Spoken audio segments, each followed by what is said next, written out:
Okay, good morning, everyone. Happy Eve before Christmas, I guess. It's good to see each of you. Thank you for taking the time in a busy holiday season. We're gonna kick things off this morning in a great way. If you have not heard Dr. Wallace speak, you're in for a treat. He's an incredibly gifted innovator and entrepreneur, serving as the founder and CEO of Success Training Institute, which is an award-winning global ed tech company focused on soft skills, emotional intelligence, and workforce readiness. He's also had a busy career founding Impact Coin and Impact Tree, initiatives that linked credentialed learning and environmental sustainability with economic empowerment. If you attended our Metropolitan Black Chamber luncheon this last year, he was also the featured speaker and was excellent. And so today I think he's going to bring that same energy to our discussion this morning to kick things off. And so with that, Dr. Wallace, the stage is yours. Thank you very much.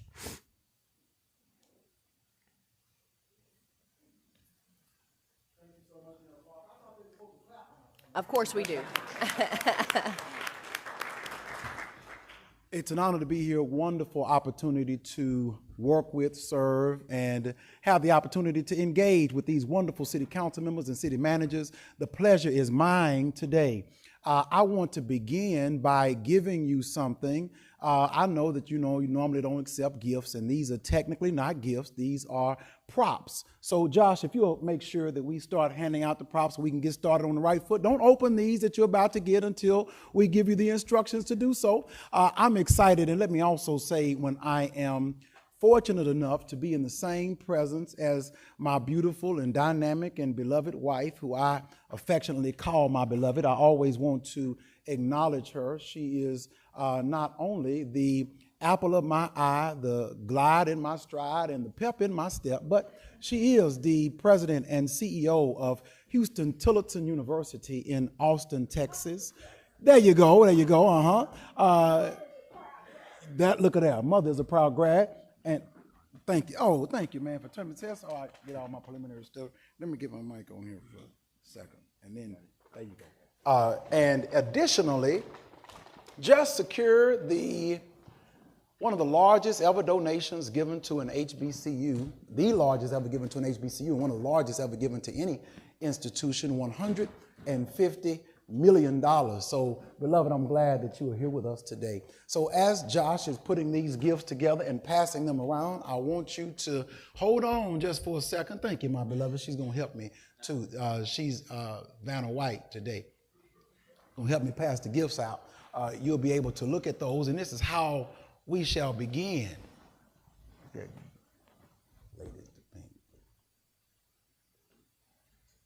You didn't think you were going to come here and leave empty-handed now, did you?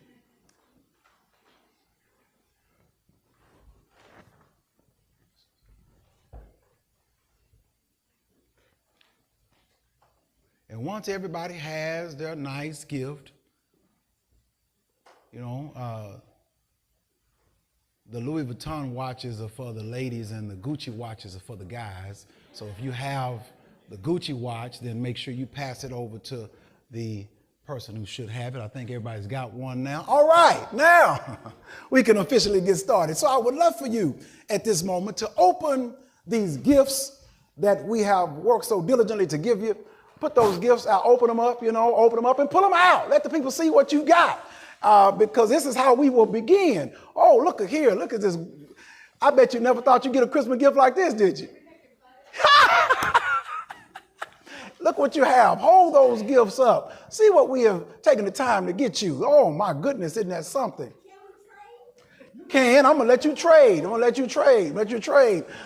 See the gifts that you've got. Now, my opening question is going to be, what did I give you? What was it? Okay. Councilman Lausdorff just said that it was ingredients that we've gotten. What would you say? Councilman? What did I just give you? Ingredients to make something. Okay, I would say that 100% you've all got ingredients. I see some people have some baking powder, and others have butter, and some have minced garlic, and others have olive oil. All of you have ingredients. But what you have more significant than that is these ingredients represent something even more dynamic. They represent who we are. Because you may not have ever thought of it, but yes, I'd like to submit to you today my argument that I'm going to make, Mayor Parker, is that we are all ingredients. We like to think that we're something different, oftentimes, we like to think that we're something different, but I would say that we're ingredients. Now, I have to ask now, what does an ingredient do? What's the purpose? Okay, let me, Councilwoman, I'm gonna call on you. What does an ingredient do?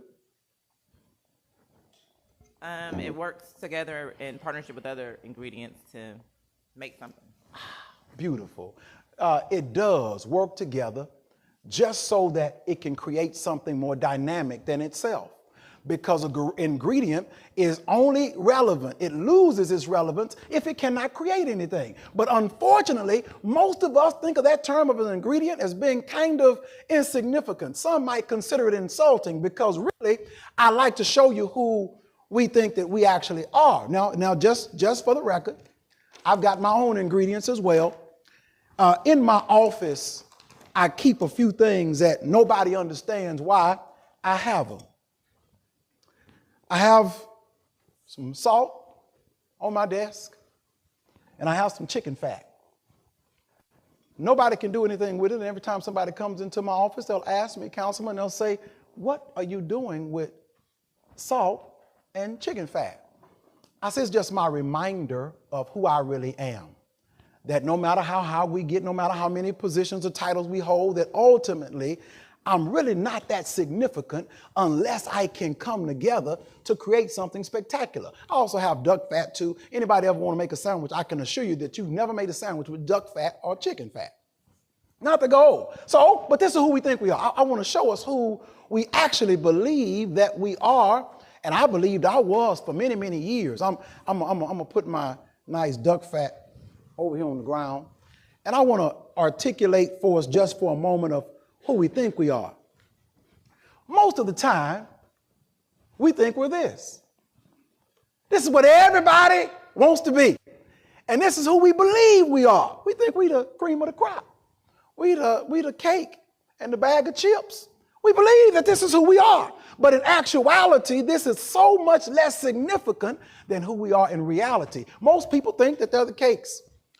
They don't believe that they're anything other. So as a result of that, it's difficult to collaborate when I believe that I am this. So we just outlined first what ingredients are. And all of you did such a phenomenal job in outlining. Yes, Councilwoman, you said ingredients have to come together to make something spectacular. So if ingredients are something that makes something spectacular, and if we all can recognize what an ingredient is in its purest form, what are these? Sister Peoples, what would you say these are?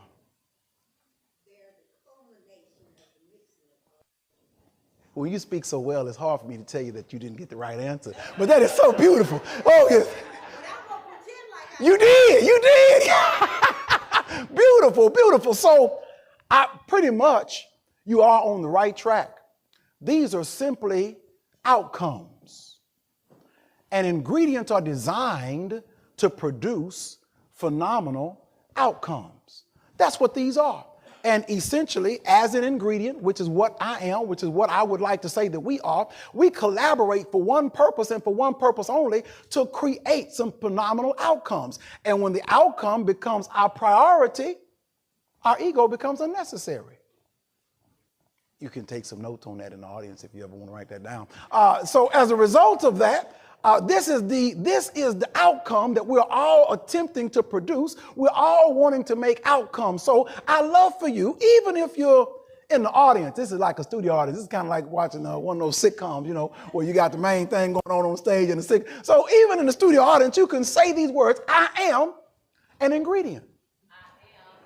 Yeah, I'm an ingredient. And my job as an ingredient is to strategically produce dynamic outcomes. The better the outcome I can produce, then the better ingredient I am. If an ingredient can't produce an outcome, it's probably not a good ingredient. So today, we're going to take a journey and learn a few components about the dynamic art of collaboration. something that everybody thinks that they already know. We think we know how to collaborate, but how oftentimes is it that we serve on a board or on a committee and collaboration seems like it's a tough thing to do? So let's do that with our just a few key points. I'm going to call it our collab acronym. Just 6 key ways for us to collaborate effectively and learn the dynamics of working together to create the cakes. I'm going to leave all this stuff behind. And the first step is compromise. First step is compromise. Let me get one of my other ingredients out of here. Compromise. Now, this is the duck fat I told you stays in my office most of the time. So compromise. If the duck fat was unwilling to compromise, it could never be anything other than what's in this can right here. I'm gonna make a who has butter. Councilwoman, you have the butter. Councilwoman Beck, let's just say you and I are gonna go into a business together. You know, I know a little something about entrepreneurship and running a business, and we're gonna go to business together, and we really are gonna exclude all the other ingredients on the table because we got butter. You know, hey, butter's pretty cool. So we got some butter. And now we can open up a restaurant. And guess what we're gonna sell? Butter. Why would everybody need it? People like butter, so why whatever, we just gonna sell butter. In fact, I even got a name for it. We're gonna call our restaurant Butter King. That's what it is, Butter King. People will drive for miles around and they can get melted butter. They can get frozen butter. They can get butter on a stick. They can get fried butter. They can get butter any way they want. How successful do you think our business will be? Let's say Texas. Probably not. We may not make a lot of money with Butter King because butter by itself does not accomplish anything phenomenal. But when you compromise butter and allow it to be a part of something bigger, then that's when the magic happens. So the question says, how do I develop an attitude of compromise? How do I develop that attitude of compromise? I would say step number 1 is awareness. It's awareness. Just like Councilwoman Beck recognized that butter couldn't make a dynamite restaurant, I've got to recognize that my individual ideas and positions and ideologies won't in and of itself make anything phenomenal unless I come together. So I have to have an awareness of my limitations. I realize, yes, how many of you, even in the studio audience, if you believe you're very smart, raise your hand. Very smart. I believe, y'all don't think y'all very smart? So if you okay, well, I know everybody here thinks you're smart. You see, but we also recognize when the plumbing backs up, we don't think we're smart enough to fix it. When the AC goes out, as smart as we believe we are, we pick up the phone and we call somebody. That shows how intelligent we are because we're willing to compromise. We actually have a unique awareness of our own limitations. And oftentimes, in order to compromise, I have to begin with realizing I'm just an ingredient and it's a whole lot of things that I need other ingredients to collaborate with me on. Butter just cannot stand alone. Now, of course, if butter cannot stand alone, then, Councilman Crane and Kane, we know, Councilman Crane, that bacon, we can't open up a baking soda business. As popular as Arm & Hammer is, and they got a good-looking mascot. He's got a head like mine, strong and popular and everything. Cannot, on our own, open up a baking soda restaurant. I can't even come up with an idea for why we would need baking soda. Hey, we could clean some teeth. We could compete with Crest and Colgate and to attempt to do those things and try to get on the shelf and make us some money. So, but we recognize baking soda has a lot of limitations. Baking soda got some good things, but it's got a lot of limitations. So step number 1 is awareness. I become aware of my limitations. Step number 2 is acceptance.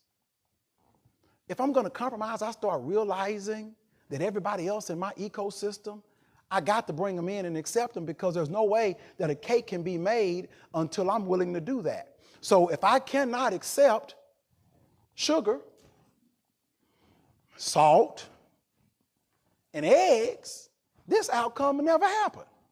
If butter got so angry at flour that they decided not to work together, I could never make this. If I said, hey, listen, look, and if just 2 or 3 of them decided they were going to stick together for a while, if sugar and flour say, listen, we're going to be together on everything. Wherever you go, that's where I'll go. We're not going to fool with butter, and we really don't need oil, you know. Let's you and I just form a collaboration and alliance. Acceptance recognizes that I've got to have everybody in order to make this work. So the next one is allegiance. Allegiance. Allegiance. Now, in business, that term allegiance means a lot, and it's multifaceted. In business, our allegiance has to be to something.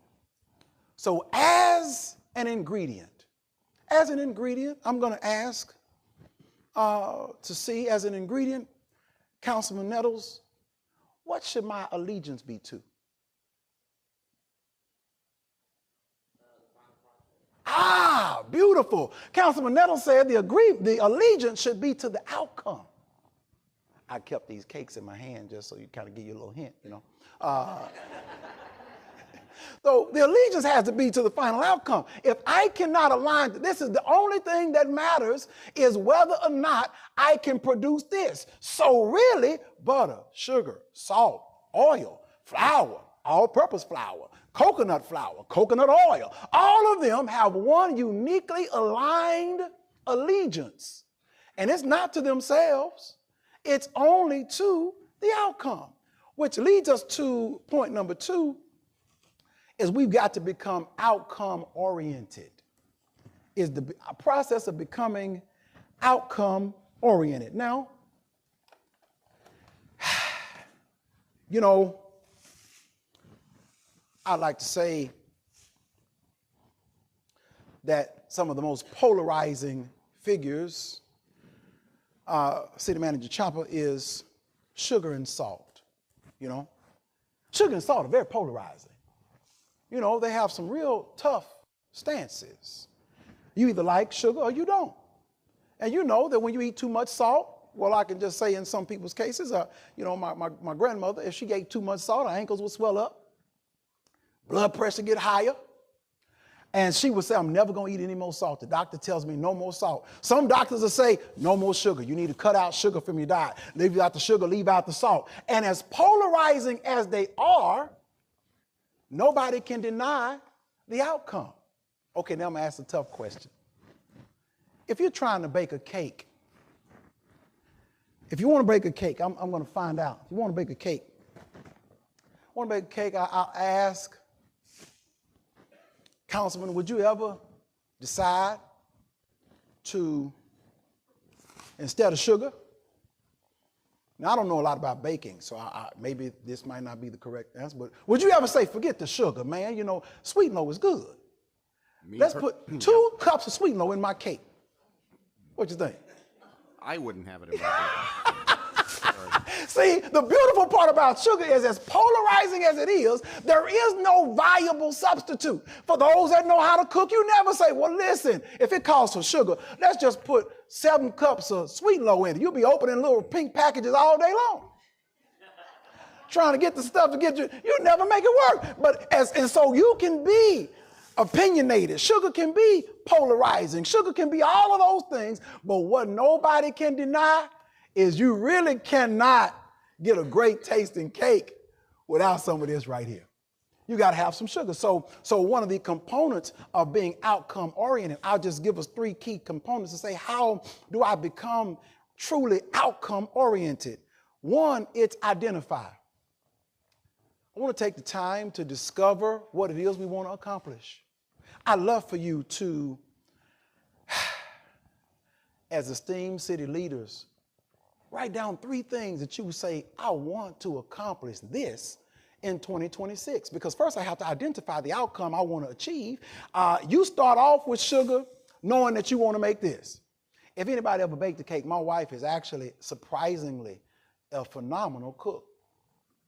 You would think in those You know what? Because you were thinking those high heel shoes and all that nice makeup and all that other stuff and working like she does, that she wouldn't know how to cook at all. You would think that, Councilman. But let me tell you what happened. That girl can get into a kitchen and burn, and she can burn. In fact, I'll tell you what she did one day. For one of my birthdays, she made me a peach cobbler. Now, it wasn't just any peach cobbler, Councilman Blaylock. It wasn't just any peach cobbler. She monogrammed the peach cobbler for me. She made the crust say DL. She made me a monogram, personalized peach cobbler. Girl know how to cook. I mean, she's from Louisiana, so that's one of the things that make her get. But she can go in and make things from scratch. But every time she starts pulling ingredients out, and when clabber comes out, and when flour comes out, and when coconut oil comes out, all that other stuff comes out, she doesn't just pull it out and then get all the ingredients on the table and say, I wonder what I can make with this. She has an outcome in her mind before she even goes to the pantry. By the same token, oftentimes outcomes cannot be achieved if we just have all the ingredients on the table and cross our fingers and say, let's just put everything in the pot. Let's just see what this stuff will make. You pull the ingredients out because we've already identified what it can do. When my beloved made that peach cobbler for me, oh my goodness.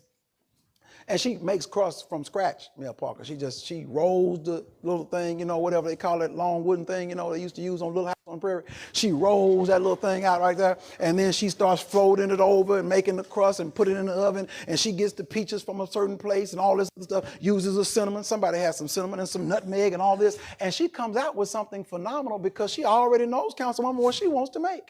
Similarly, if we can identify outcomes before we pull out the ingredients, in fact, outcomes determine what ingredients we even need to pull out. So as the first component is identify, the next component is intensify. If I ever want to become outcome oriented, I've got to ramp up my efforts to do those kinds of things. I notice how teams, when it gets down to the end of the game, start playing a whole lot harder.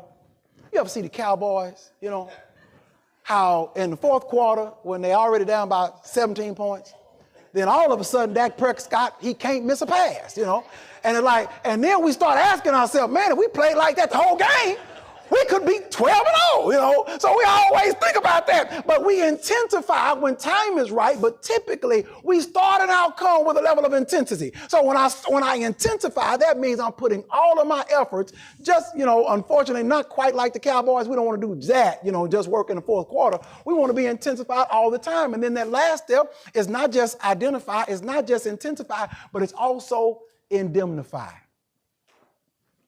That term simply means to protect others from injury and harm. That's what it means. It's no benefit to sugar and flour to have a fight. No benefit. And the beautiful part about it is ingredients really don't have the capacity to point the finger. The reason they don't is because they need all the other ingredients in order for them to be effective. So if you look to the right, if you look to the left, if you look across the table, those are our indemnification responsibilities. As an ingredient, I'm not really a good ingredient if I can't protect the other ingredients. This whole cake could be messed up with one rotten egg. Ain't that something? If this ingredient would have just had one rotten egg in it, it'd kill the whole cake.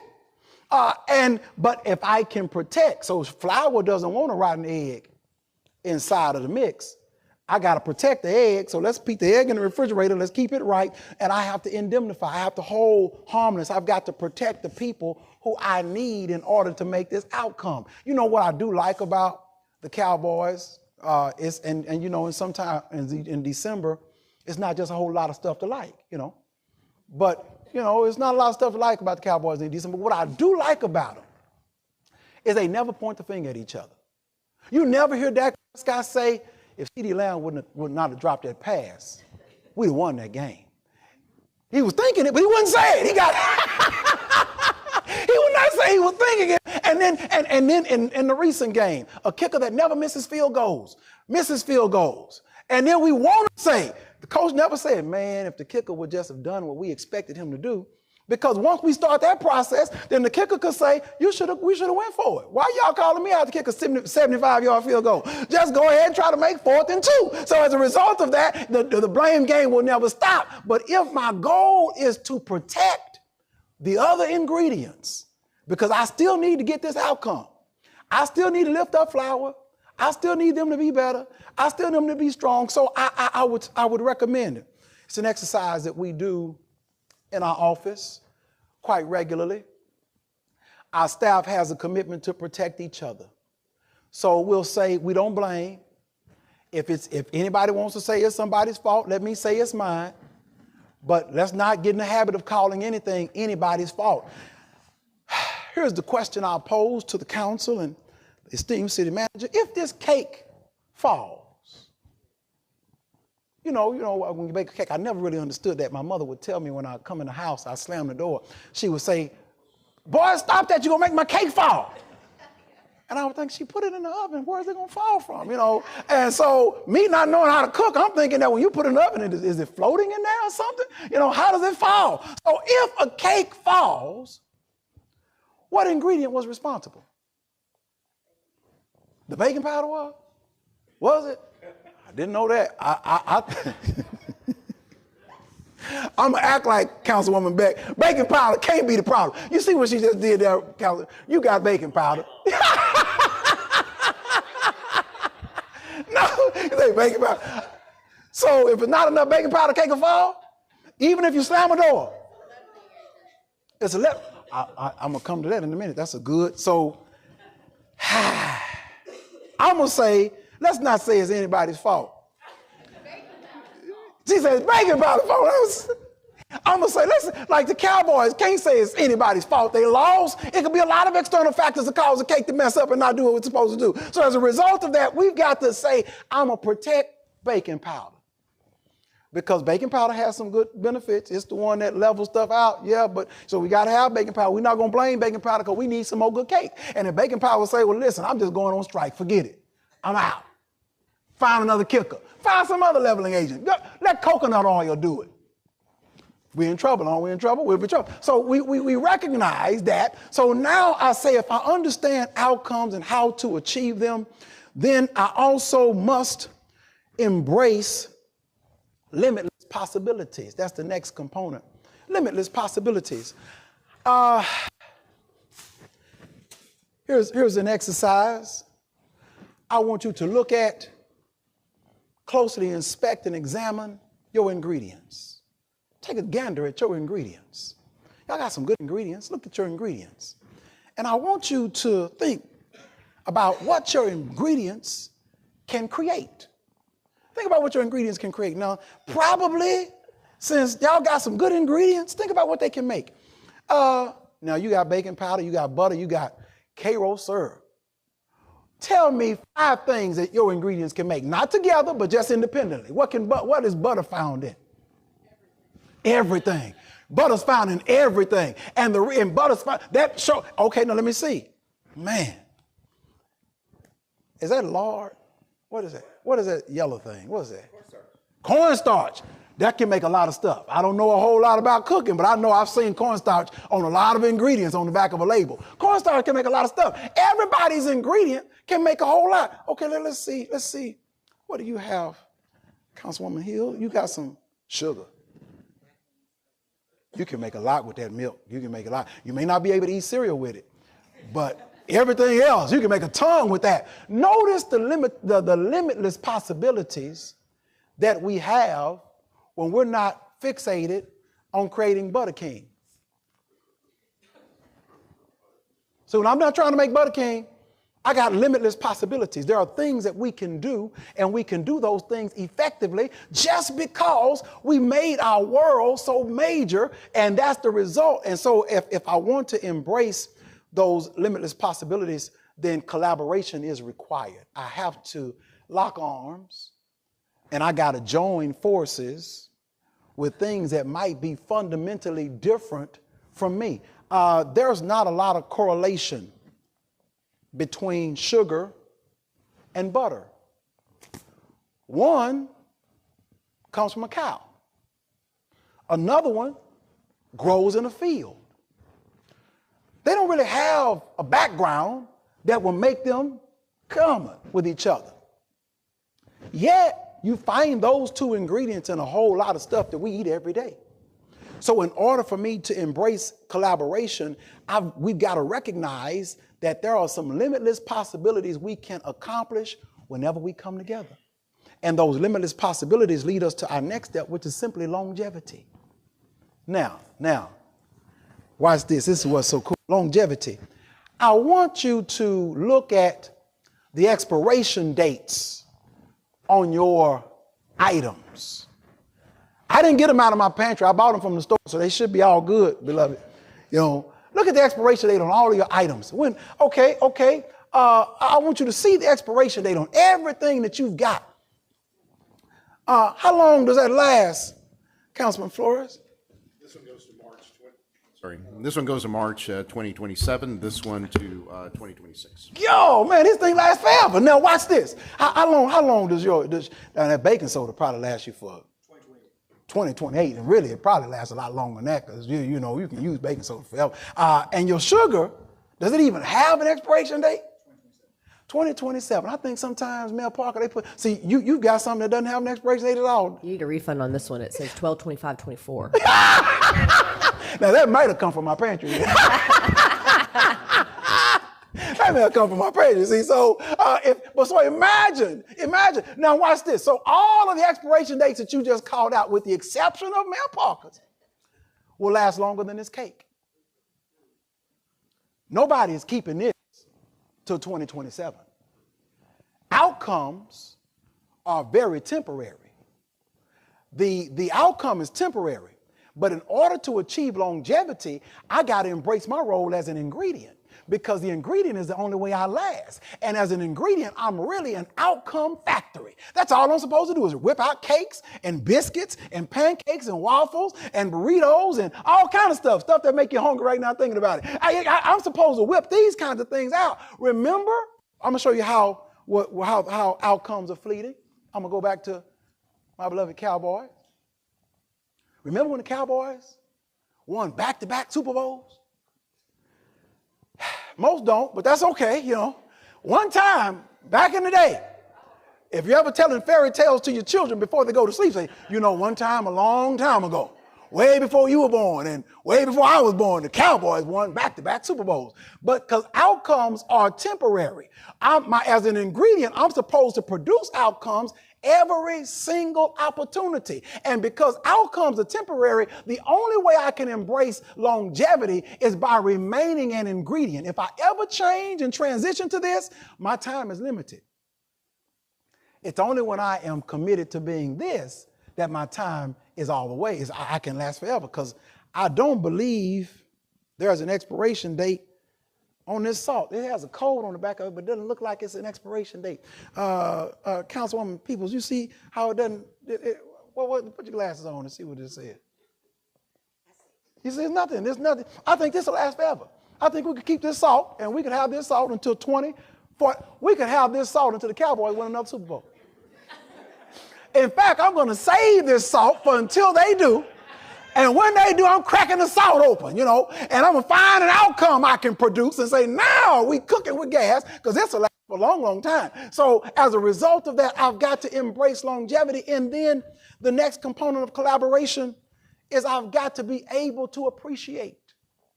I got to be able to appreciate. If I cannot appreciate, there's no way I can collaborate. So as I'm going to tell you something. I really didn't know at all what duck fat could make. I still don't know what duck fat makes. I know it's got to be good for something, because I've never seen anybody drinking it.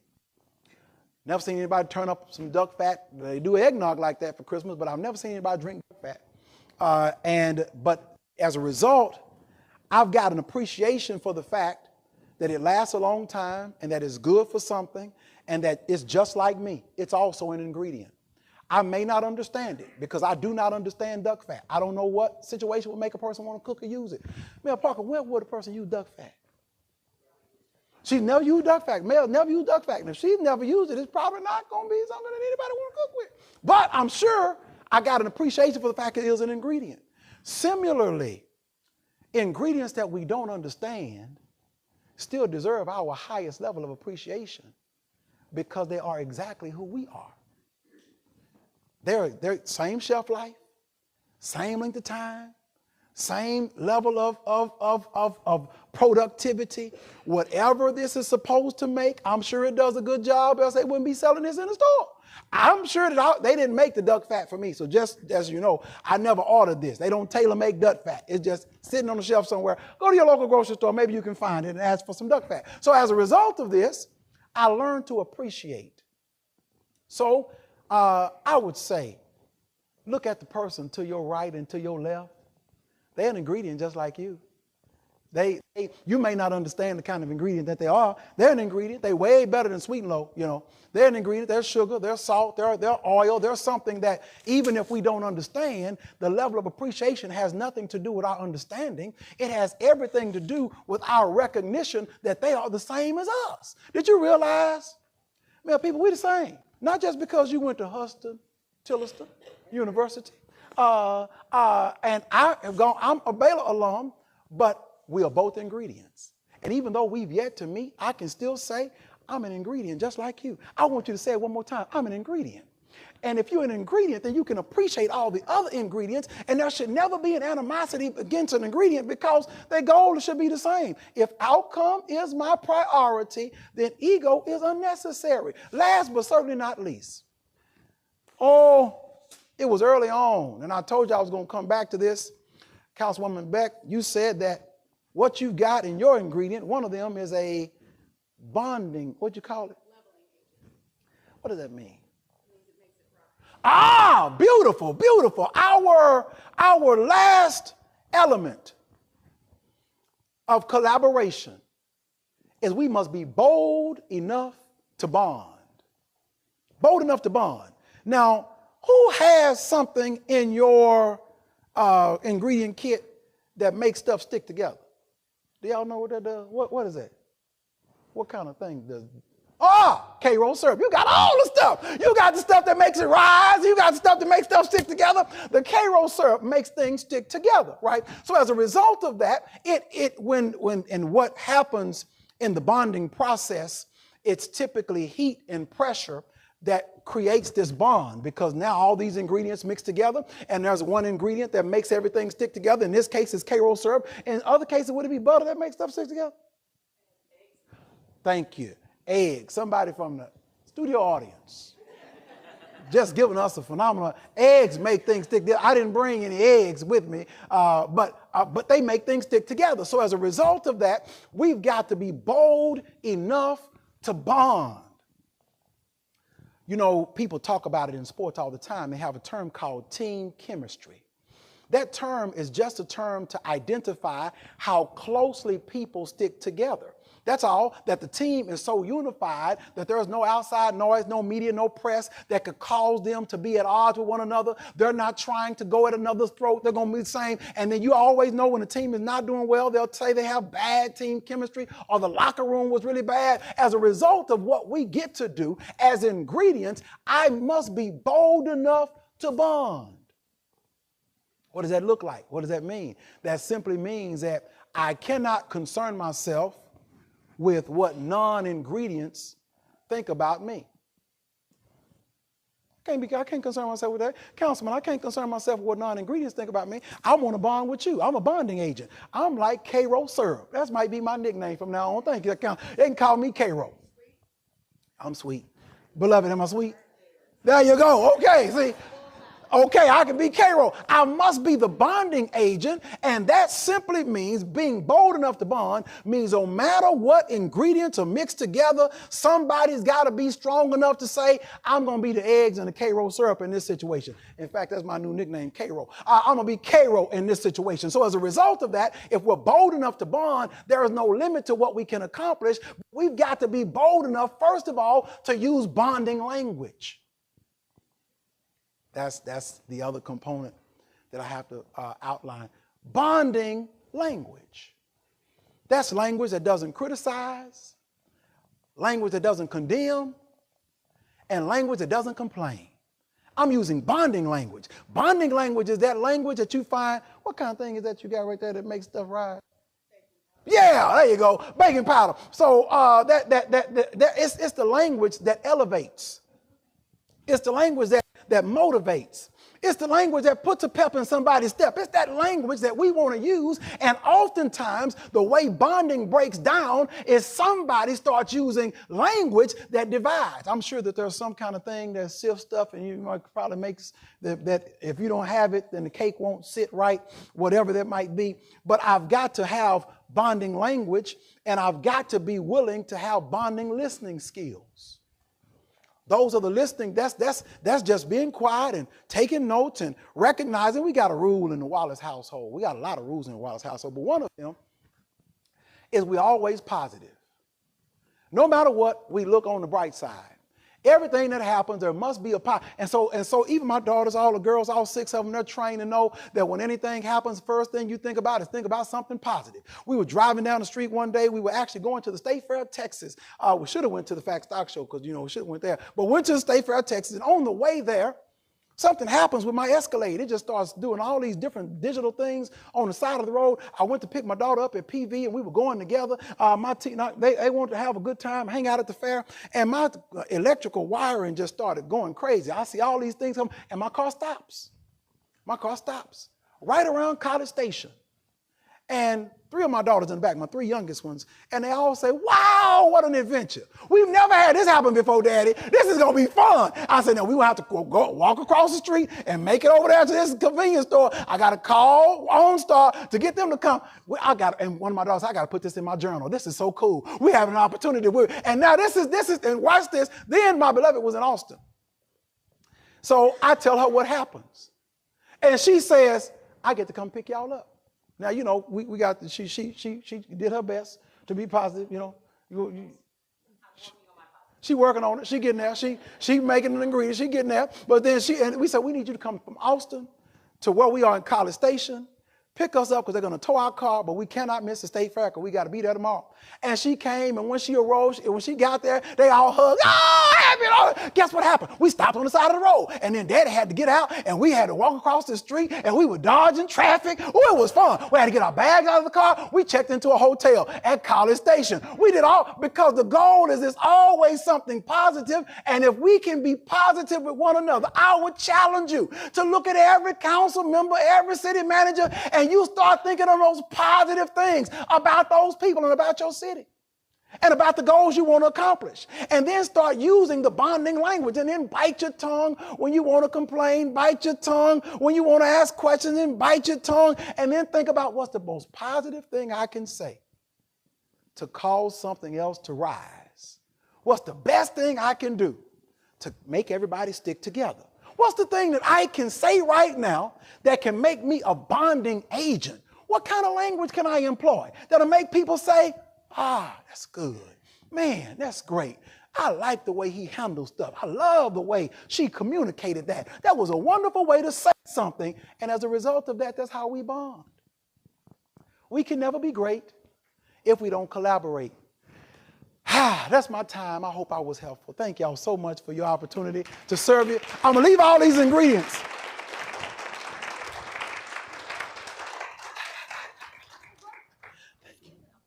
Thank you, Dr. Wallace. That was terrific. In all honesty, what do you want us to do with the ingredients? Keep them. Those Okay. are Okay. We can have a white elephant exchange in a minute here. Yeah. Fort Worth boy home.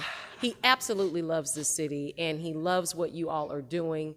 He is absolutely proud. He is all over the country representing this city, retired at the age of 32, a Baylor alum, on the covers of magazine, Global Million, and he trains teams all the time, all over the world. But today was very special for him to have an opportunity to come home and to work with you all. So God bless you, and have a Merry Christmas on behalf of Team Wallace. So Thank you, Team Wallace. We appreciate you very much. Great ambassador for our city, for sure. So I think we're taking a quick 5-minute break. Is that right, Jay? Yep. Okay. 5 minutes, and then we'll come back, and Hillary Shine is going to kick things off, right? That's correct. Okay. Perfect.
Mic check.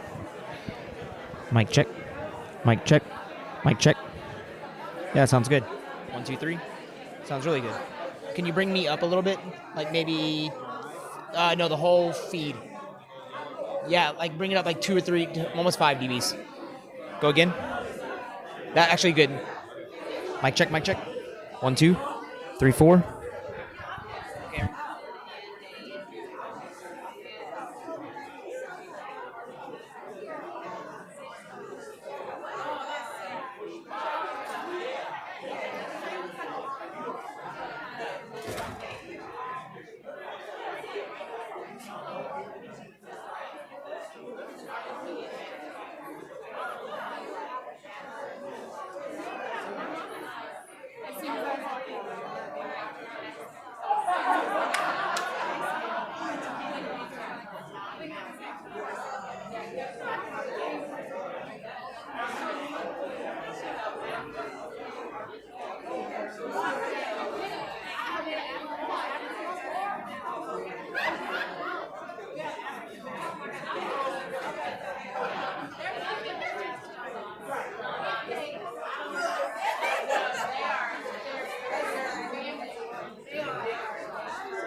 I do.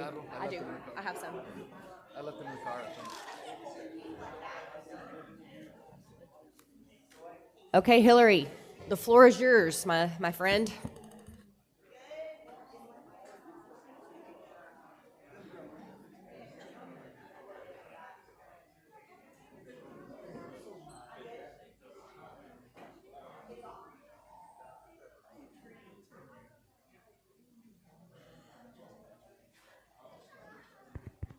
There we are. Good morning, everybody.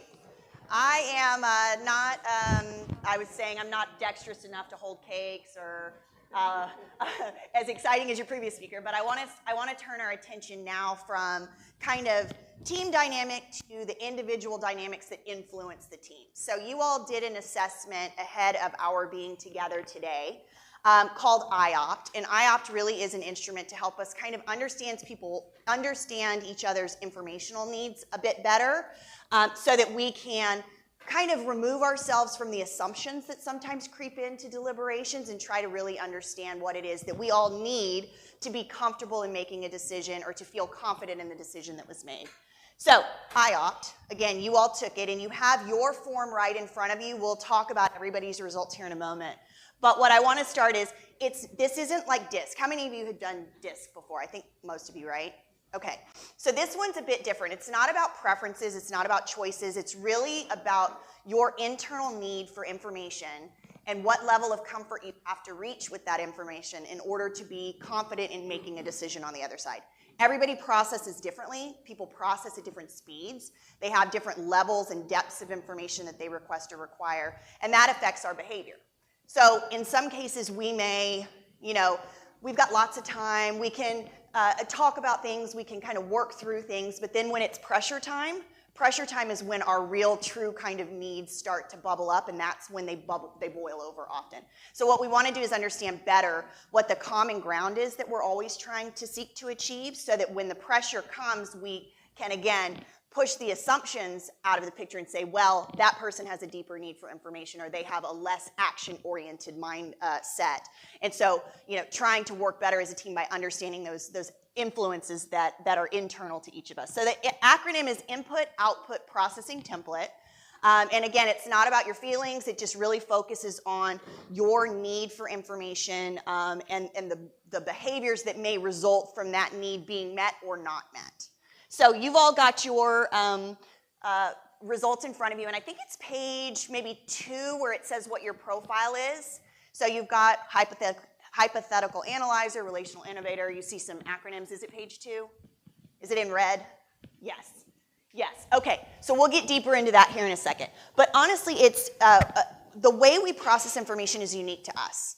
So we can all hear the same piece of information, we can all hear the same spiel, we can all hear the same discussion that's going on, but all of us process things differently than each other. Some of us more similarly, and we may find ourselves kind of engaging or interacting with folks that are like-minded to us, but what we don't want to do is have blind spots because of it. So we'll look at each of you individually, but then we'll also look at the team to determine where those spots may exist, but also where they all come together to make us a more unified team, to make the cake out of us as a group. So this is just a funny little cartoon. Daryl suspected someone had once again slipped him a spoon with the concave side reversed. Everybody has the same spoon, but some people look at it in a different way than others. And so we want to know how people process information in order to arrive at a decision point. So we make choices on how we process that information. So some people, crunch time is debilitating too. They shut down, they can't move forward because they feel like they don't have enough time to really work through the information, and that's not the decision-making process we want to have. People on the other side of that who don't feel confident that they had enough information and they felt pressured to raise their hand in that instance, one way or the other, walk away from that and question the decision, and often question the process that put them in that position where they had to raise their hand and they weren't quite confident to do it. So one choice isn't better than the other, faster, slower, more, less, not better than the other, but we also process information at different speeds. So you've got the folks on this council who you can probably all point to who are shoot from the hip, right? Like, I am confident, I've got what I need, I'm ready to go. And you have others who really feel like they need to deliberate more, they need to consult more, they need to understand a more deep perspective, or maybe there's another perspective they want to gain. And some people really just want the discovery process to keep going. Doesn't mean they're wrong, doesn't mean they're necessarily delaying, though the action-oriented folks may be like, you're delaying, you're doing it on purpose. It could just be that they're not quite at the level that they want to be to raise their hand and feel confident in the decision that they make. So again, the quicker, you might be efficient and effective, but you may be making change or making a decision that long-term isn't as sustainable as what you intended because you missed some of the details that you needed to know. Slower, you may be trying to gather, and never get to raising the hand because I'm still gathering. So we want a balance of that, particularly in a deliberative body, so that we can all reach a point where we can move forward confidently together. So let's talk about the individuals. So you all, like I said, have these on your charts, and you're going to start to see the shapes come together. But in this, you've got 4 different styles. You have the reactive stimulator that's at the top. This will remain in all of the slides here. The logical processor on the right, the hypothetical analyzer, and the relational innovator. So we'll break those down a bit more. Nobody get offended by any of these words. Some people are like, well, I'm logical too. Why am I over here? Well, it's not that. It's really about the process of information. So everybody has parts of each.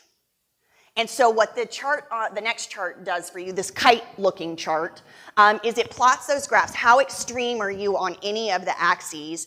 And so what patterns do you typically exhibit? So everybody's shape is different, but I'll show you some that are more similar than others here in just a moment.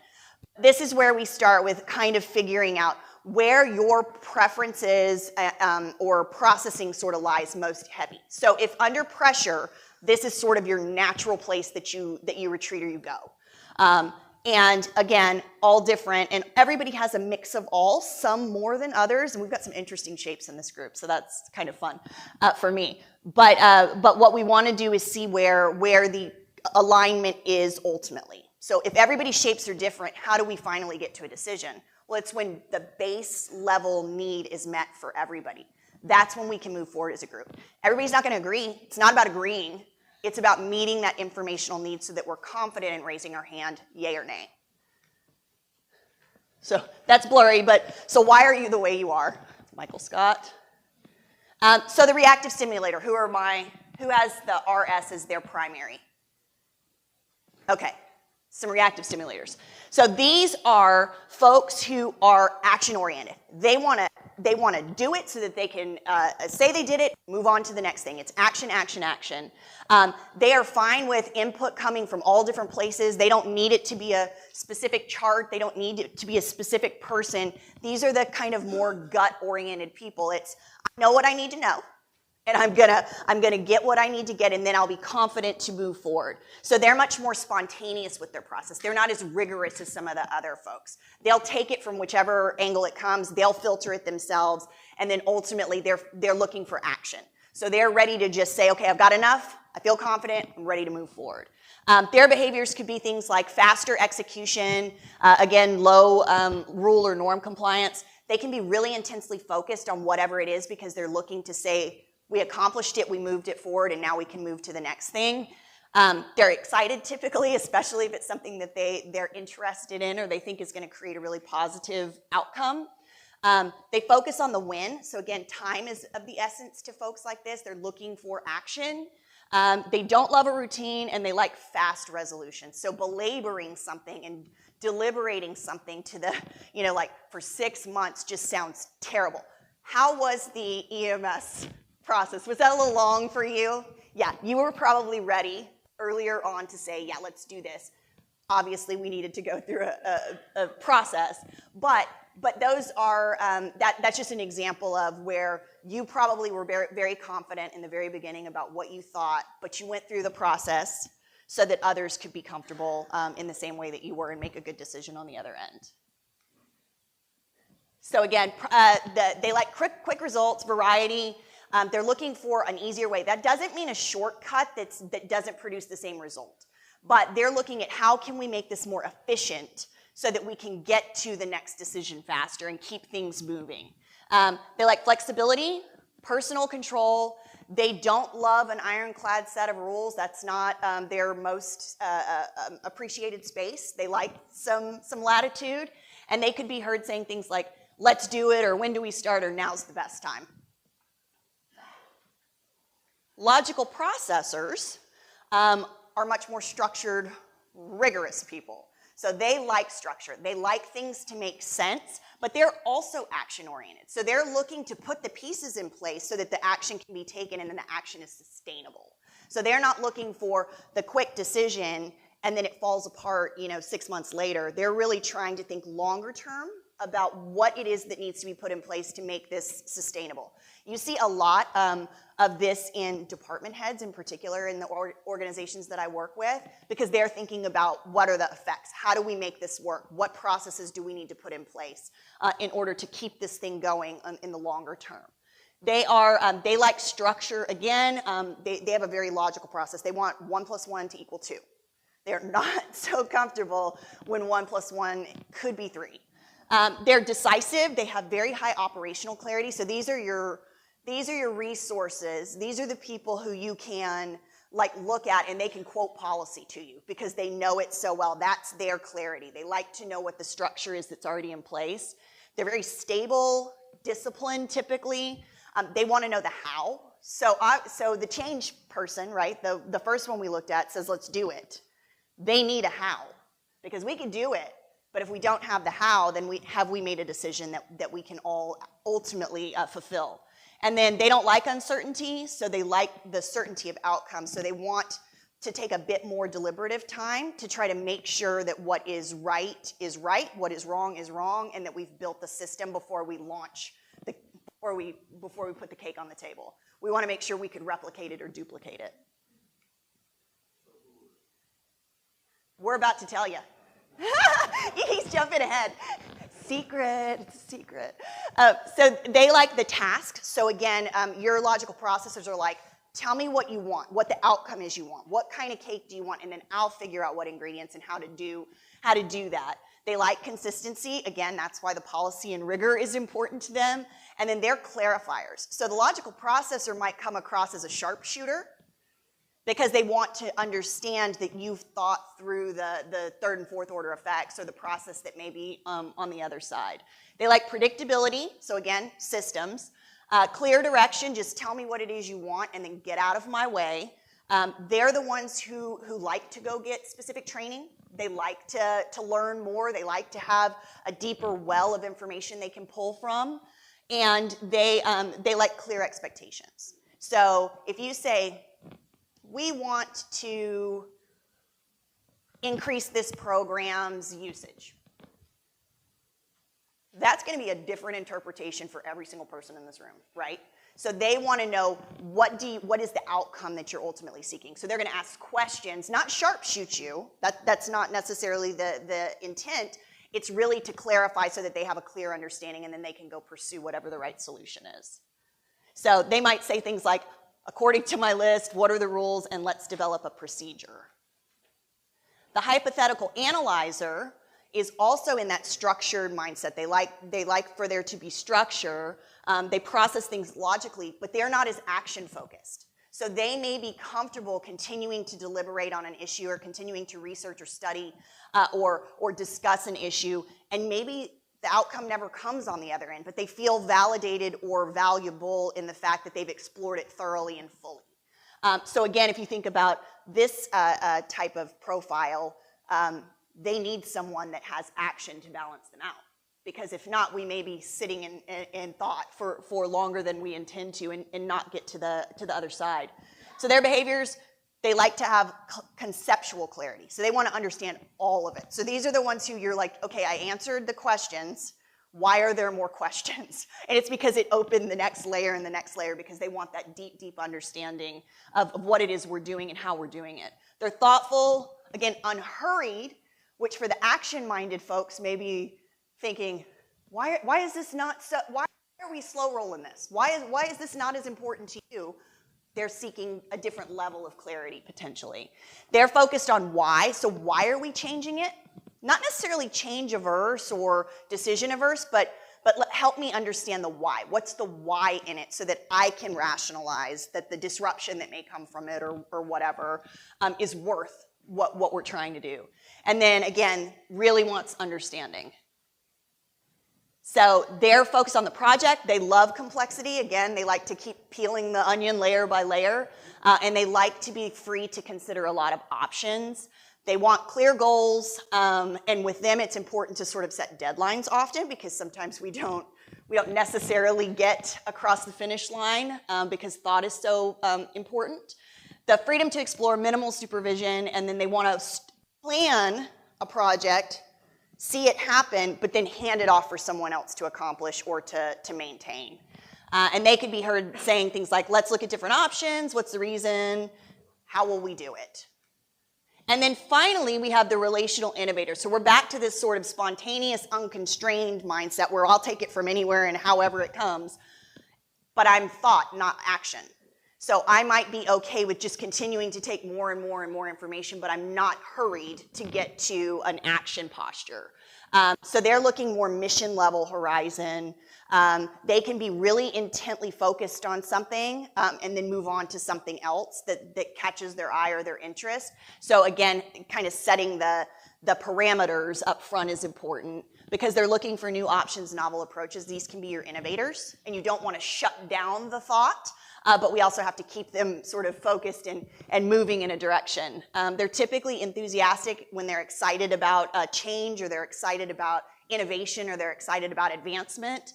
They focus on, well, what if we did it this way? So you hear people say, what if, right? And the people who are like, why do we have to what if all day? We need to just sort of get down to basics. And then they like the creativity. So in the job environment, they're looking at the mission. They want autonomy because they want to be able to think and conceptualize. They're looking for new possibilities, but in that they may find old problems or new problems that now need attention and need to be addressed. So you've got to keep them sort of focused on the issue at hand often.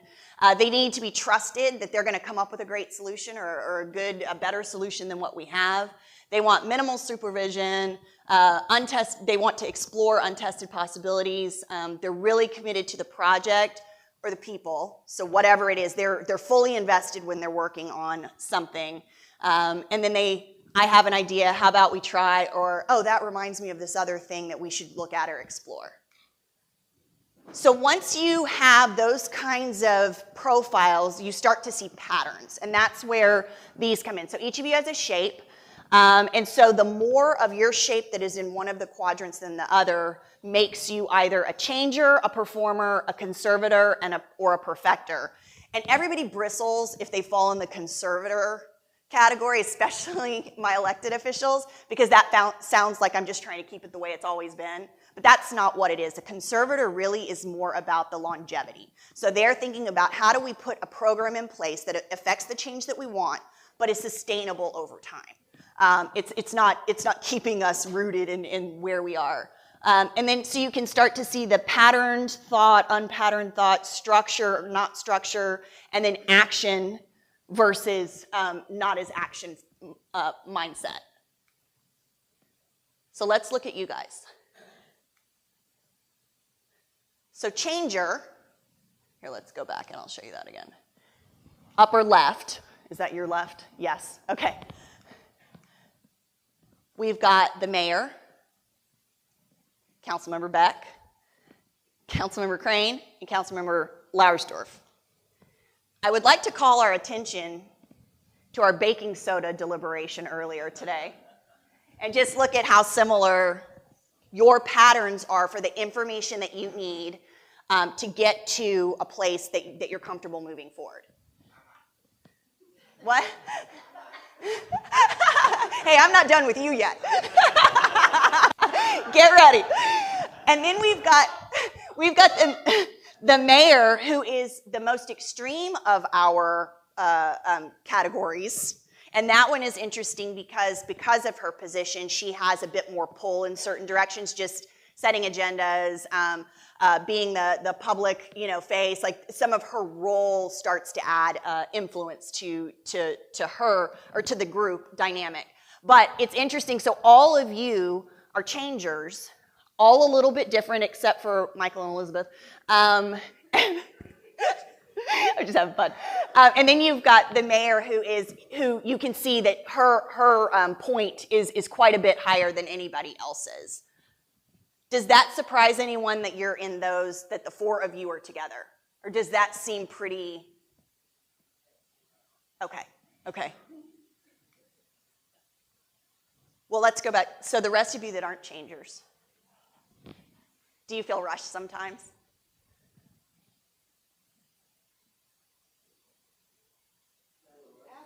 If we feel slowed down by the people Well, that that are. was going to be my next I mean, question. that's the question. Give them a chance first. Yes.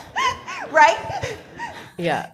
Yeah, so in some cases, when you've got the folks that are in the conservator or perfecter, you're going to feel like I'm dragging them along sometimes because you're ready to make change. But then how do they feel? Do they feel like it's rash decision making? Do they feel it's maybe not as thoughtful as they would like for it to be? Or do they feel pressured because of the time constraints being placed on them by the changers? Again, when you're in a pressure cooker situation, these things are going to become more pronounced. And you can see people, particularly the changer pattern and the conservator pattern. I see a lot of, there's some opposites there where the changer is looking to let's get it done. The conservator wants action too. So you've got kind of the same mindset, it's just a different speed or a different pace. And the changer might look at the conservator as being obstructionist, right? So we start to fill in these words and we're like, they're just deliberately slowing down the process. They're deliberately doing this, when honestly they may not be. It could be that they just are not as comfortable with moving forward at that moment in time with the level of information they have. So now let's go to the conservator, so the opposite. And we've got Councilmember Flores, Councilmember Martinez, and Councilmember Hill. Does that feel right? Yeah. Changers, do they drive you crazy? I'm just kidding. I just want to know if Carlos was really heavy on logical processor.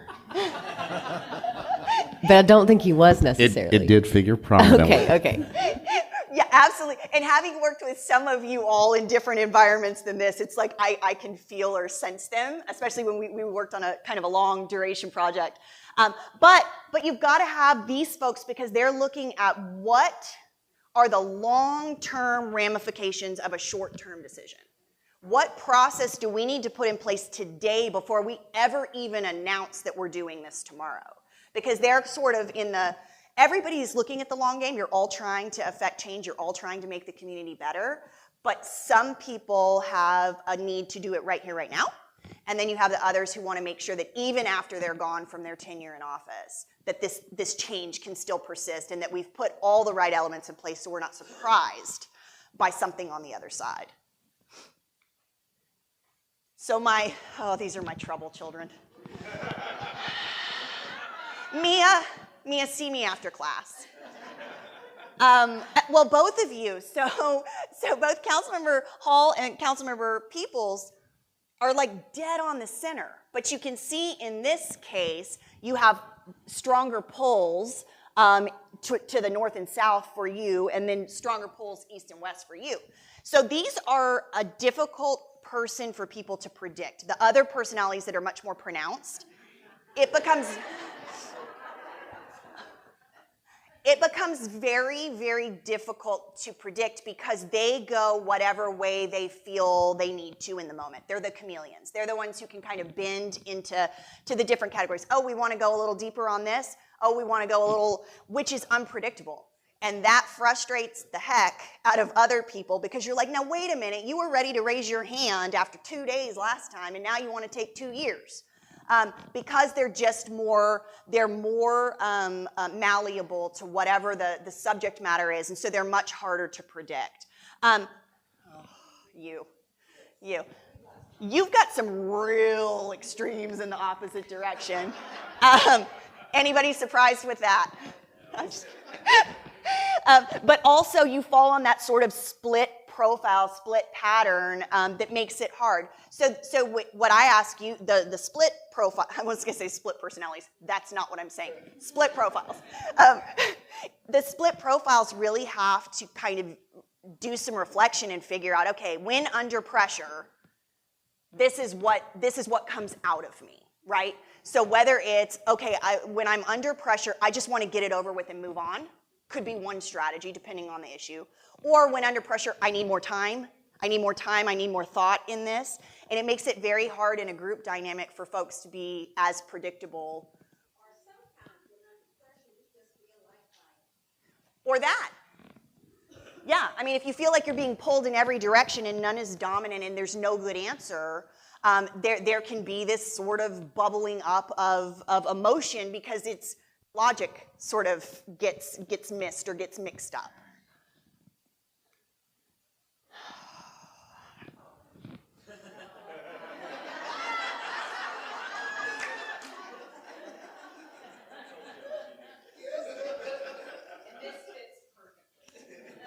Folks, we have an island.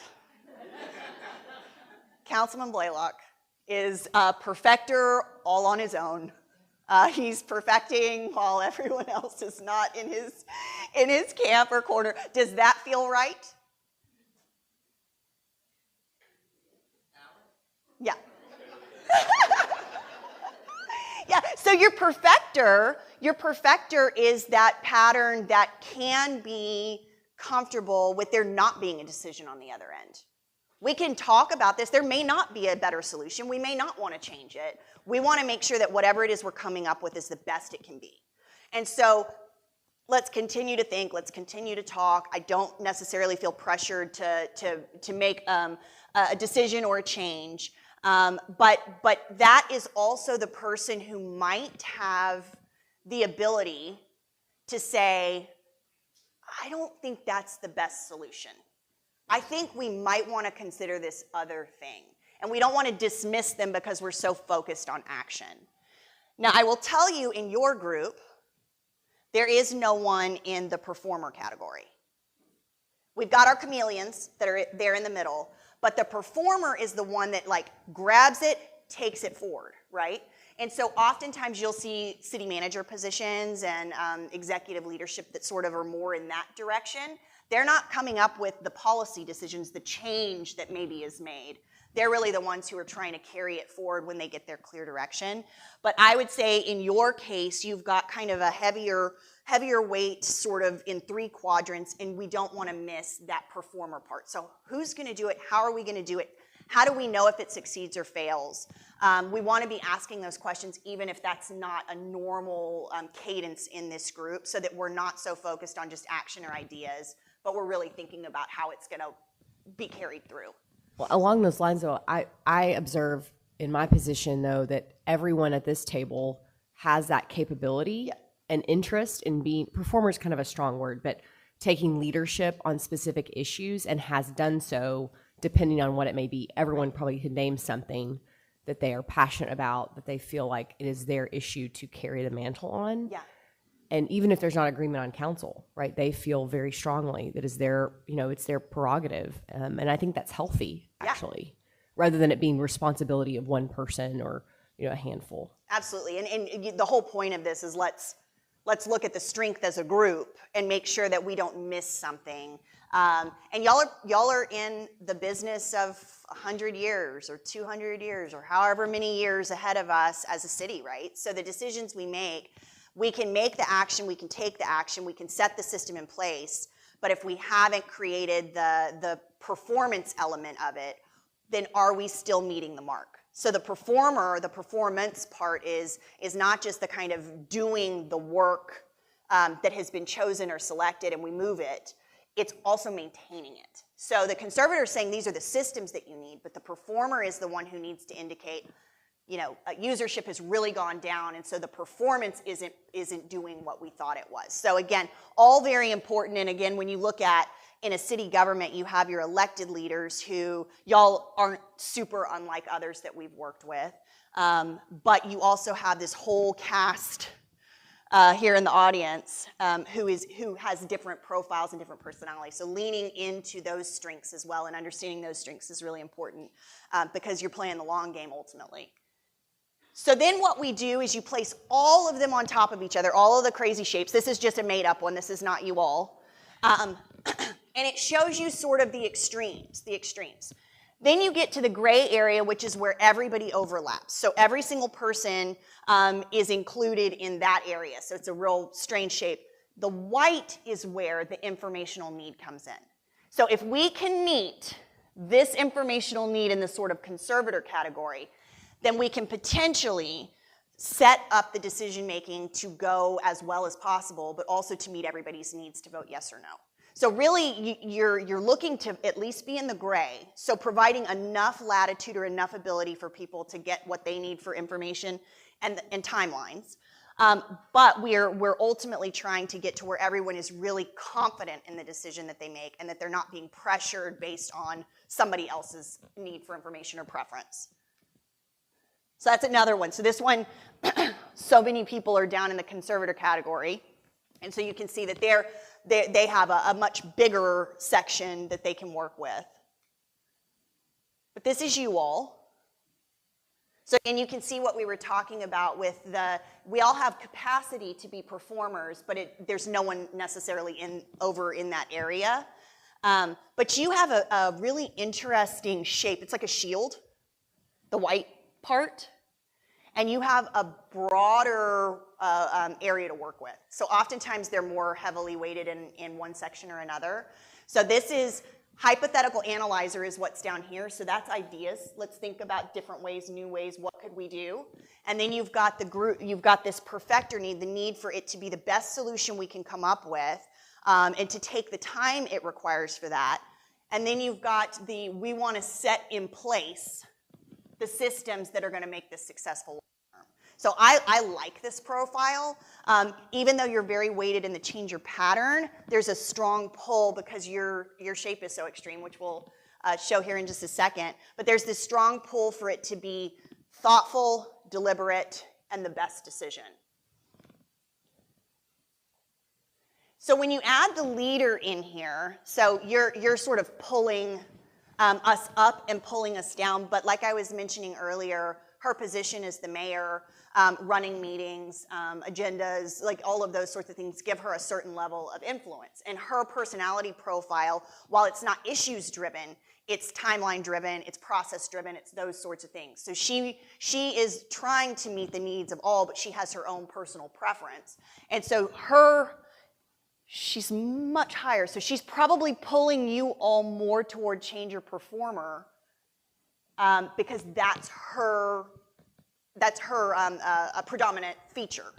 So when she is working with you all as a group, she has to be mindful that you've got this big group down here who has a different level of need for time and information.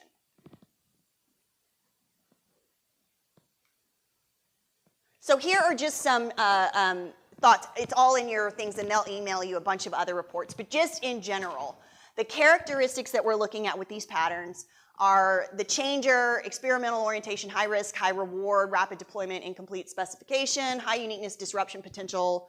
The performer, issues resolution, low to moderate risk but prompt response, practical methods, tangible outcomes, an intense focus, and very task specific. The conservator, precision, low risk and deliberative response. High certainties of outcome, methodical execution, commitment and focus, and then skeptical posture, not meaning they're, again, sharpshooters, but really questioning and wanting to make sure they have a full understanding. And then the perfecter, evaluation and planning, no risk, low action. So there's always seeking to minimize risk. And then unhurried response, potentially, analytical methods, high certainty of conclusion, and contingency focus. Positives. So when we're looking at each other and engaging with each other, these are the ingredients that are all going to be magical in our cake. You've got your changer can be enthusiastic, charismatic, engaging, energetic, versatile, and creative. For those of you who are perfecters and conservators, that can feel like flash and sizzle, right? Like, hey, next great thing, next new thing. Performers, being results-oriented, determined, self-reliant, committed, purposeful, decisive, can be seen as being very dominant or forceful. Your conservators are efficient, principled, confident, productive, consistent, unwavering, potentially. And so it's, does the policy support it? Does the thing support it? Do we need to change the policy before we do? So again, trying to hold us to some sort of standard. And then your perfecter, astute, tolerant, versatile, perceptive, very interested, and they can be very innovative. But here's where we caution ourselves. So just like with DISC, you want to be as self-aware as you can, because you come off a certain way to other people who are not necessarily like you. So with the changer can be looked at as overbearing or imprudent, disruptive, impulsive, hurried, erratic, or glib. So when you're a person who really values certainty of outcome and you really want to have all the plans and things in place, that feels reckless in an environment like this sometimes. Not calling any of you reckless. I don't believe that you are. But it can feel like you're taking reckless actions or that you're too hurried in what it is you're deciding and you haven't thought everything through. You're shooting from the hip. The performer, because they are the ones who are ready to carry it out and see it through, can be looked at as contentious or domineering, impatient, brash, harsh. They've got a job to do and they're going to do it. And so they're really just trying to carry out the will that the changer has set in motion and the conservator has helped put in motion. But they're the ones who get to be the bad guy and say, well, this is what we said we're going to do and we're going to do it and we're just going to kind of keep pushing. The conservator, because they're thought-focused, people can look at them as being obstinate or regressive or unenthusiastic or unadventurous. And these are not so unlike the changer. It's that they have a different level of desire for certainty of outcome. They're not willing to take as much risk as a changer would be. And so oftentimes you have those two being kind of opposites because one is really asking the hard questions and feeling like they're being pressured into a corner that they're not ready to be in. And then the perfecter, because they're the thinkers, and kind of get lost in thought and ideas and generating ideas, they can seem evasive or sort of detached or uncertain, but it's because they're really processing information and trying to understand something or trying to make something that's better than we even imagined when we started. And so they can be seen also as procrastinators. And so the action-minded folks, you got to be patient. We got to meet those needs, and especially like in this group, you've got a strong need to make it thoughtful, to understand all the different options, and then ultimately to come to the best decision with the best systems in place to support the decision. So when we walk away from here, like I said, you've got your sheet there, and then you'll get a bunch of other stuff via email. That's the one that has the main points. But really, you've got to understand and really try to seek the balance. So understanding that it may not necessarily be a person's political tactic to deliberate in a certain way. It could really just genuinely be, they have a different need for information, and we want everyone to be confident. What happens in groups oftentimes is that when someone feels pressured to make a decision they're not ready to make, whether it's because they don't have enough information or because the timeline is constrained or whatever, they walk away and attack the process. When you attack the process, that means that the vote that was taken is now somehow sullied, because now I can say, well, you know, they rushed this through and I wasn't ready to do it, but I didn't, necessarily have the time or the ability or the understanding that I could ask another question. Doesn't mean you get to slow everything down, but what we don't want to do is create a situation where people can't walk away confident in the decision that they made and defending that decision even if it wasn't their decision. So I could walk away and say, we took all the time, I was on the losing side of the boat, but we followed the process and we all got our chance to deliberate. That's going to pay dividends to the system that you all have, so that we don't have people, kind of going out and going, well, they didn't think about this. They didn't give me time for this. We don't want that to be the message that's carried forward because someone was uncomfortable with the timeline or the decision made.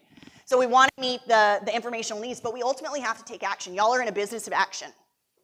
So there are things you have to do by a certain timeline. And if there is a need for you to have more time or more information, perhaps we need to change our systems to say we need more deliberative time for this. But we also can't just hold the issue hostage forever because we just want to keep thinking about it.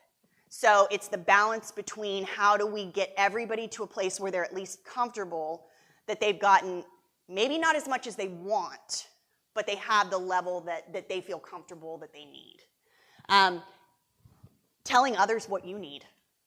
So saying, and now you've got people's graphics, you understand people's graphics, saying, hey, I need more time to explore other options on this. I don't think that just fixing this little broken thing is the best option. We may need to completely recreate it.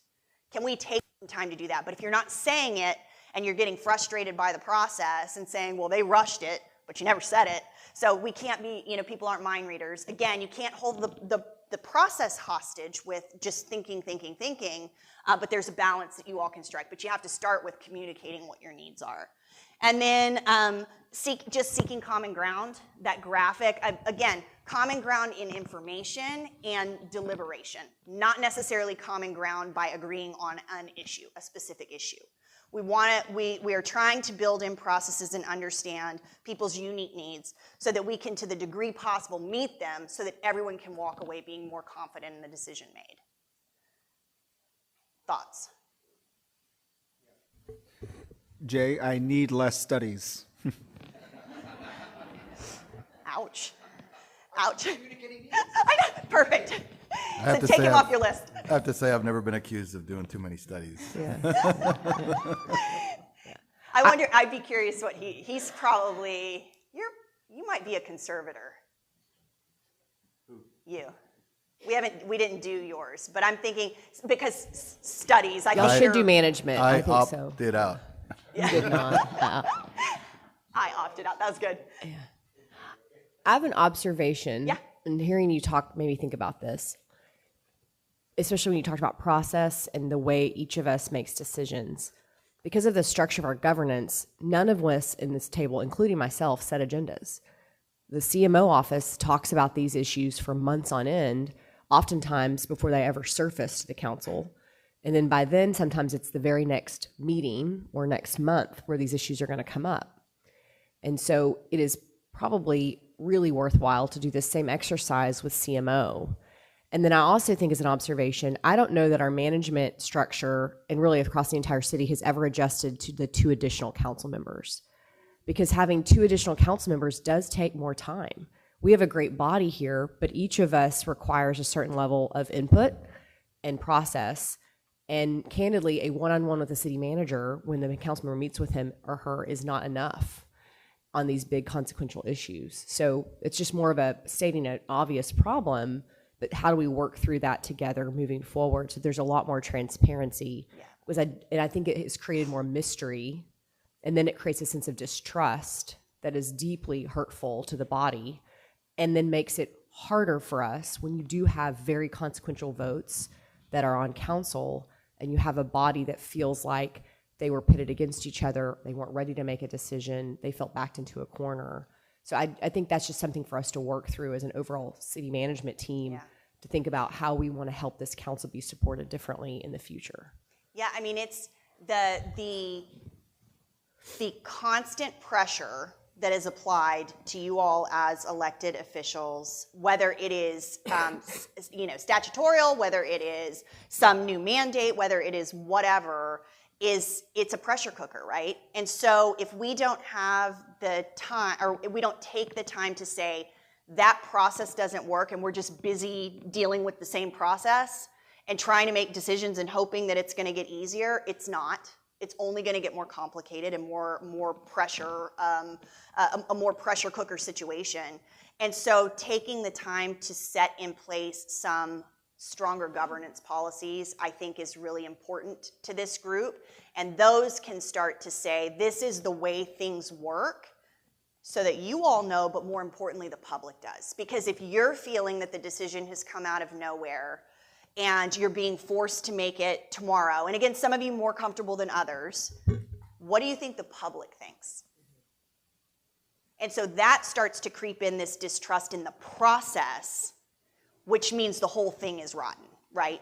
So how do we as an elected body, as a governing body, say, we recognize that there are differing needs, and then we represent people who all have differing thoughts and feelings like this, but are there things in our processes or in the way that we do our work that are failing us repeatedly?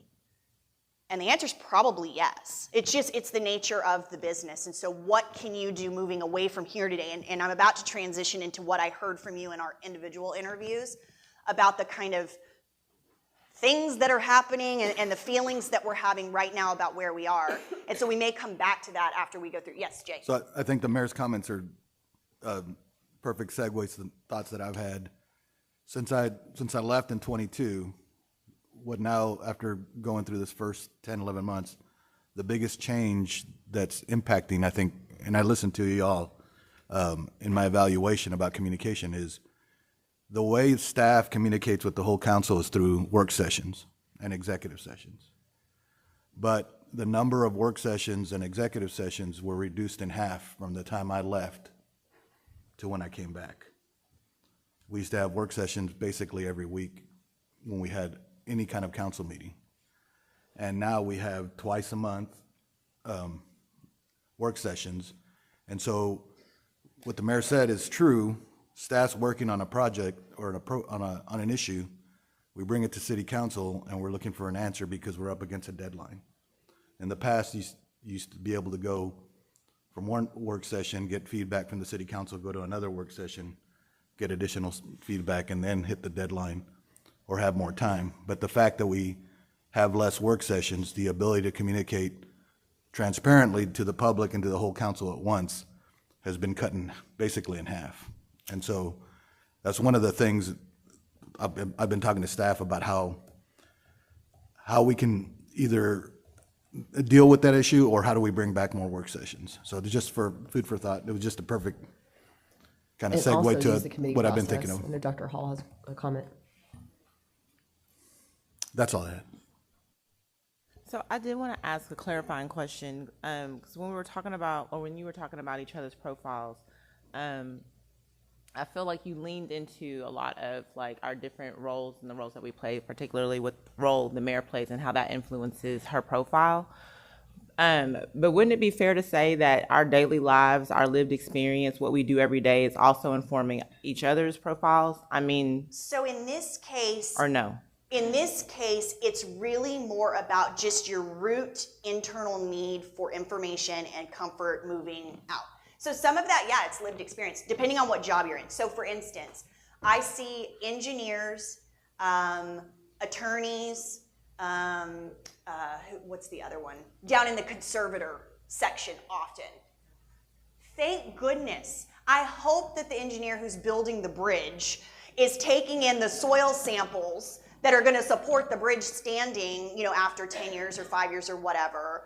And so there, some of it is this professional need. It could be the way you studied when you were going through school, but it's less about, this one is less so than, say, DISC or one of the other profiles, about preferences. It's really about just an internal guttural need and your way of processing things. But some of that, yes, it can be influenced by your profession Okay, so that's what I was trying to understand. Like, I think for what I heard you say, mayor's role is influencing her profile. It's influencing the group's profile. So she has her profile that's independent to her, but when you put them all together, because she has an extreme pull to the north, she's sort of pulling the group because that's just natural to her to run a meeting the way that she needs information, right? Right. And so she has to be aware of that in order to make sure that the other folks are getting what they need in the process. Okay, So it's the group dynamic, yeah. Got you. Sorry, I misconstrued that a little bit. Thank you.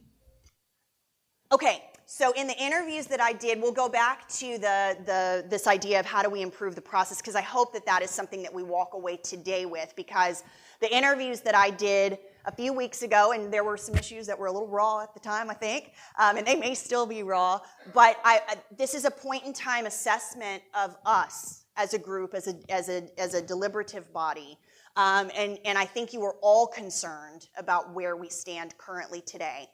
And so the question is, how do we move up and out of this and make ourselves a better team or a better group or a more effective group? So I asked each of you individually, how are the council dynamics? Just open-ended question. And this is kind of just a compiled report, no names are on it, but there's a feeling that there is disrespect, both personally and professionally in the meeting environment, that the group is dysfunctional, that it's divided, it's divisive, that it's partisan, that we're getting things done, but it's sort of limping along and not being as effective as it might be. We've got new members, new dynamic, new people at the table that we're all still getting to know. Personality conflicts are kind of palpable at this moment, which is driving people to be sort of individualistic in their thinking and not necessarily as collaborative as maybe to be. A lack of team spirit, that it's becoming publicly embarrassing, our behavior. and the public is noticing that it doesn't have to be this painful, but it has become painful to engage in deliberations, that there seems to be a lack of communication, and that was amongst each other, and I recognize laws, I mean, like, got it, but also just sort of internally and with staff, and then a lack of general decorum. So talking over, not, being recognized, calling each other out or names or whatever. But this is what you all said about your current state of affairs. Does anybody take issue with that? Does anybody think this is the way we want to keep moving forward? Okay. Yeah. Anybody? I'm just messing with you. You just were looking at me. It's so nice. I'm just kidding. Right. So what do we do? So your opening speaker talked about sort of valuing the individual parts and bringing them together and thinking about bigger picture, like what's the ultimate outcome? Getting out of the nitty-gritty how we do things or why we disagree about this or that, but really focusing on what that higher level objective is or outcome is. That's difficult to do when all of this is going on. But as we mentioned just a moment ago, we've got processes that are in place that are probably creating more strain than there necessarily has to be. And if it's opaque to you all, then it's opaque to the public. And so you're also seeing the public stand up and start engaging in a way that they may not have engaged in the past. And so how do we reset? How do we reinstill decorum? How do we bring everybody back to we may not agree with opinions, but we respect each other as individuals. And so this afternoon we'll spend more time, Ron, with governance, sort of the principles of good governance. But what I want us to do also is be thinking about, do we as a body want to endeavor to change the way we do things? Whether that's through a policy, whether that's through, we're going to get retrained on something or trained at all on something. But that's the way out of this. It's not to just keep going like we're going, because it will only get worse. And I always hate when an organization gets to this point and then says, whoa, this is not good, right? We would rather have put some things in place ahead of it sort of becoming more contentious or divided. But this is where we are, and so we as a group need to decide if we're going to get out of this. And in my individual interviews with each of you, I got the sense that we all wanted to get out of this. We may all have different ideas, but if we can say the cake is we want to have a better process that we can all agree to and that we can educate ourselves, our next generation, the staff, and ultimately the public, I think that will be an advancement to this group and can help alleviate. It's still not gonna, you may still hate whoever, you may still not like baking soda, or whatever, I'm just kidding. But at least we can figure out that we'll all play by these rules so that we can maintain that decorum and ultimately get to the outcomes that we're really trying to get to without all the distractions. So then I asked each of you what values you each apply to every decision that you feel like these are my absolutes, my never waver, and these are the things that I think should be important to the body when it deliberates. These are the things that the organization should hold dear. And these were the things that came up: civility, respect, communication, strategic thought. Is it sustainable in the long term? That was a conservator, I'm sure, who said that. I'm just kidding. The safety. Is it safe? Is this promoting public safety? Is it going to be safe for the people we're serving? The delivery of essential services being the baseline. Are we meeting those standards? Do we have those standards? Or we feel like we're doing a good job before we do the nice to haves? Collaborative, diversity, inclusive, equality, dignity. Would I want it to happen to me? And can I sleep at night with the decision that I made? Very personal, those two. But I would say that most of these, I don't know that anybody would kick any of them off the list. Some of them are very similar and they might be combined. But if we can say, this is what we're ultimately, this is our sort of why we want to process or why we want to talk about an issue in a certain way or why we want to bring, voices into the fold, then we've now sort of elevated to, It's not because I like so-and-so, it's because I really want this to be an inclusive process. We don't have stated standard values as a body. Some places do, some places it doesn't make sense, some places it does. But food for thought, just wanted you to see kind of what your peers were saying. And then finally, so how do we start to improve from where we stand today? And I asked you all, what could we do? And you said, we need a reset. We need to instill civility. We need to get back to the business at hand, which is intentionally nonpartisan, and stop, sort of allowing that to dictate what the city does. Respecting each other, respecting our roles, creating a shared vision. You have priorities, but what is it those priorities, those ingredients, are ultimately trying to create? When have you had that conversation? I know when we first did the priorities, which we'll talk about a little bit more here in a second, quality of life was the kind of umbrella. This is what we're ultimately trying to improve people's quality of life and provide a great quality of life. What's the definition of that? We said these are the ingredients that add up to it, and that's great because they're process-driven and we're moving forward, and you'll see a report here in just a second.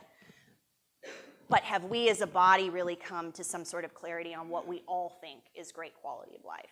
And so vision can be one of those sort of things that everybody can point to and say, well, that's what we're chasing. This is what we're ultimately trying to become as the city of Fort Worth. Improving the system, like we talked about.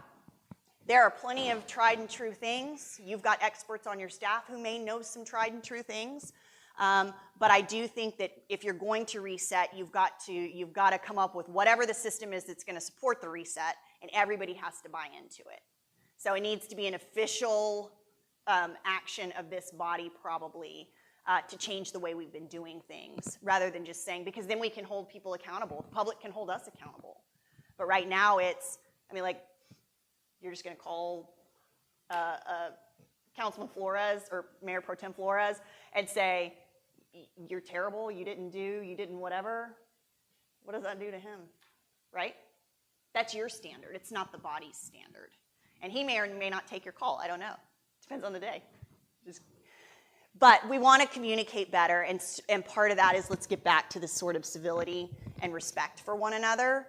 And ultimately, we've got to build some trust back. And if the first start is just building a system that we can all trust, that's the first start. Because you may never trust, certain members or each other or whatever. But at least if we can all agree that the system is built to be effective, then we can trust in the system and hold each other accountable to it. So one of the things that you all did a few years ago, and I know you have revisited it since, but was you looked at strategic priorities. So as a body, you deliberated as a group, and I know they have come back to you over time, but basically said these are the 5 top categories of things that we think are really, really important to our quality of life, to our residents, and the things that we want to place priority on so that we can deliver best services, better services.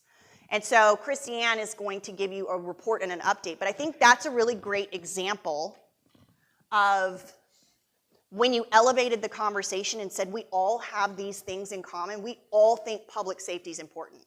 We may have different ways of getting there, but we all think that's important. Those types of categorizations and that proclamation from you all gives staff clear direction that your expectation is that we're going to advance these things. You're going to get to make policy decisions. They're going to bring reports to you, all of that. But at least we've all said these 5 categories are of utmost importance to us as a body.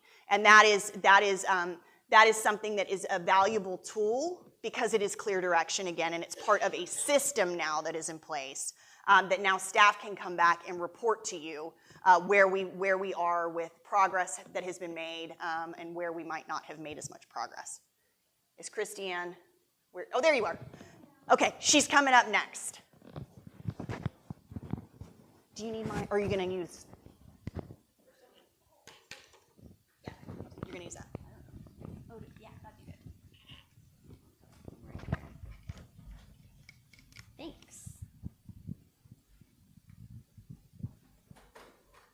Okay, good morning. Do we need to stretch? I almost fell when I walked up here. Thank you for letting me be here with you today and like return the power dynamic to the room where like I'm presenting to you in the way that you're like, you know, normally hearing from me, and you can ask me questions and you don't have to feel bad about your personalities or anything. I think this is, I want to make you feel good before lunch. Okay, so Christy Ann Simmons, Fort Worth Lab, just for the purpose of streaming and all. Thanks for letting me be here. This will feel more like maybe a normal report out that you get, but I'm appreciative to have the time during the council retreat. I think this is a good time to talk about strategic priorities. We're not really revisiting the priorities today. In a lot of our pre-work with you that Hillary did, you're pretty aligned on the priorities, which is great because, you know, you're all kind of different and that's a good thing. But it's nice when we have alignment on the big overarching issues. But this is kind of our first attempt at what an annual report out might look like. Some of you will end up wanting more detail after you see this, and that's okay. I'll give you a resource for that. But you can let me know what you think as we go here. So Fort Worth Lab, like a lot of departments, all the departments really, wears a lot of different hats. So a lot of times you hear from me about budget or data analytics. Today I'm wearing the strategy and performance hat, which is another division of the lab. So we sort of lead in close collaboration with the departments, of course, the strategic priorities and performance management process for the organization. So I'm just going to remind us of kind of where we are in that journey of strategic planning and performance management. So last year, was really about 18 months ago, the City Council, as it was constituted at the time, adopted a resolution with strategic priorities.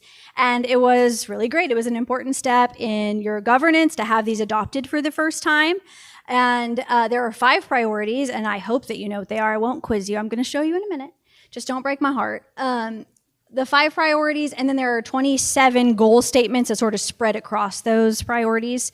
And kind of hold up those pillars. And then the resolution also said, and you're not supposed to be able to really read this, but item 2 at the bottom, if you can see it, it says that staff, so me or whoever, is directed to present these goals to you every year and the strategic priorities every couple of years so that you can kind of revisit those.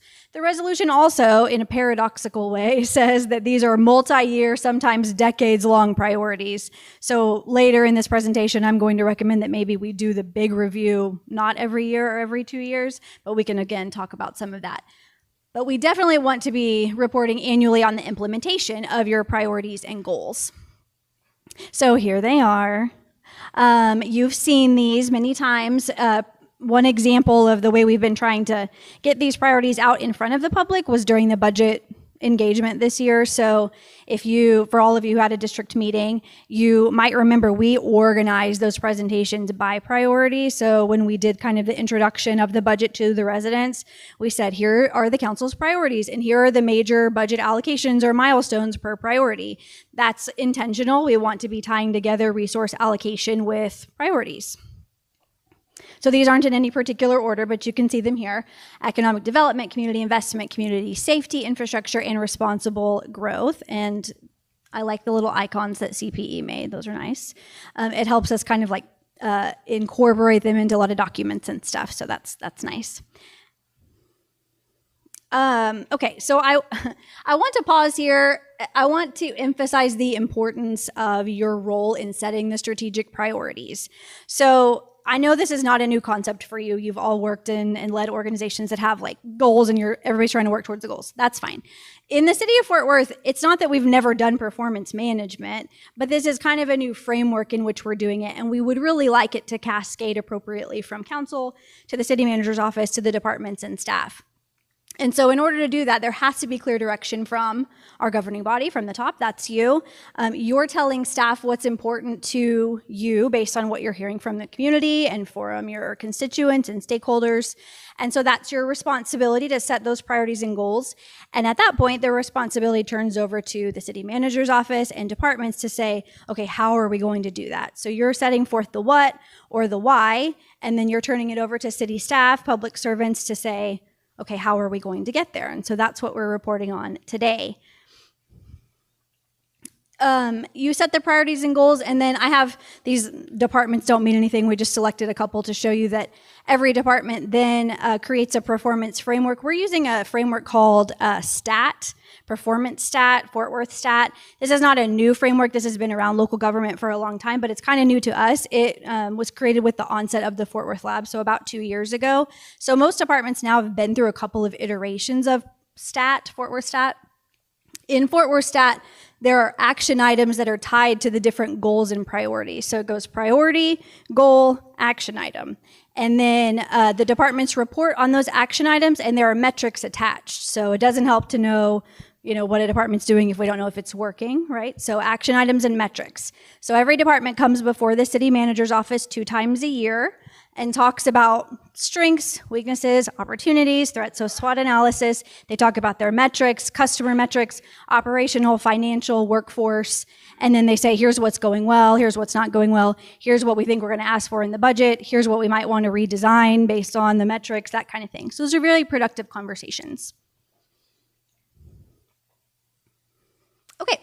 So quick summary by priority status. So again, we expect to see lots of on target, and you'll see that here. So across the 5 priorities, lots of work going on. There's 150-ish action items. I think there could be more and less like through the years as we iterate. We're a very large organization, you know that, and so we expect to see a lot of action items. It can get a little unwieldy with a lot of action items, but it's part of the lab's responsibility to calibrate like what is an action item, what is a goal, what is a metric, so we're working on all of that. But we have about 150 right now that roll up to those goals and priorities. The large majority of our action items are on target and in progress. There are a few that haven't started yet. And I can, of course, provide you detail on those, but typically that's a funding issue. Sometimes, we've hired a lot of department heads in the last year. Sometimes it's like a leadership change, kind of looking at priorities of a department. And then we have some that are marked complete, and we expect to continue to kind of check those off. This is a point in time, so these are constantly changing.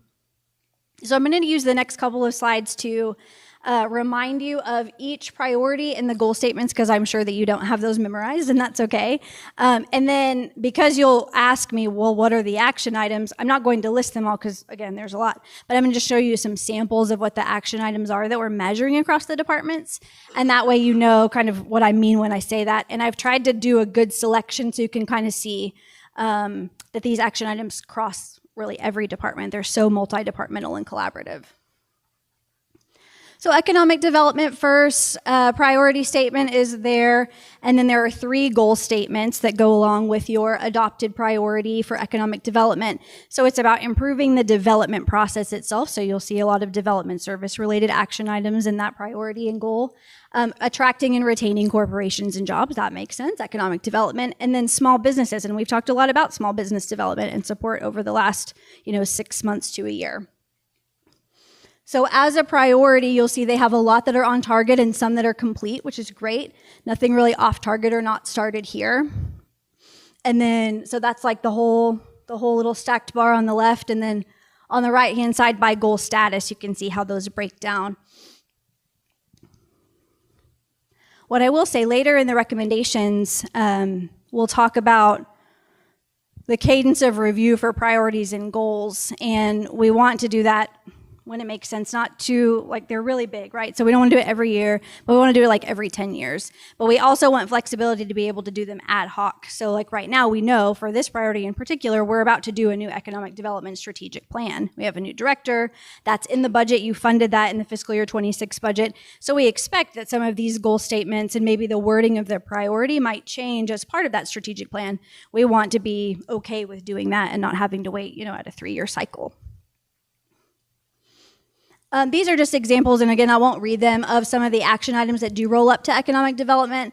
The point is to just kind of show there's development services items, there's economic development items.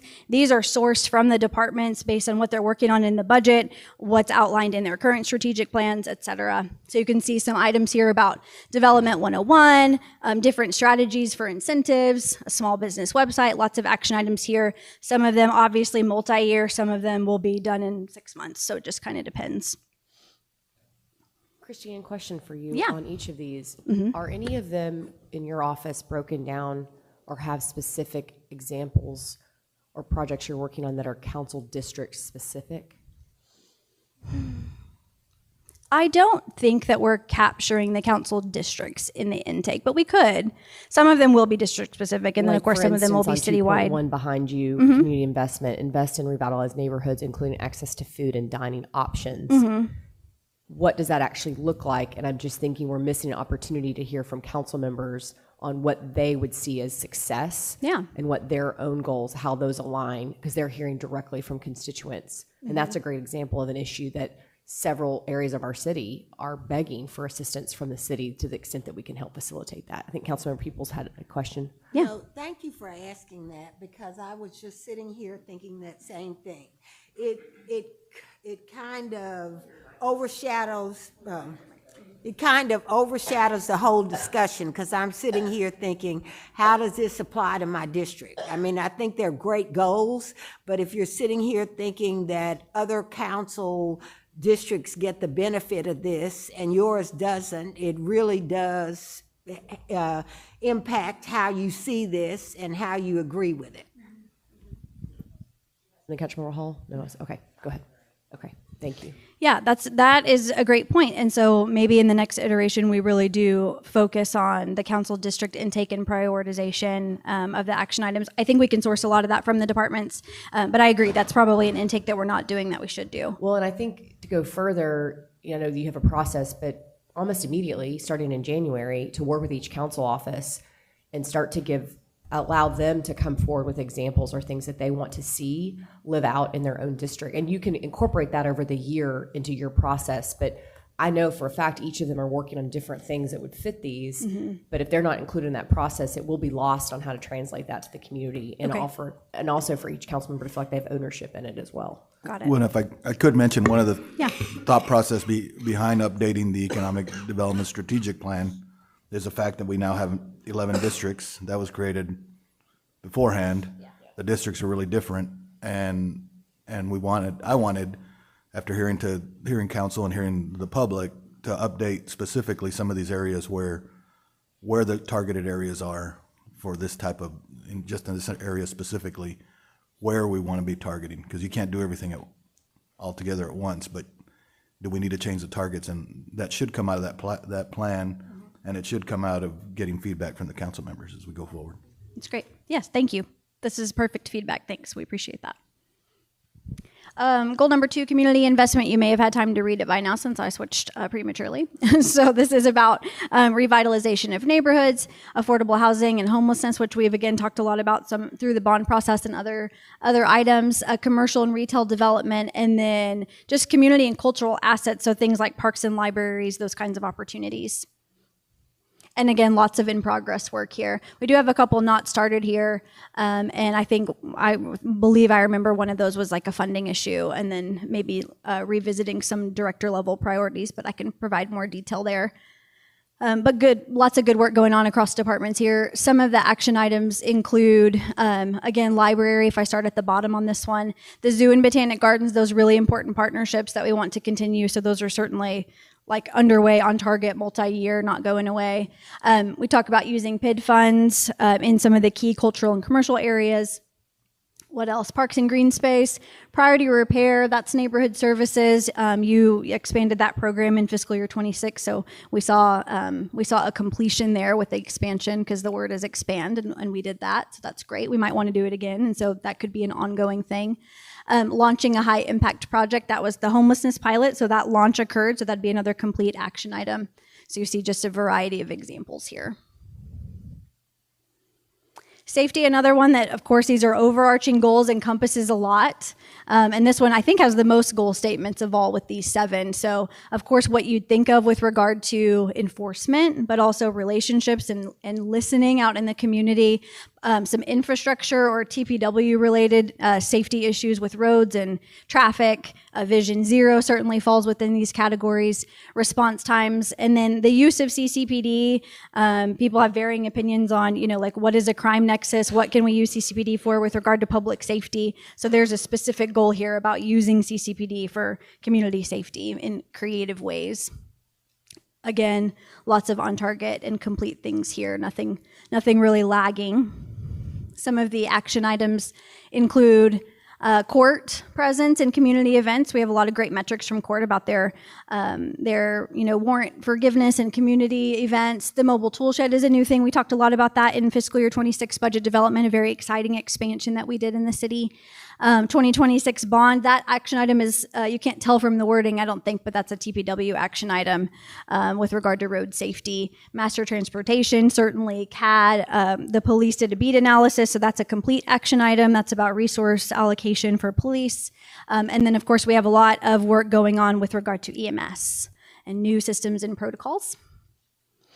Infrastructure, huge topic, we know. A couple of goal statements here about just funding and capacity, which is, just a giant goal statement, of course, and maintaining our infrastructure and assets on schedule. And then, of course, flooding, primarily coming out of TPW, stormwater, and water. A number of action items, and then some of the examples of these include some of our enterprise funds and special revenue funds, not just water and stormwater, but also the convention center expansion. The airport has a number of action items in the infrastructure category, aviation, the 3 airports. Property management also has action items in infrastructure. And then we have varying multi-level, multi-year action items about water loss and floodways and stormwater. And then finally, just to wrap up this little snapshot of the priorities, responsible growth, again, a really big priority with big goals, and that's planning for our massive growth, right? Enhancing connectivity, parks and open space plays heavily in this category, and then public engagement, which some of that is in the Fort Worth Lab and also CPE. So lots of really great progress going on in the last year through the Fort Worth STAT program and performance management system with regard to these action items. Some of the examples include the place types approach, which is comprehensive plan. We're in the middle of updating the 2050 comprehensive plan. You all know that. And part of that is this methodology called place types for future land use planning. And so that's an in-progress goal. We know that the landfill will close, so that's responsible growth, making a plan around that closure. There's action items around trail-oriented development and open space conservation. 5.4.1 there is a Fort Worth Lab and CPE goal about co-locating public engagement. A lot of you have been pleased with, the sort of bond and comprehensive plan together meetings, as well as some of our more multi-departmental budget meetings. So that's been helpful. So that is my, I'm going crazy. Hold on. Let me go backwards. You're like, I'm done. Nope. I'm not done. I'll never be done. Just kidding. I'll be done in a second. So recommendations, I know this is a quick snap. And again, I know that a lot of you are like, well, I want to see the detail. I have a resource for you to see the detail. And perhaps we'll look toward what an annual real static report might look like. Right now, what we have, if you kind of skip to the bottom of this recommendation slide, is a website that's, I'm not going to call it a dashboard. It's not really a dashboard. It's a GIS website. And so we're hoping to roll that out in January. Remember a couple weeks ago I talked to you about some of the public-facing dashboards that we want to push out as part of data transparency and that kind of thing. So one of the things we'd like to publish on the open data page is the council priorities, implementation status. And I wish that I could pull up the video. Maybe you can switch to the video. I don't know if you can. You can't. That's okay. We have a little demo. Maybe I'll send it out after the fact where you can click into the webpage and you can link by priority and you can see all the detail. It's like these tables and there's little red, yellow, greens about how things are going. You can filter as you want. You can submit comments and feedback. So we want that to go out to the public so that you can see it in real time, but also they can see it in real time. I'm a big fan of pushing the work of, our hardworking departments and public servants out to the public. And so we'd like to do that and maintain that as a public-facing website so that people can see how the council priority implementation is going. We are really excited. I'm excited to have a framework around the strategic priorities and performance management. Again, there have been some stops and starts at this over the years, but with the Fort Worth STAT framework, it seems to be kind of catching on and working. We are, again, a very large organization. You know that better than anyone. And so this type of transformation around performance management only occurs at the speed of building trust and collaboration with departments, and so it's certainly iterative and incremental, but we're excited, and we know how important it is. I hope you do too. You will hear from Jay later today. Spoiler alert, that the fiscal year 27 budget is going to be a challenging budget year again. I'm sure that you already know that. So you'll hear a little bit about fiscal health. But with regard to a challenging budget year, this becomes very important, as you know, because it's like, well, where are we going? Like, what are we spending money on? How aligned are we with the priorities? Are there programs we should stop doing? Are there programs that like they're not performing well and they need a redesign? So that 3-strand cord of like budget, data, performance, which is like the Fort Worth Labs wheelhouse, it becomes very important with regard to like responsible resource allocation, fiscal year 27 budget development, all that stuff. So we have to have your strategic priorities and your buy-in on those priorities in order to make progress there. So we would like to keep reporting annually.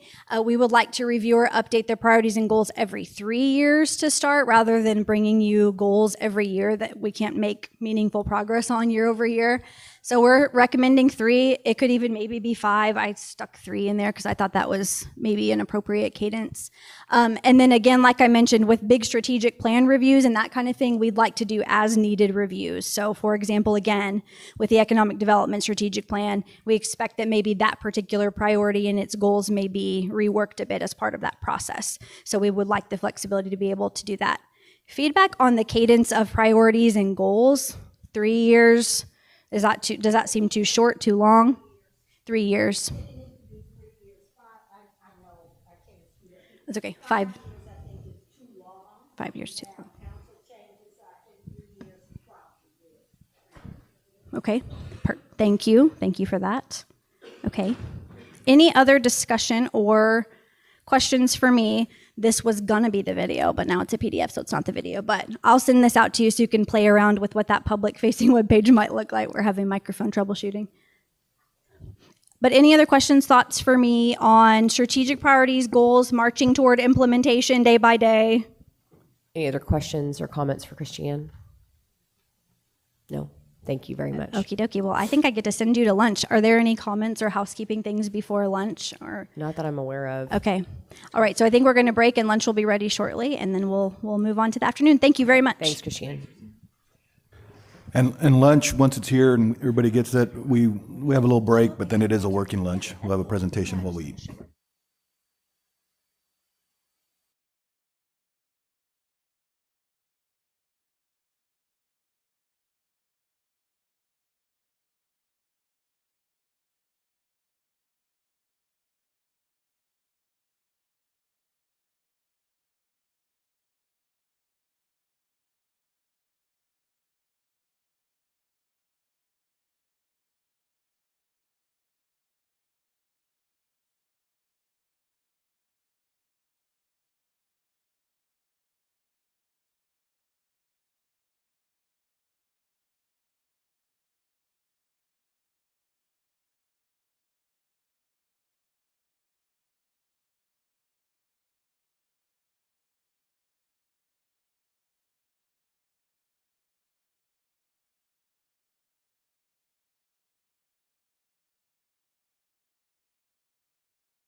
Mic check test.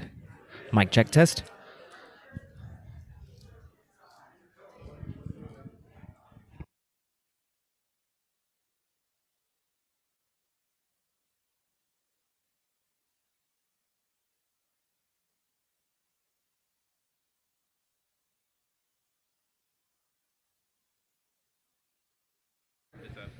Mic check test.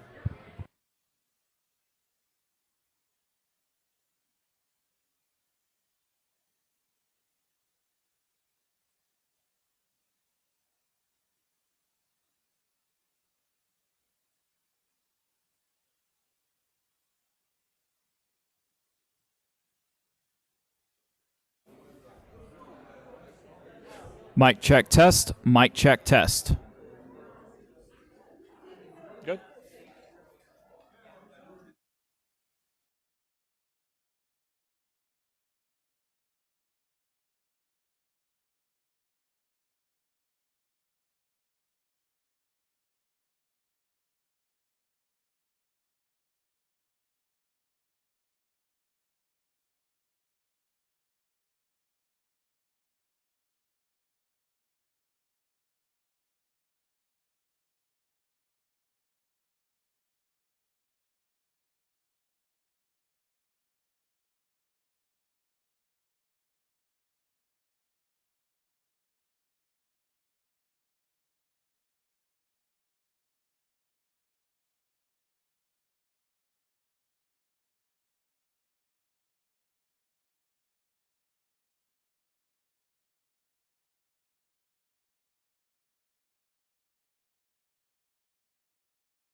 You ready? Okay. Okay, council, thank you for eating lunch quickly. Our next presenter is Jennifer Hernandez, who is a partner with Holland & Knight Land Use Environmental Law. She's the West Coast chair out of San Francisco. She has 4 decades of experience in land use, environmental, climate change law, and co-leads the firm's climate change team in West Coast practice. She is a recognized author, educated board member advising public, private, and nonprofit organizations. I've had the pleasure of seeing Jennifer present, and then also at a conference most recently at UT Austin around affordable housing policy. And because this is an issue that's very important to each of us on council, I thought she could really help us be more proactive and pushing the state of Texas and our own city on what housing policy really should look like. So Jennifer, thank you for being here at this time of year. I know it's quite busy, and the floor is yours.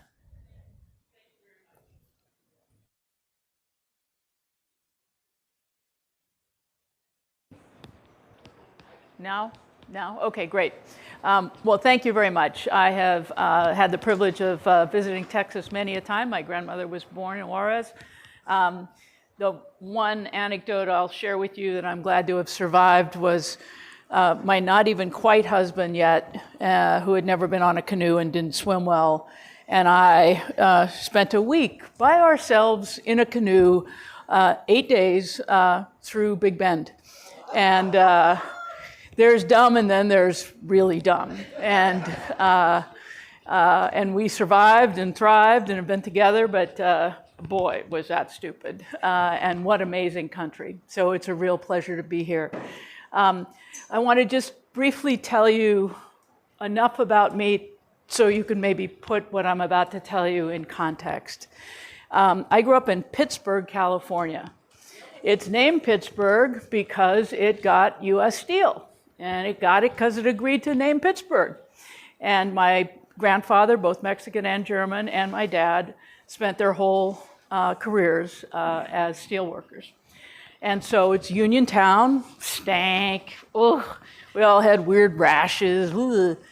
But it was solid union jobs, which meant we had medical care and we had paid vacations, and we didn't really think too much about whether we were or were not prospering because we had what we needed. My parents owned their home, my grandparents owned their home. My Mexican grandparents took longer to own a home, and redlining's a real thing, even in California. But then, eldest, what I'm supposed to do, right? After high school, I'm supposed to go to junior college and then become a teacher. I'm like, no. I've always been bad. Bad. The nuns, when you're trained by nuns, you're a saint or a sinner. I'm a sinner. And so I'm like, I'm not staying in California. I applied for and got this crazy scholarship to Harvard. How crazy?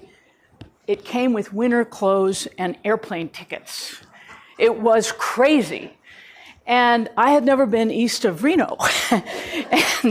and then I flew out there, and I was, 17, and oh my goodness. And what an amazing rocket ship. And I went from there to Stanford Law, another full scholarship. I'm like, whoa, now I'm mistress of the universe, right? I couldn't be more conceited. And so the goal was to start practicing law, learn the trade at a big firm, make some money, and then go to a nonprofit and do good for the environment. And in March of my first year as a lawyer, where I started off at $39,000, making $10,000 more than my dad ever made in his union job, but in March of that first year, my dad, age 57, was permanently laid off. And but for the fact that my parents owned their home, that my little brother had become a welder and had a good job with our local utility, and that my sister, who majored in high school in boys, had started at a Catholic school, college, and ultimately graduated and got her master's. But for home ownership, our family would have been hurting big time. And it was hurting big time. My dad went from that job to being a retail clerk, minimum wage. My mom ended up doing some house cleaning before I figured that out. Home ownership is a non-negotiable in this world ticket to stability, multifamily, multi-generational wealth. It is your bank account, and you pay yourself every month. And we in California have made homeownership completely unattainable. Completely unattainable. We're running right now at about 9-to-1. The magic ratio is median income, home price. If median income, 3, 4, maybe 5 times home price, you can have attainable home ownership. Right now, California is running about 9-to-1. 9 times your total annual income to buy a median priced house. We've broken it.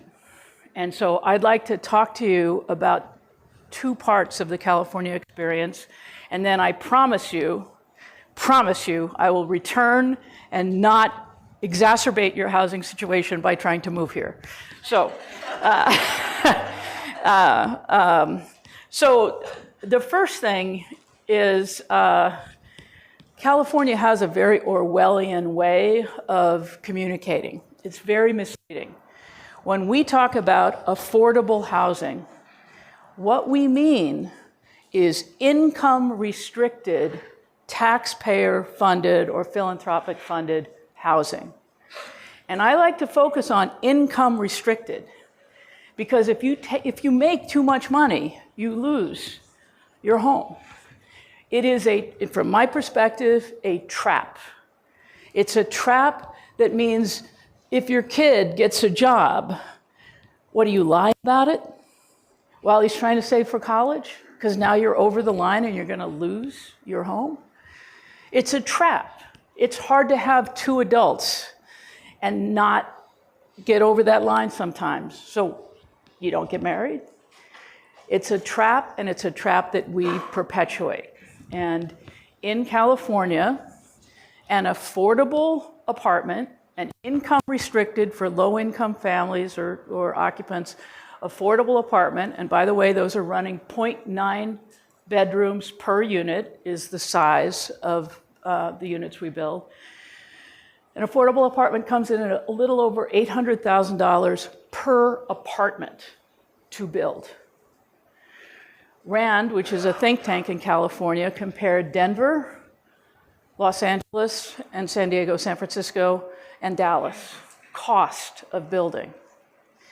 For the cost of one income-restricted affordable apartment in California, you could build 4 market-rate apartments in Dallas, 1.5 market-rate apartments in Denver.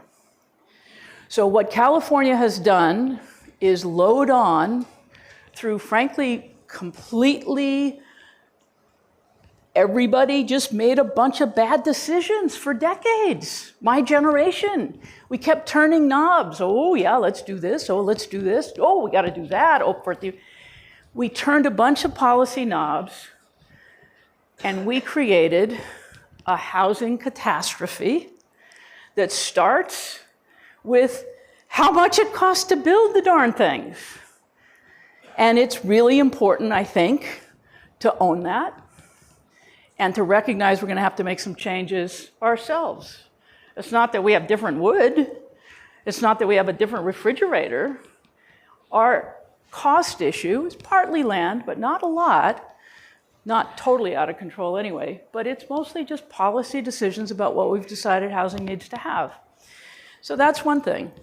The other thing is we've used climate policy to create this kind of framework, moral framework, policy framework that says people should live in small rental apartments without a parking space and take the bus.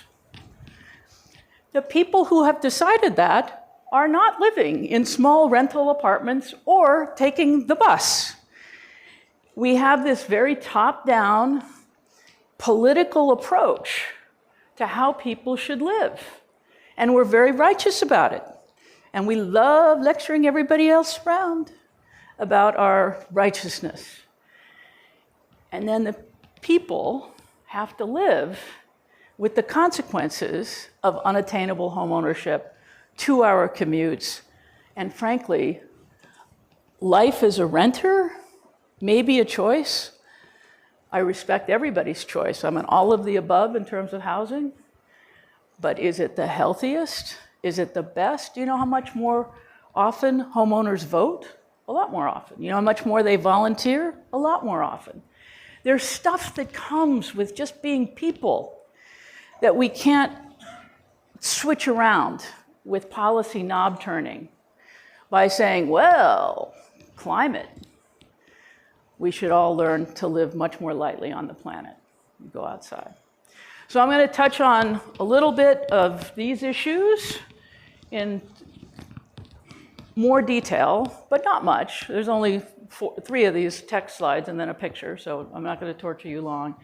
But you just heard my shtick. So the rest is a little more detail.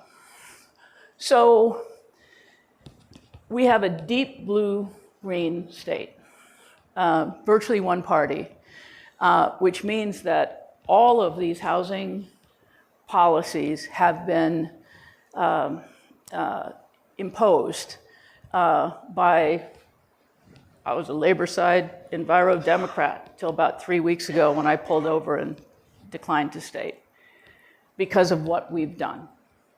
So these are political choices made by a deep blue, deeply, in our minds at least, compassionate, environmentally appropriate, civil rights-oriented group of folks making policy choices. But look what we've done. We have demonized local government. The very first thing we've decided in Sacramento by all these former local government officials who occupy the State House is that every local government in California is at fault for causing our housing crisis. Each of these people were from local government. But now the preemption of local zoning, the top-down mandates to accommodate certain kinds of housing, certain numbers of housing units, to quickly process housing approvals. It may feel uncomfortable to you, but I have to say, in California, really, I made a living. I have 30 lawyers working for me, making a living. We used to call it creative groveling. You used to ask for years. Please, sir, may I please make one house, make 5 houses, make 15. We have cases where we've litigated for 30 years over whether or not housing can be built. And that is in part local government, it's in part environmental laws. But we really did have a problem with local government. But what do we do when we have a problem? We kind of stumble around trying to make it better. And now I think we've done quite a top-down number on local government without really recognizing local government also has a job to do, like providing real services for real people and how do they get paid for and whatnot. But top-down, big theme of our state. Dense. California has 40 million people, a lot of people. It's about 100 million acres, big state, not like yours, but big. How much of California do you think is actually developed for people to occupy? Percentage. What do you think? How much of our land have we taken? 8. That's a remarkably good guess. According to the Census Bureau, it's 5. And yet, we've decided, mostly for environmental reasons, that we need to go up, not out. I mean, that's a policy choice. It's not like we don't have land, but it costs 3 to 7 times more to build up. That difference between up to a 3-story townhome or single-family home, if that's your sort of base price, to build an apartment stacked on top of each other, or God forbid, condos stacked on top of each other for various other reasons, insurance and other stuff, that's 3 to 5 times more. Once you get above 5 floors and have to go to a steel frame building, that's close to 7 times more. So by choosing a density knob on our policy dial, we've picked higher cost land. There's something there already. It's already in an existing community. Harder, usually infrastructure, because it's already kind of deteriorated and isn't sized for density. So you got a retrofit, which is more expensive, and then a form of building that is more expensive. And just that one, like, oh, we should do density to like not drive, to not burn fuel, to even though we're trying to get to electric vehicles or whatever, it's this whole kind of ethic about density good, infill good, exurban bad, suburban bad. And again, not to say that people shouldn't have options to live in existing neighborhoods. They should. Existing neighborhoods, from my perspective, shouldn't be able to shut the door. And if somebody wants to build an accessory dwelling unit in their, backyard for their mother-in-law, I don't think that should be disallowed. But the idea that everyone needs to cram into what's already the most densely populated region in America, everybody like New York, Chicago, LA, Long Beach, Anaheim. That metro has more people per square mile than New York. And yet we're gonna go only up. Next, transit, bikes. This one, I'll give you a headline. What's white, male, and 6 feet wide? Chronicle headline. Why? It's a bike path. We have a very ardent community of bikers, and they love biking. And it's a little unsafe to bike on streets. And they're strong, and they've got biking. And I'll show you an image soon. But everyone should bike or take the bus.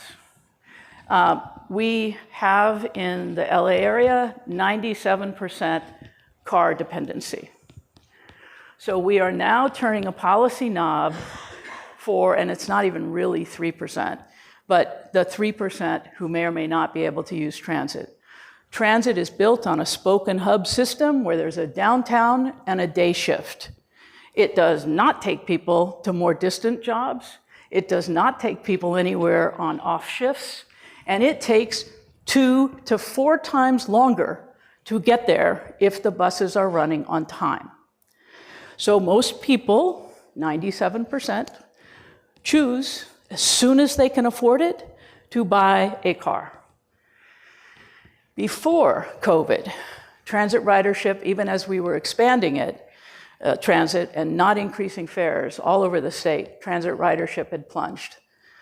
Before COVID, with COVID and remote work, every transit system is in huge trouble. But we're doubling down on people should ride their bike or take transit.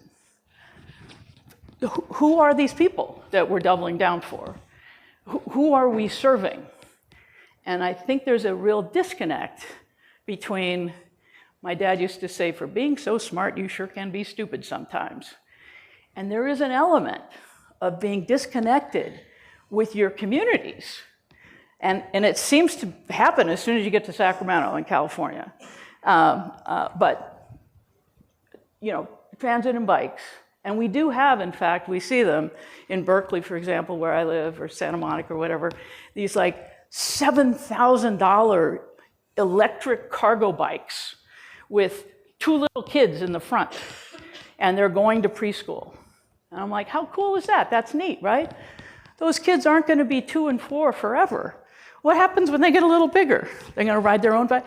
In any event, it is an example of where California has married housing and transportation policy and policy choices in a way that has created the highest number of super commuters, people who commute more than 90 minutes per direction every day in the United States.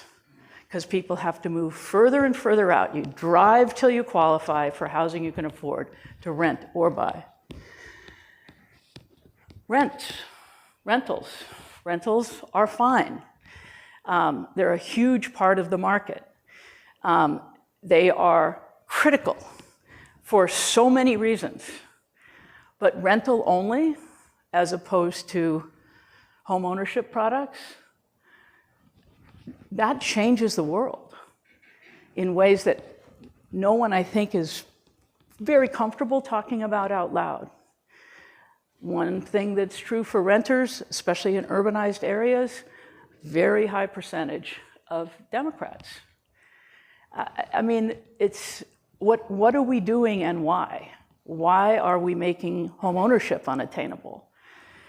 95% of the units we build, housing units we build, in existing communities in this infill regime are renters, are rentals only.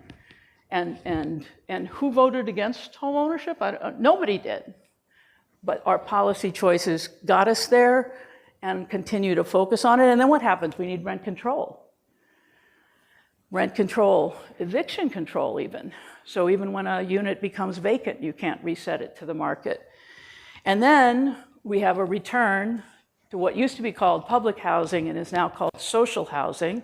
And that's the idea that government should own, build, and operate housing at scale. There are places like Vienna and Singapore where this has been very successful. It's high cost. It's most identified as a policy priority for the Progressive Democratic Socialists of America wing, which we now have pretty significant contingencies of on various city councils as well as in Sacramento. But returning to social housing, where the government is now going to build $800,000 per apartment unit and then maintain it. It feels like deja vu. We've been there, right? I don't even need to comment on it, but these are housing policy passions of quite a few of California's leaders. And I think you probably could guess, and certainly the numbers say why that hasn't turned out to be very well. But the vision is interesting, right? Let's all live in Berkeley or Brooklyn. Let's, fast track approval of the kind of housing we want. So make it hard for local government to stall or block apartments in infill locations. Let's make sure we accommodate the important interest groups in our political coalition. Those include folks that are advocates for tenants, advocates for homeless housing. These are legitimate, very important advocacy efforts.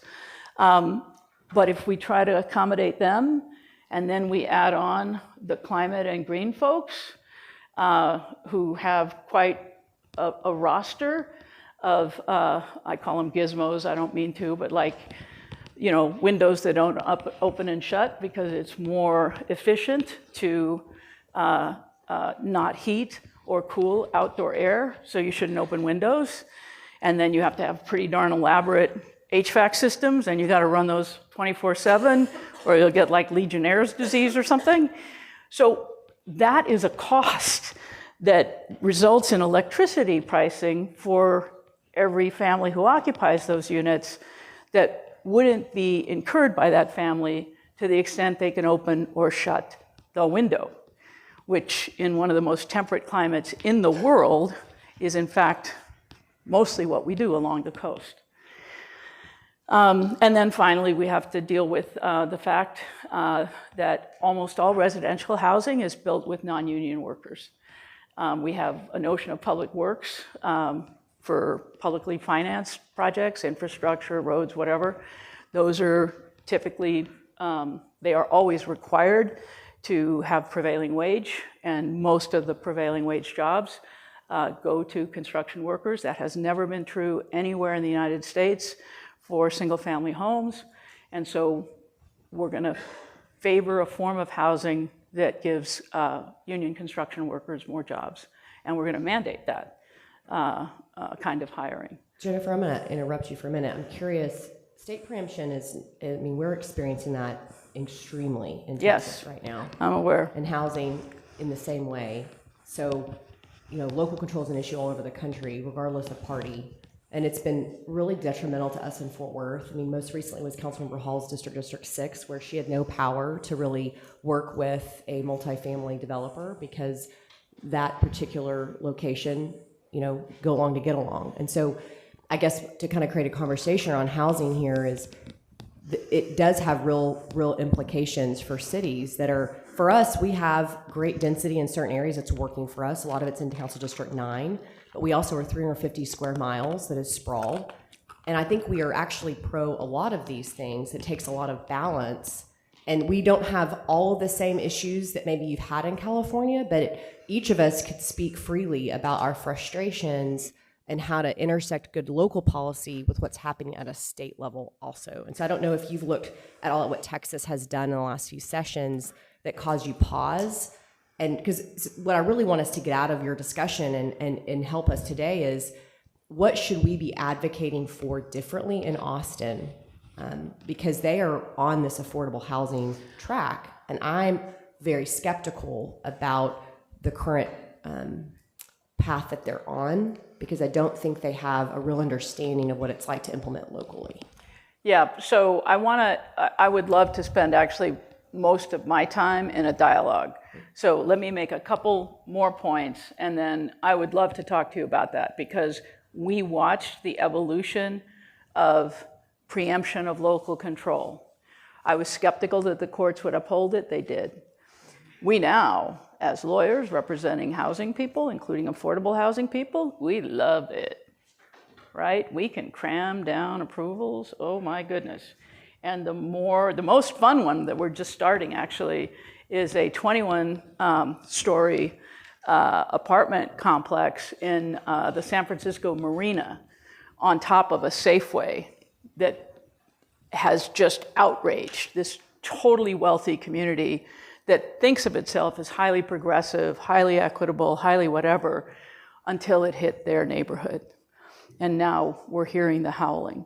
But that is possible because of state laws layered on top of local laws. And so I'm going to come back and then would really welcome a robust conversation about this. In California, there's a huge fiscal cost to local government, because for years now, we have been imposing fees on each housing unit to pay for all infrastructure, to pay even for things like road maintenance and stuff that existing homeowners get by virtue of paying their taxes. So we have now loaded more than $100,000, again, per unit in costs to try to make up the fiscal catastrophe of adding people without a way to pay for either hard or maintenance costs for what people bring. And that's not just usurping local control in terms of policy control, what kind of housing, where, but also leaving local government fairly stranded in terms of how to now pay for the additional municipal costs incurred. In fact, Los Angeles just announced it was going to sue and is suing the state for usurping local control and requiring high-density transit housing to be accommodated without a commensurate fiscal kind of solution. So I can skip most of this. I'll just leave you with, not only do we have the nation's highest housing costs, second to lowest home ownership rate, but California also has for years now had the nation's highest poverty rate, using a supplemental poverty metric invented during the Obama administration, managed by the Census Bureau, and it just adds housing costs to the measure of poverty. A poor family in Mississippi has more disposable income than a family making 30, 40% more than that family in California because of California's cost structure. And so we have a real problem with the 30 or so % of our people who are just barely making it month to month. And anything anything topples them. And this is with a pretty generous safety net. So solutions, I think here, are a little bit more California-centric, and I don't think you've jumped off the cliff on a whole bunch of these topics as California has. You still have affordable housing in the sense that many people who live and work here can ultimately afford to stay here. We now have hit the place where, as you well know, Californians are leaving to go to a place that they can afford housing. But I would offer, and anybody can speak up here, I'm hearing more and more about affordability and have just in the last 4 years as mayor, even before that, families from Fort Worth or this area that have called it home don't feel that way anymore. Absolutely. And their salaries and their household don't reflect that. And so it's something we all have to be cognizant of. Yep. So in your local control debate with Austin,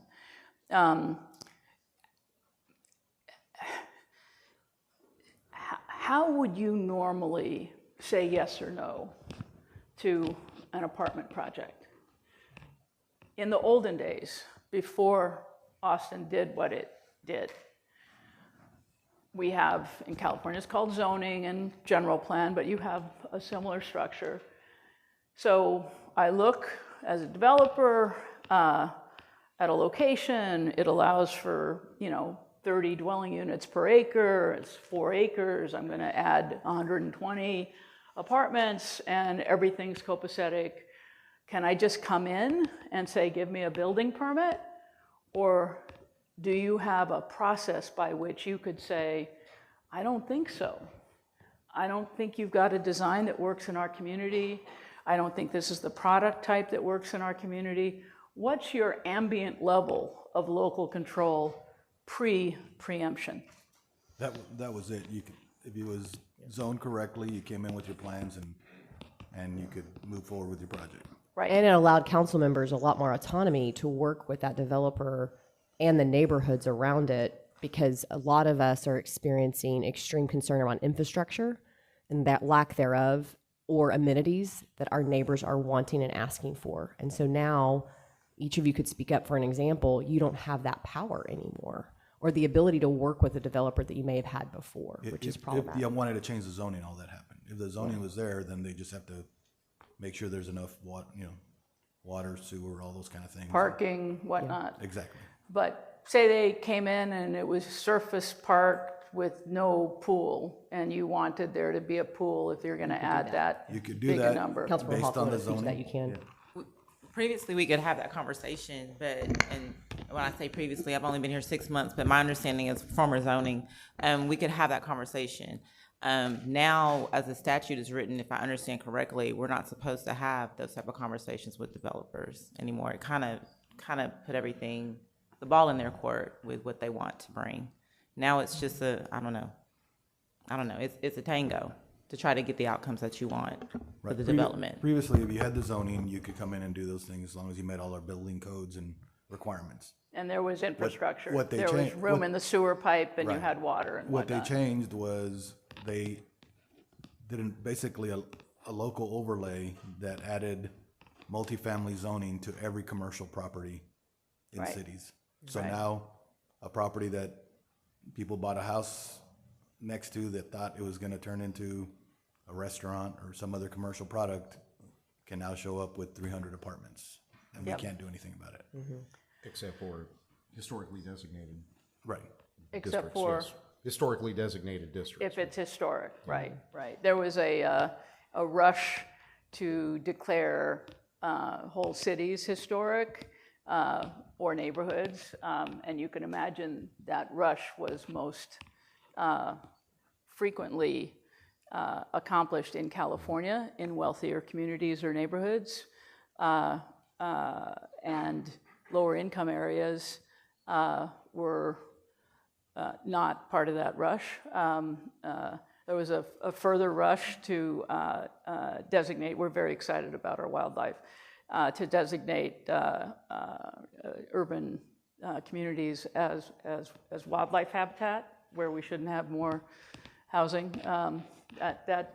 That didn't quite fly, but it was a good try. Jennifer, your third bullet point here, master plan for attainable home ownership. Can you parse that out a little bit? Yeah, so this golden rule of, and it's a very bipartisan, by the way, desire to provide starter home products so people can rent and then buy something that's not very spacious. I mean, I grew up in a 810 square foot home until I was in 5th grade, right? 2 bedrooms, 3 kids. But that starter home sweet spot is the hardest thing to build. It's what the community accepts most readily if it's on a manageable density, like a townhome, as opposed to an apartment block. Doesn't uniformly get accepted, but that starter home sweet spot, coupled with, which means that starter home has to be attainable to a family based on a median income ratio to home price of 3 or 4 to 1. You have to have a price point for home ownership at that ratio. Then what happens is renter people move up, there's movement in the rental market, and there's move-up opportunities for already starter homeowners as their income or preferences allow. But fixing the middle with a home ownership product is a way to restore home ownership opportunities, and you just have to be super clear-eyed about how much you can afford. I mean, we don't go shopping for a car thinking I'm going to get a $150,000 car. It's what can we afford? And policymakers have stopped in California asking primary questions, what can people afford? Because we always need taxpayer-funded, supportive, and very low-income household housing. We need that. That floor needs to be provided, or we're going to have homeless and other crises that are catastrophic. Then we need the rental market to allow vertical movement so people aren't spending 60% of their income on rent, which is a thing. And that's not a good thing, and we have that in several California communities. But if you restore that missing middle affordable product, then you actually can free up both the rental market and still provide for neighborhoods with higher wealth homes. Councilmember Beck, did you have something? No, but I got something. Yes, ma'am. Go ahead, Councilmember Beck. Would you like to go first? Yeah, I think I would.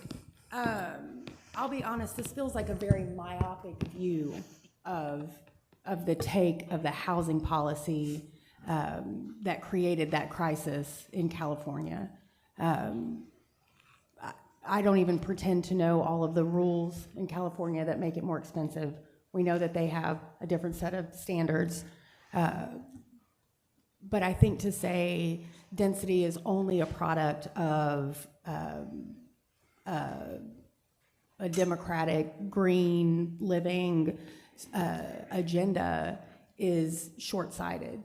For those of us that deal with the budget of a city, what we can tell you is we know it's much cheaper, and there's incentive for us to have density because it is cheaper for us to operate and maintain all of those city facilities. So I don't know that I necessarily subscribe to the same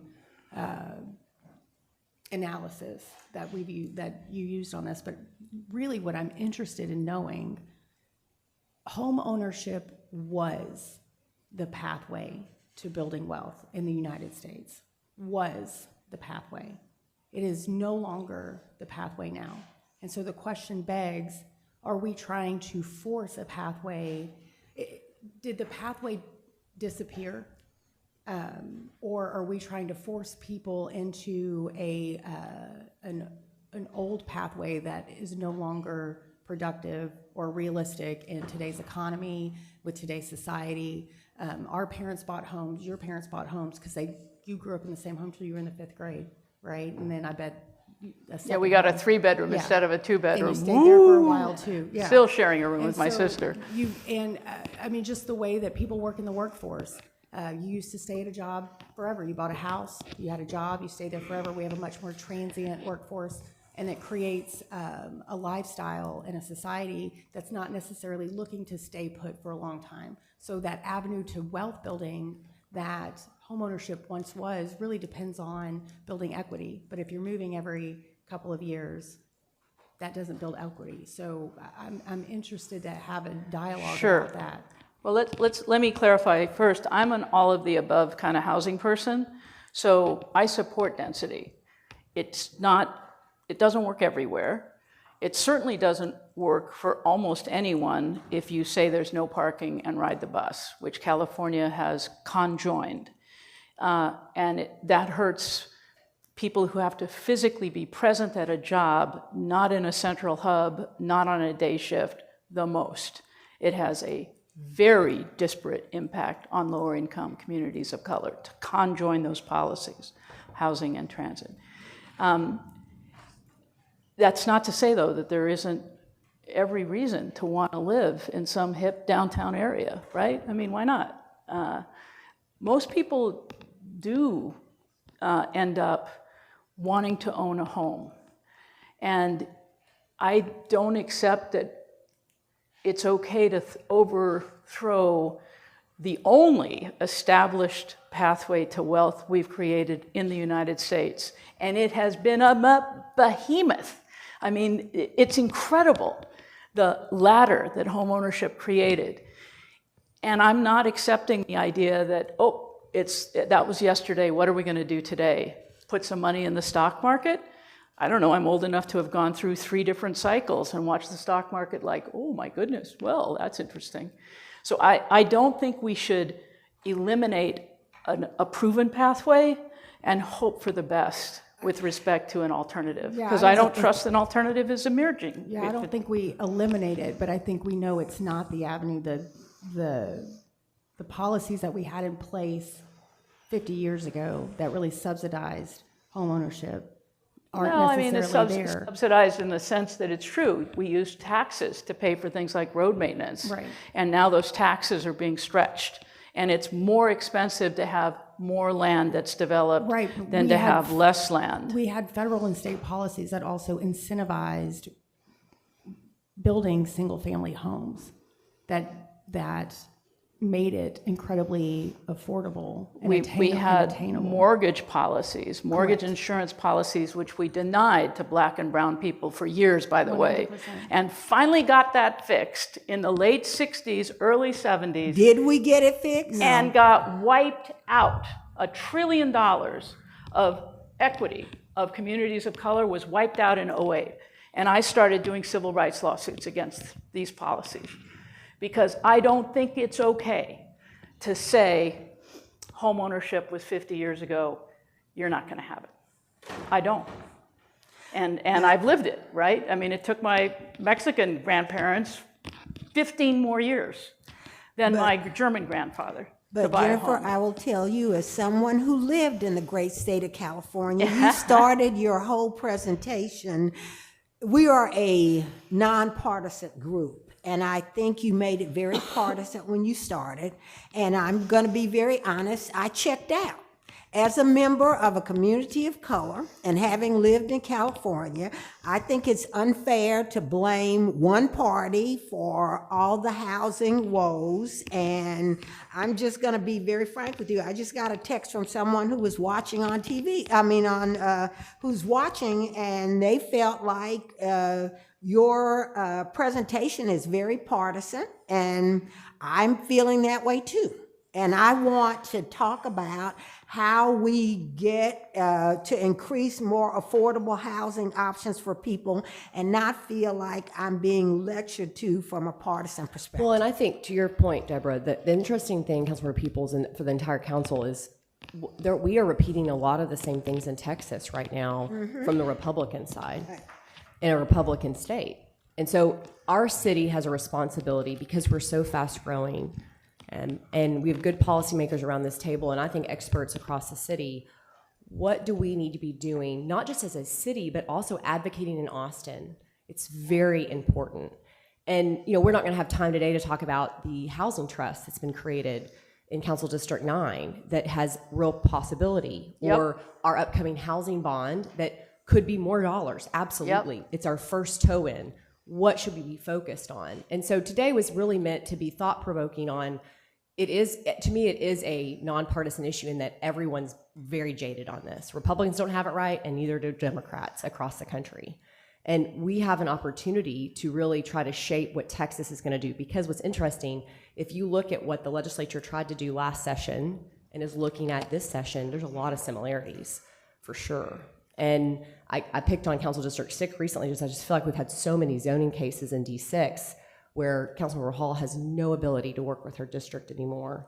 And I would push back the same way Councilmember Beck did on the density comment. We are, as our city, in certain districts, need to encourage more density.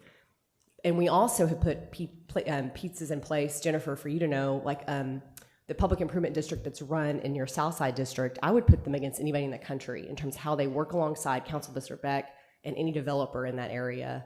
And they're still parking, but you talk about this, Beck, you could speak to it all the time on it's reduced, but it works for that area. But you still are encouraging car ownership or transit, whatever it may be. And then we actually, Jennifer, we have two council members, Councilmember Crane, Councilmember Nettles, that both serve on our transit authority to help create better synergy and decision-making for Trinity Metro as our transit authority and for the city of Fort Worth. So that's helpful context. All super, both of those comments, super helpful. But Councilwoman Peoples, my point in being as partisan as I am is because I trusted my party to avoid this mess. And we made it worse. And I own that as a generational member who turned a lot of these dials. And I don't think we need to stay with it. We can fix it. But from somebody who has lived in both red states and blue states, it is not a one-party issue, as the mayor just said. I agree. We're totally facing agree. this here in Texas, and Republicans have controlled this state for over 40 years now, and the median price for a home in my district is $450,000, which is ridiculous. I mean, most of my residents can't qualify for that. Right. So it's not one state's problem. It's a national issue, and we need to look at it as a national issue and as a nonpartisan issue, because if we get into this red state, blue state, we're going to end up blaming each other and getting nothing done. Again, I couldn't agree more. And there's a sort of movement, if you will, the abundance movement that says we got to get past these lines and we got to just start building stuff. And my point is, we got to build stuff that people can afford. And from my perspective, and it's maybe a just different perspective, that includes home ownership, not an unknown substitute. And it includes density, and it includes transit, and it includes cars, and it includes what people actually want and can afford. And when you try to do with policy too much either party social engineering. I was telling someone, I had a really good friend, brilliant guy, a lawyer, who bought a place on a hill and decided with his wife to cut a tree, and had seen the cartoons that said, if you put the V on the tree, that's where the tree falls. And it turns out that doesn't work on a hill because there's gravity. And so very smart policy people can turn policy dials in ways that just don't work. And my point is, we know these dials don't work. Now, local government, what you have is so incredibly streamlined based on what we have, that it's really apples and oranges. So we would have and do allow, even with preemption, what we call kind of design control, no, you need to move the 3-story units over here so they're further from this guy's backyard, but you can still have the same number of units, but please work with us to make this fit more in the community. That we have, and none of our state preemption laws preclude local government from doing that. Also, all of our state preemption laws start with local zoning. There is, though, one, actually several, but they're hardly used, that says any commercial area zoned for commercial with a prior use, prior redevelopment, retail, office, parking, so no industrial or whatever. But if that's your zoning designation, you can build an apartment by right. But it came with a mandatory inclusionary housing requirement for a certain number of percentage of units that had to be subsidized for low-income households. And it came with prevailing wage labor requirements, which more than doubled the cost of building. And so that hasn't been used. And I think it's an example of when you hear California preemption, there are gradations of preemption. And in that way, we still respect local control. But then there are overlays. And so in California, we have zoning. You make your choice. You live with your choice. You have to, though, zone for as many people as the state tells you you have to zone for. So you can't just say, I don't want to grow anymore. And we had a whole bunch of California cities who had said that and found out the hard way that they have to accommodate more housing. And then we have state density bonus programs that say, we'll let you do more than local zoning if you achieve these policy objectives, primarily inclusion of units restricted to low-income families. And that sometimes gets to outsized local zoning, but it's usually in the kind of 20 to 30% above local zoning. So what you have just described in terms of like any commercial area is now permissible for apartments is more radical than what California's local preemption program looks like. Councilor Beck, did you have something, or was it Lars or something you had a hand? No, go ahead. I just, I'm interested to know, I think what would be helpful is none of these policies happened in a vacuum, right? Like, for instance, the parking and transit policy. That is layered with all of the environmental regulations that California has, right? Their labor laws, the cost of doing business is much higher in California because of their regulatory scheme, not just those that touch housing, right? So a lot touches housing, but yes, you're right. And so, but those that are directly related to housing. So how much of that transit policy impacted the cost of housing? How much did the building code impact the cost of housing? Right? Where was it? Because I imagine it's a death by 1,000 cuts. And so knowing which policy went the wrongest, yes, is I think the most helpful in preventing us from going down that particular path. I also am curious to know, because it's something that I feel like I push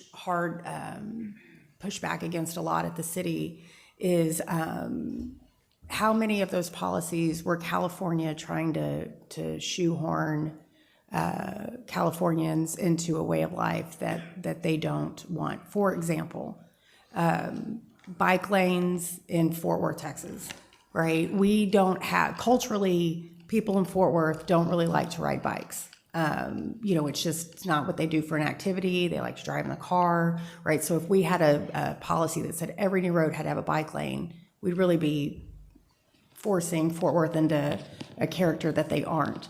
So how much do you think played into that it was just a quote unquote best practices as opposed to a context sensitive solution? We are not respectful of context sensitive solutions. If by context sensitive you mean responsive to the way people live today. The top slide is actually family housing at the UC Berkeley campus, which is very impacted by housing. And this was built 20-ish years ago. There are 3 stories. They're chopped up into different size units depending on, they're all grad students, but some are bigger and some are smaller. And you know, it looks like a higher density apartment complex in a scale that's more or less suburban. The image on the bottom is the newest campus housing for UC Berkeley on that same site. So it's building out that family housing. The units on top have windows that open and close. The units on the bottom are elevator, hallway, sealed windows, very green. And this is an example of a green building code kind of imagery, but none of them have enough, quote, parking, but they're grad students. And there's a shuttle bus that takes them to, school and also to, the shopping center and stuff. So this is a purpose-built form of housing that, in my mind, accommodates on the bottom a lot more people, albeit at a much higher per unit cost because of things like energy consumption and other sort of green building rules. The image on the right is a bridge that goes most directly from a refinery in Richmond, California, which is not a wealthy community, over to Alcatraz, the prison, and Marin, which is a highly wealthy community. And this bridge is the throughway for the huge workforce of essential workers that has to go to Marin every day to make sure that they have toilets that work. And there's construction workforce and retail workforce, and there's just a huge need. And so every morning, a whole bunch of people get on this bridge and try to get to work. And bike advocates persuaded folks to block one of the 3 lanes for bikes only. On a good weekend day, fewer than 30 people use that bike lane, and virtually none during the weekend. This is a transportation example of California really not doing such a great job forcing Marin to create workforce housing, while putting a ton of additional cost, the cost of time away from your families, and making what should have been shorter commutes longer, because the backup's ridiculous. And the commute length is ridiculous based on a transportation policy choice. These are common sense. I think Texas is so far away from losing common sense that, to me at least, depends on the day. It feels good. But you know what? I'm in such pain daily that your level of pain, maybe I'm just not feeling. But I can't imagine why you don't have and shouldn't continue to advocate for much more local control, for zoning compliant designs.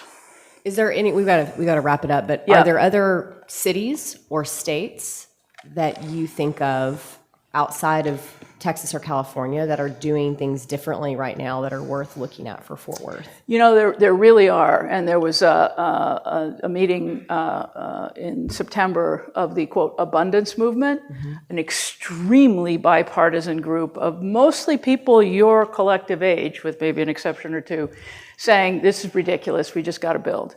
And there was a good focus, Governor Cox led, on starter homes being kind of where you need to tune government policy, because that's what's not being built.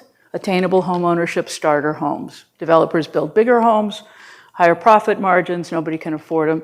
And what happens in an infill-only kind of regime is the lowest cost land gets the highest displacement. And so kind of opening up land was another major theme that was bipartisan. Issues for the lowest income families, you know, ideas like land trust. Habitat for Humanity has a great program. They're a client, and you know, they allow for home ownership without the equity increase. And I think every council member, to my knowledge, has had significant growth on the habitat side, and everyone has good. been a yes. Yeah. And every development looks different. This council specifically, maybe Right, not historic, the people that maybe had been in their positions before, but which is helpful. Well, I'm just grateful for the opportunity to share, and you don't invite me if you want somebody boring, right? I'm going to be spicy and irritating. It's my specialty, but I think you do have so much more going for you, and so many more ways to solve a problem before it gets worse, without undoing so many knobs. So I thank you. Yeah, thank you, Jennifer. We appreciate you very much. Okay, council, I don't think we have a break before next one, so we're going to move right into Ron Holyfield. Or no, we do have a break. It says Jay. 5-minute break. 5-minute break, council. Only Yes. if y'all think we need it. Give y'all a bathroom break. That's perfect.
Yes, good. ma'am. Looking good. Okay, let's rock and roll. We're missing a couple of council members still. We'll hang on just a second.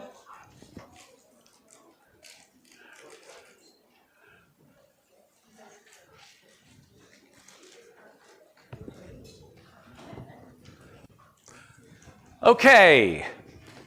In the immortal words of Monty Python, now for something completely different. If I don't offend every one of you in the next hour, either I have failed or you're paying attention to texts on your phone. What we're going to talk about is actually how to get out of pain. The bad news is y'all are in a lot of pain. The good news is you literally have already resolved the biggest step in moving forward, and that is in the interviews Hillary did, and you saw the reports, everybody is in agreement. We're in pain and we're tired of being in pain. Now, I want to flash you back just for a moment about your 5th grade natural science class. And in 5th grade, you did an experiment. You took a piece of pothouse ivy, cut it off, put it in a jar, in my days in a glass Coca-Cola bottle, and put water in it and set it in the windowsill facing away from the window, away from the light. Within about 24 hours, that plant had actually moved and reoriented itself to face the light. That is a natural system. When we came in the room today, if the lights had not come on, there's only about 3 reasons that the lights would not have come on. That's why an electrician can make a living as an electrician. There's a limited number of things that would be the problem. If there were an infinite number of possibilities and you could not predict what the problems were, we wouldn't be able to have electricity. That's a natural system. Flash back with me for just a moment to the turn of the last century, 1900. It was the dawn of the industrial age. And at the dawn of the industrial age, there was something that you will recall from your college organizational development or organizational psychology class called scientific management. Scientific management, which had been posited by Frederick Taylor, basically held that a human being was really, now he didn't use these words, but it was the concept, was really just a cog in the wheel of the machine. And that you could scientifically determine exactly the best way to achieve optimal productivity. You could determine how far the seat of the chair should be from the floor, how far the seat of the chair should be from the tabletop, what the light lumens ought to be, etc. That all of that you could scientifically determine in this industrial age how to optimize productivity. And what happened is I think it was a seamstress factory in Chicago, they bring in a consultant. They had bought into scientific management, so they bring in a consultant.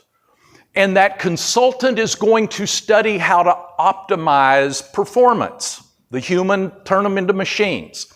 And they look at the temperature. And what happens is, they're just trying to figure out the optimal temperature to maximize productivity.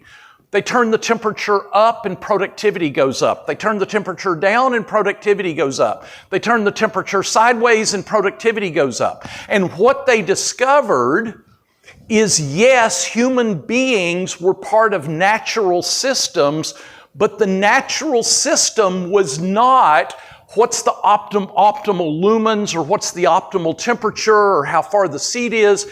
The true scientific natural system is people responded to believing erroneously that management cared. They were responding to the belief that management was trying to take and actually make their world better. And that wasn't even the motivation. It was a misunderstanding. But the reality is how we treat each other actually produces tangible results. That is systems theory. And systems theory applies to this city council just as much as it applied to the piece of pothouse ivy, and I'm not calling y'all potted plants, just as much as it applied to the piece of pothouse ivy in the windowsill. Systems theory is no more complex than predictable inputs create predictable outcomes. It's that simple. Right now, one of your systems theory items is you don't have a healthy, you may not have any, but you don't have a healthy governance policy in place. You're not operating following a work plan of a governance policy that everybody has agreed to that says this is how we're going to operate. It is predictable in the absence of a well-done governance policy that you get frustration, disorganization, conflict, anxiety, pain. Predictable input creates a predictable outcome. One of the things that happens, and let me qualify this just a moment because I said I'm going to offend everybody before I wrap up. I have not had any conversations with staff, but SGR as a team works with over 1,000 city council members a year, and there's nothing new under the sun. So everything I'm sharing with you, the things that are going to kind of poke you the most are not because somebody has whispered in my ear, but it's because they are great truths that are true because they're a product of systems theory. Does that make sense? So the first thing I want to draw your attention to is you ought to have a really well thought out, highly, you need to bleed and sweat over the right governance policy. That becomes your Bible for how you're going to operate as a team. The mistake most teams make, most governing bodies make, is they start working on solving problems before they have their system in place for how we're going to think about the problems.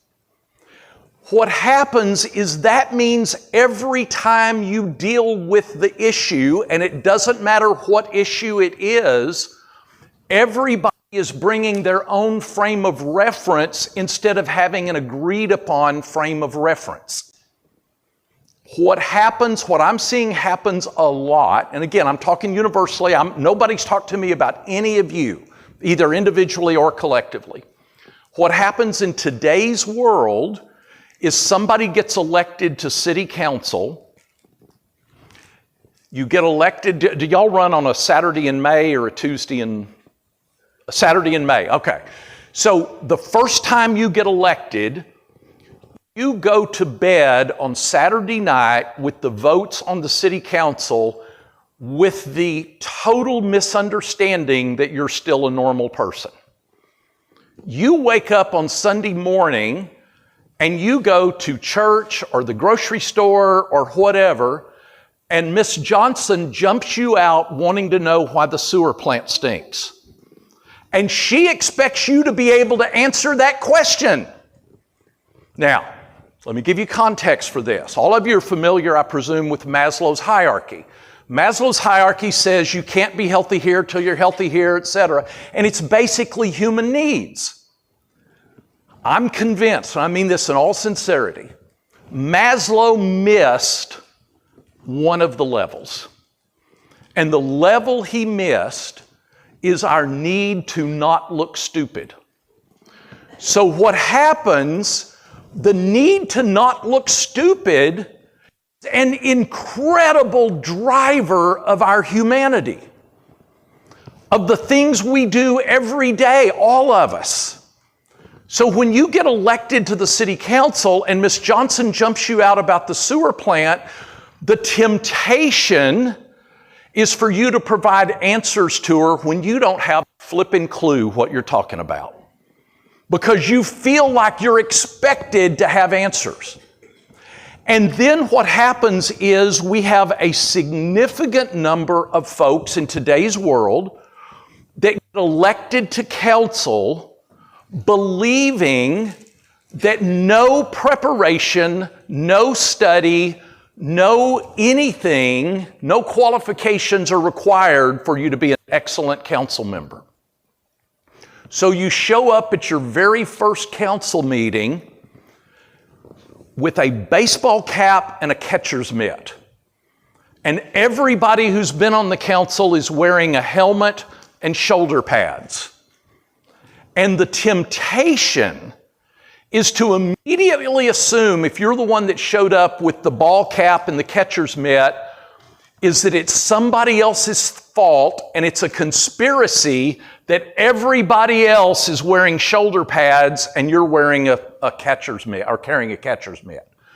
See, what happens is you have people who don't want you to actually prepare to do a great job on the governing body. You are on the board of one of the largest employers and organizations in North Texas. And you have supporters who don't want you to do a great job on the board. They want you to obey. They want you to do their political bidding. They don't want you to spend the time actually wrestling with the issue. And what happens with that is it creates an intensely short-term mindset. And almost everything that is really wise over the long term is really dumb in the short term. And yet the political dynamic drives you to focus on the short term at the expense of the long term. It's the reason our infrastructure nationwide, on average, is rated a C- or a D, because we get conditioned to think short term. And in an environment in which we become increasingly partisan, which you guys have said is one of your problems, is that what happens is we begin to view real issues through a political lens instead of through a governance or a community lens. And everything I'm saying, it doesn't matter where you are on the political spectrum, it's all still true. And so what happens is when you start trying to think politically instead of thinking from a governance perspective, you are embracing a momentum to do dumb. It's just that simple. Now, there's nothing wrong and everything right with every special interest in the world being able to share their perspective from their special interest angle. Totally appropriate in our system. What is not appropriate is for you to confuse their special interest with the public interest. That's where it really begins to get messy, because you have people who are pulling you in different directions and wanting you to obey rather than to actually come and engage and think deeply. All you've got to do is understand, in a partisan environment, if you look at all of the polls, most of the nation on almost every big issue is actually in agreement at about a 65% or higher level. The public actually agrees about a lot of the topics, but they begin to disagree about the methodology, and they begin to disagree with the political. Does that make sense? So what happens is what we've got to do, the irony, and it played out here exactly. When Hillary did the presentation, there were two charts that she put up. One is, what are you saying about how you're operating as a team? And basically what you said is, we're in pain. We want it to get better. We're tired of hurting. And then she talked to you about your big priorities. What are those big topics? What are the priorities that staff ought to be focusing on? And you're all in agreement. We work with councils that are so busy fighting, they have no idea they actually agree with each other on almost everything. Again, we work with about 1,000 city council members a year. I personally worked with one city council where 2 of the council members who had been on the council for 7 or 8 years together had not spoken to each other in 3 years. They literally would be, I'm picking on you guys, Alan would literally say, Mayor, would you tell Charlie this? And Charlie would respond, Mayor, would you tell Al? Now I'm talking about from the dais. From the dais. And they weren't embarrassed and humiliated with how stupid they looked. Now, if you want to transform this council, if you want to transform how much fun you're having, if you want to transform how much impact you have, there really are some simple ways to do it. Number one is that the tendency in a council meeting, and again, I don't know anything, I'm just using I have no idea who's where on anything. In a council meeting, there's a zoning case that comes up, and Michael is supporting it. And Mia is, am I pronouncing, is it Mia or Maya? Mia. And Mia is opposed to it.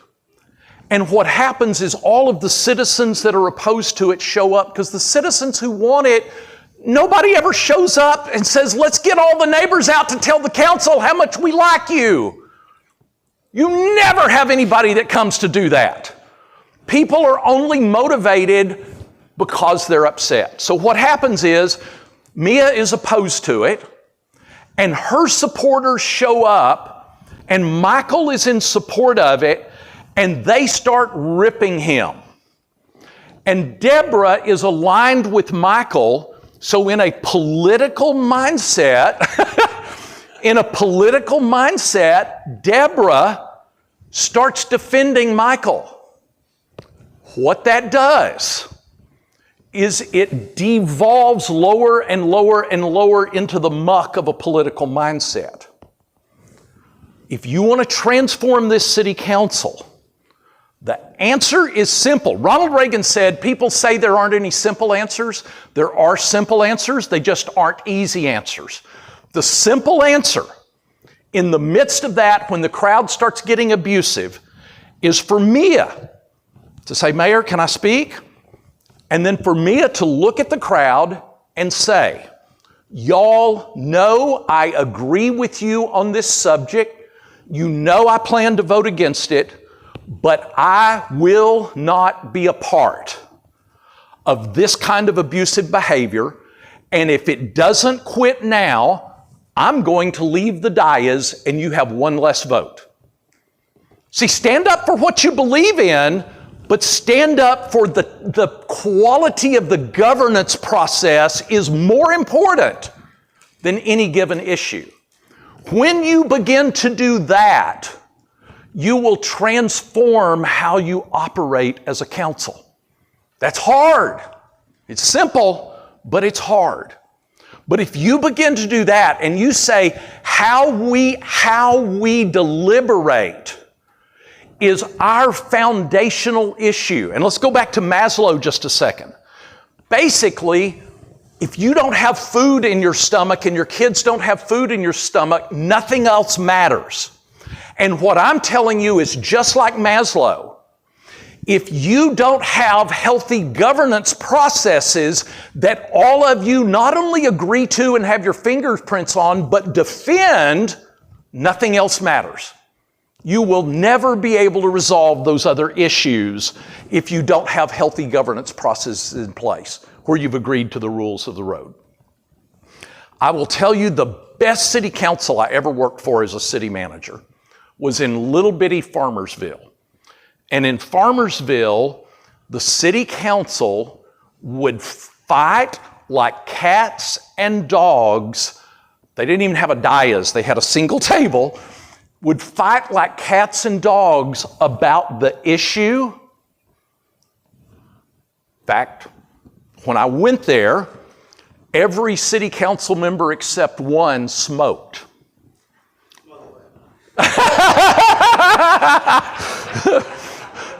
Marlboros. Although some of my meetings would have gone better if they had done something different.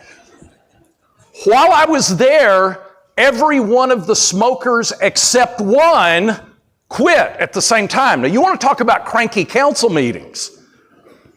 And the one who did not quit, I'll never forget one night on some issue, and he was losing the battle. And again, they were all around one table about this size. He is losing the battle. And Ray takes, and he's already got about 4 cigarettes going in the ashtray at the same time.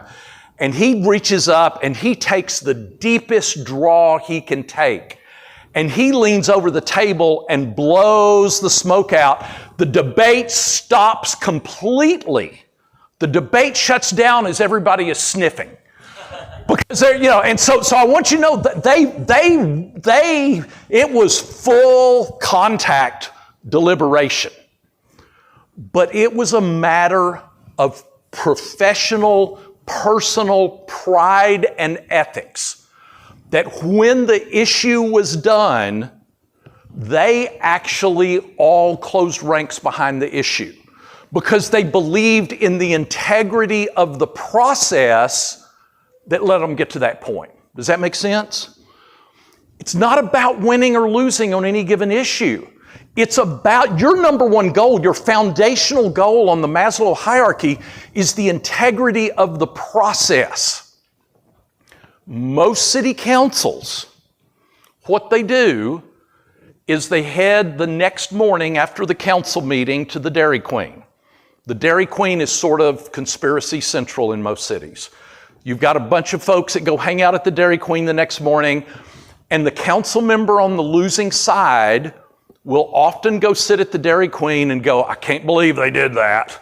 I know it, I'll bet they're in a developer's pocket. They didn't listen to the people.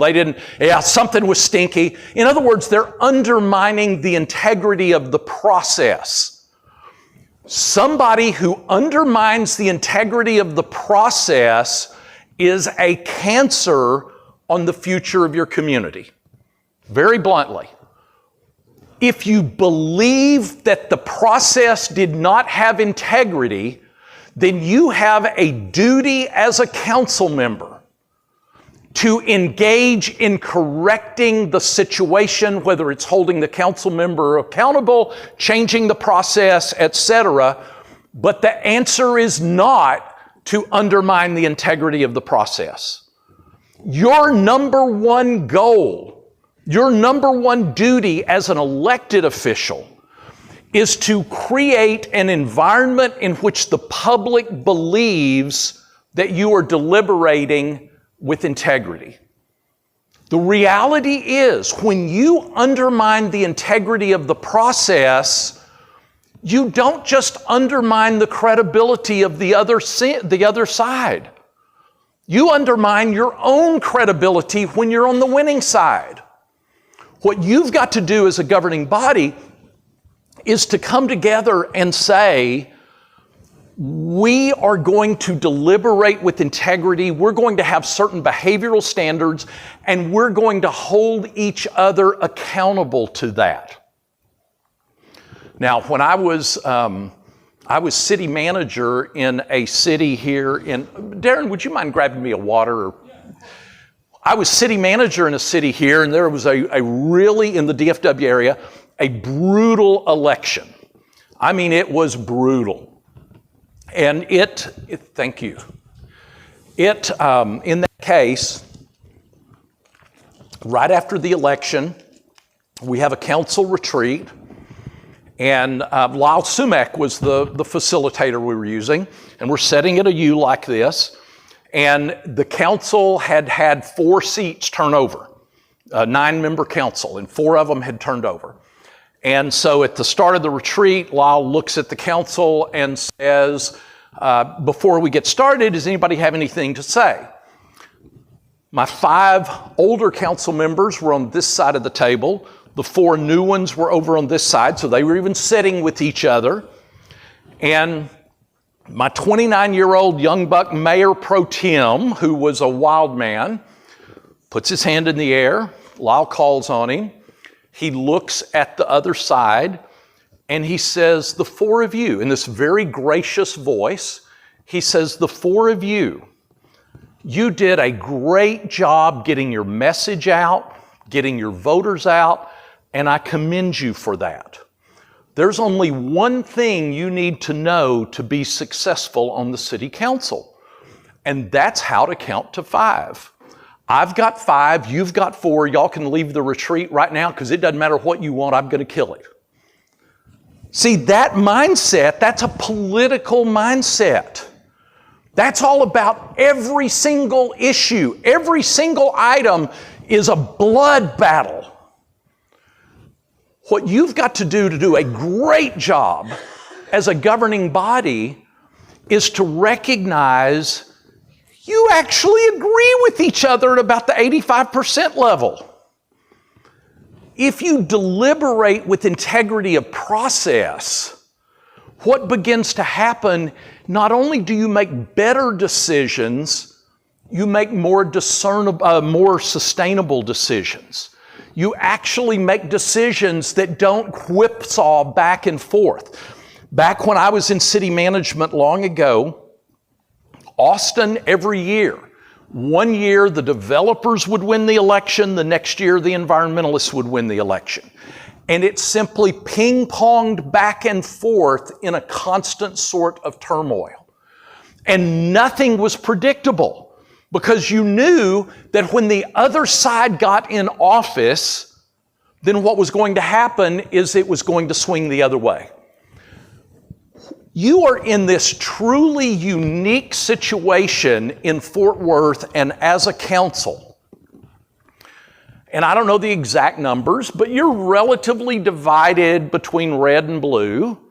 We're in an environment in which the world is becoming more partisan, more players who are driving conflict for the sake of conflict, more people who are stretching you. And I know, I've been there, not as a council member, but as a city manager, where you get to the point you're so tired of being beat about the head and shoulders that you start giving in to stuff and you start getting sucked into it just because you're so weary of getting beat up. The reality is giving in to the loudest voices because they are the loudest voices is the way to ensure that the abuse keeps on coming. The way to end the abuse is integrity of process, is building systems that actually have reliability, building a governance system that everybody agrees to. And what happens typically is we become so wrapped up about a particular topic that we start trying to make the rules fit the topic, whatever we think about that particular topic.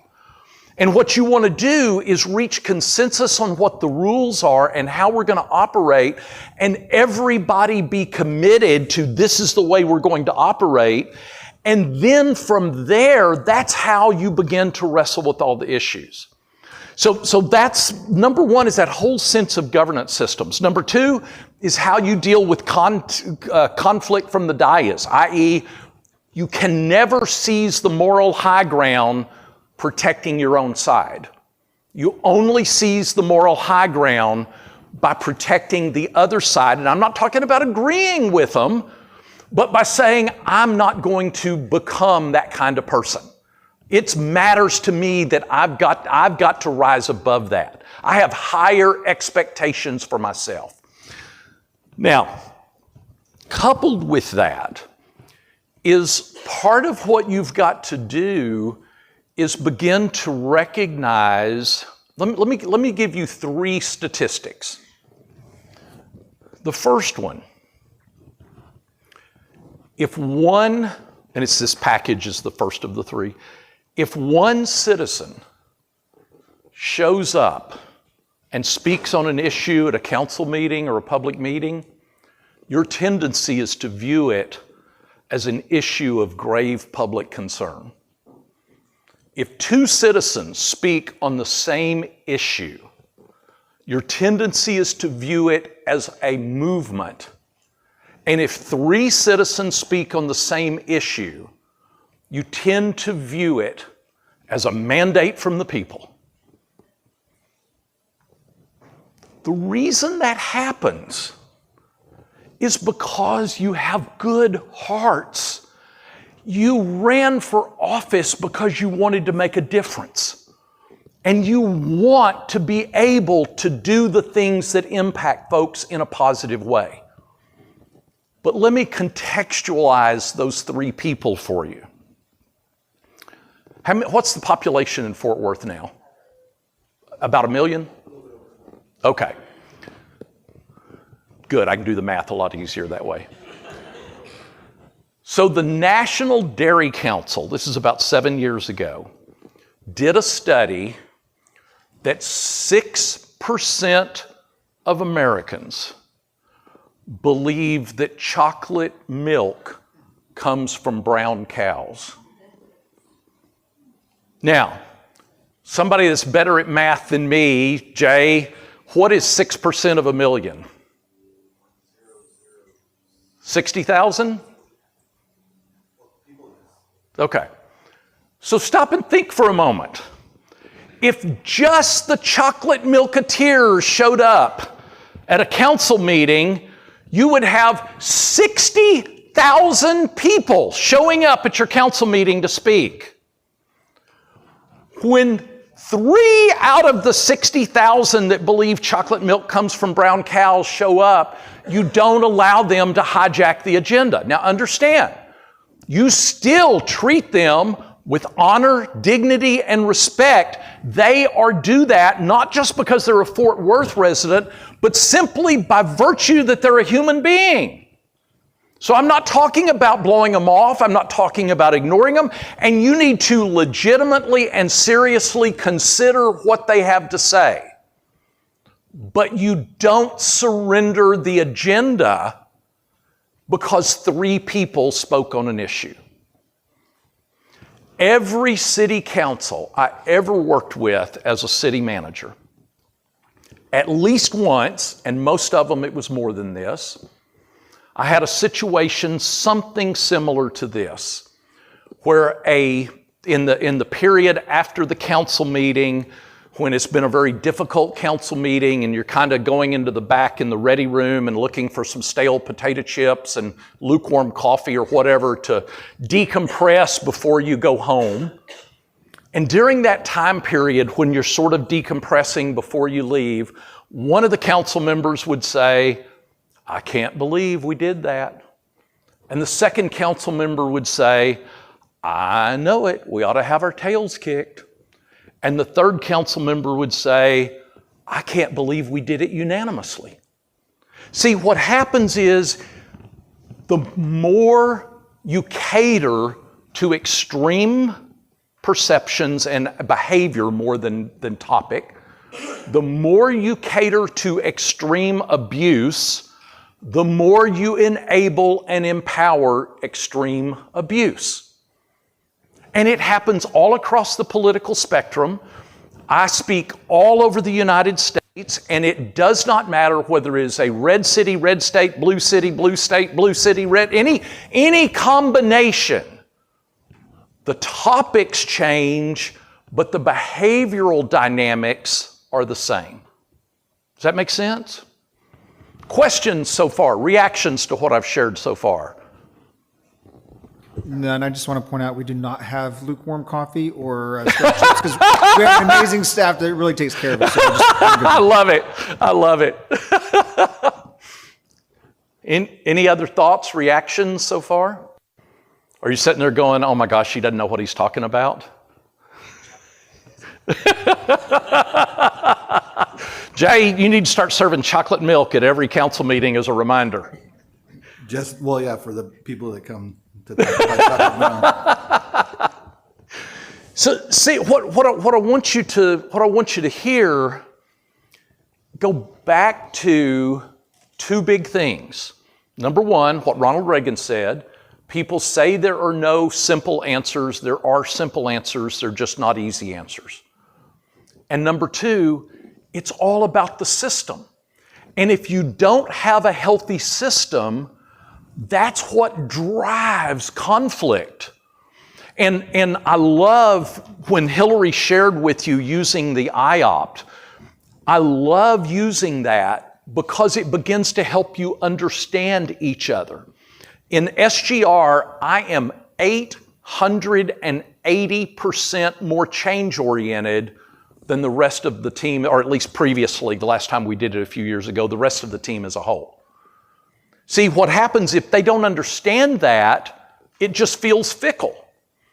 When I was city manager in another city here in the DFW area, my mayor and a council member had intense conflict. I mean intense. She felt like he was always bulldozing her, and he felt like she was always simply being an obstructionist. And they were like this all the time. It wasn't the IOPT we used, but we brought them in for an assessment. And what was interesting is that in essence, Richard, it didn't matter whether he was buying a new truck or buying a carton of milk. And I literally was with him on the car lot when he did this, where he walked onto the car lot, salesman came out and he says, I want that truck. Can you have it ready for me by 4 o'clock? It doesn't matter whether it's a truck or milk, that's the way he would make a decision. Judith, it didn't matter whether she was buying a new car or a carton of milk.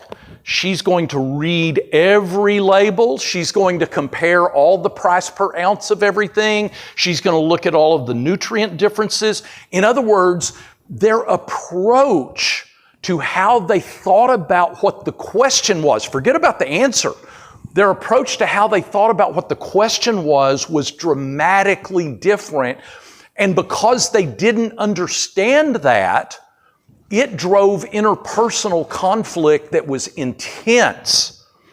When you begin to pay attention to the IOP stuff, and I would urge you to even begin to incorporate that into your conversations, make it part of your cultural dynamic, because when you understand how the different people, how the different members of the team are going to process information, you begin to understand it's about how they think.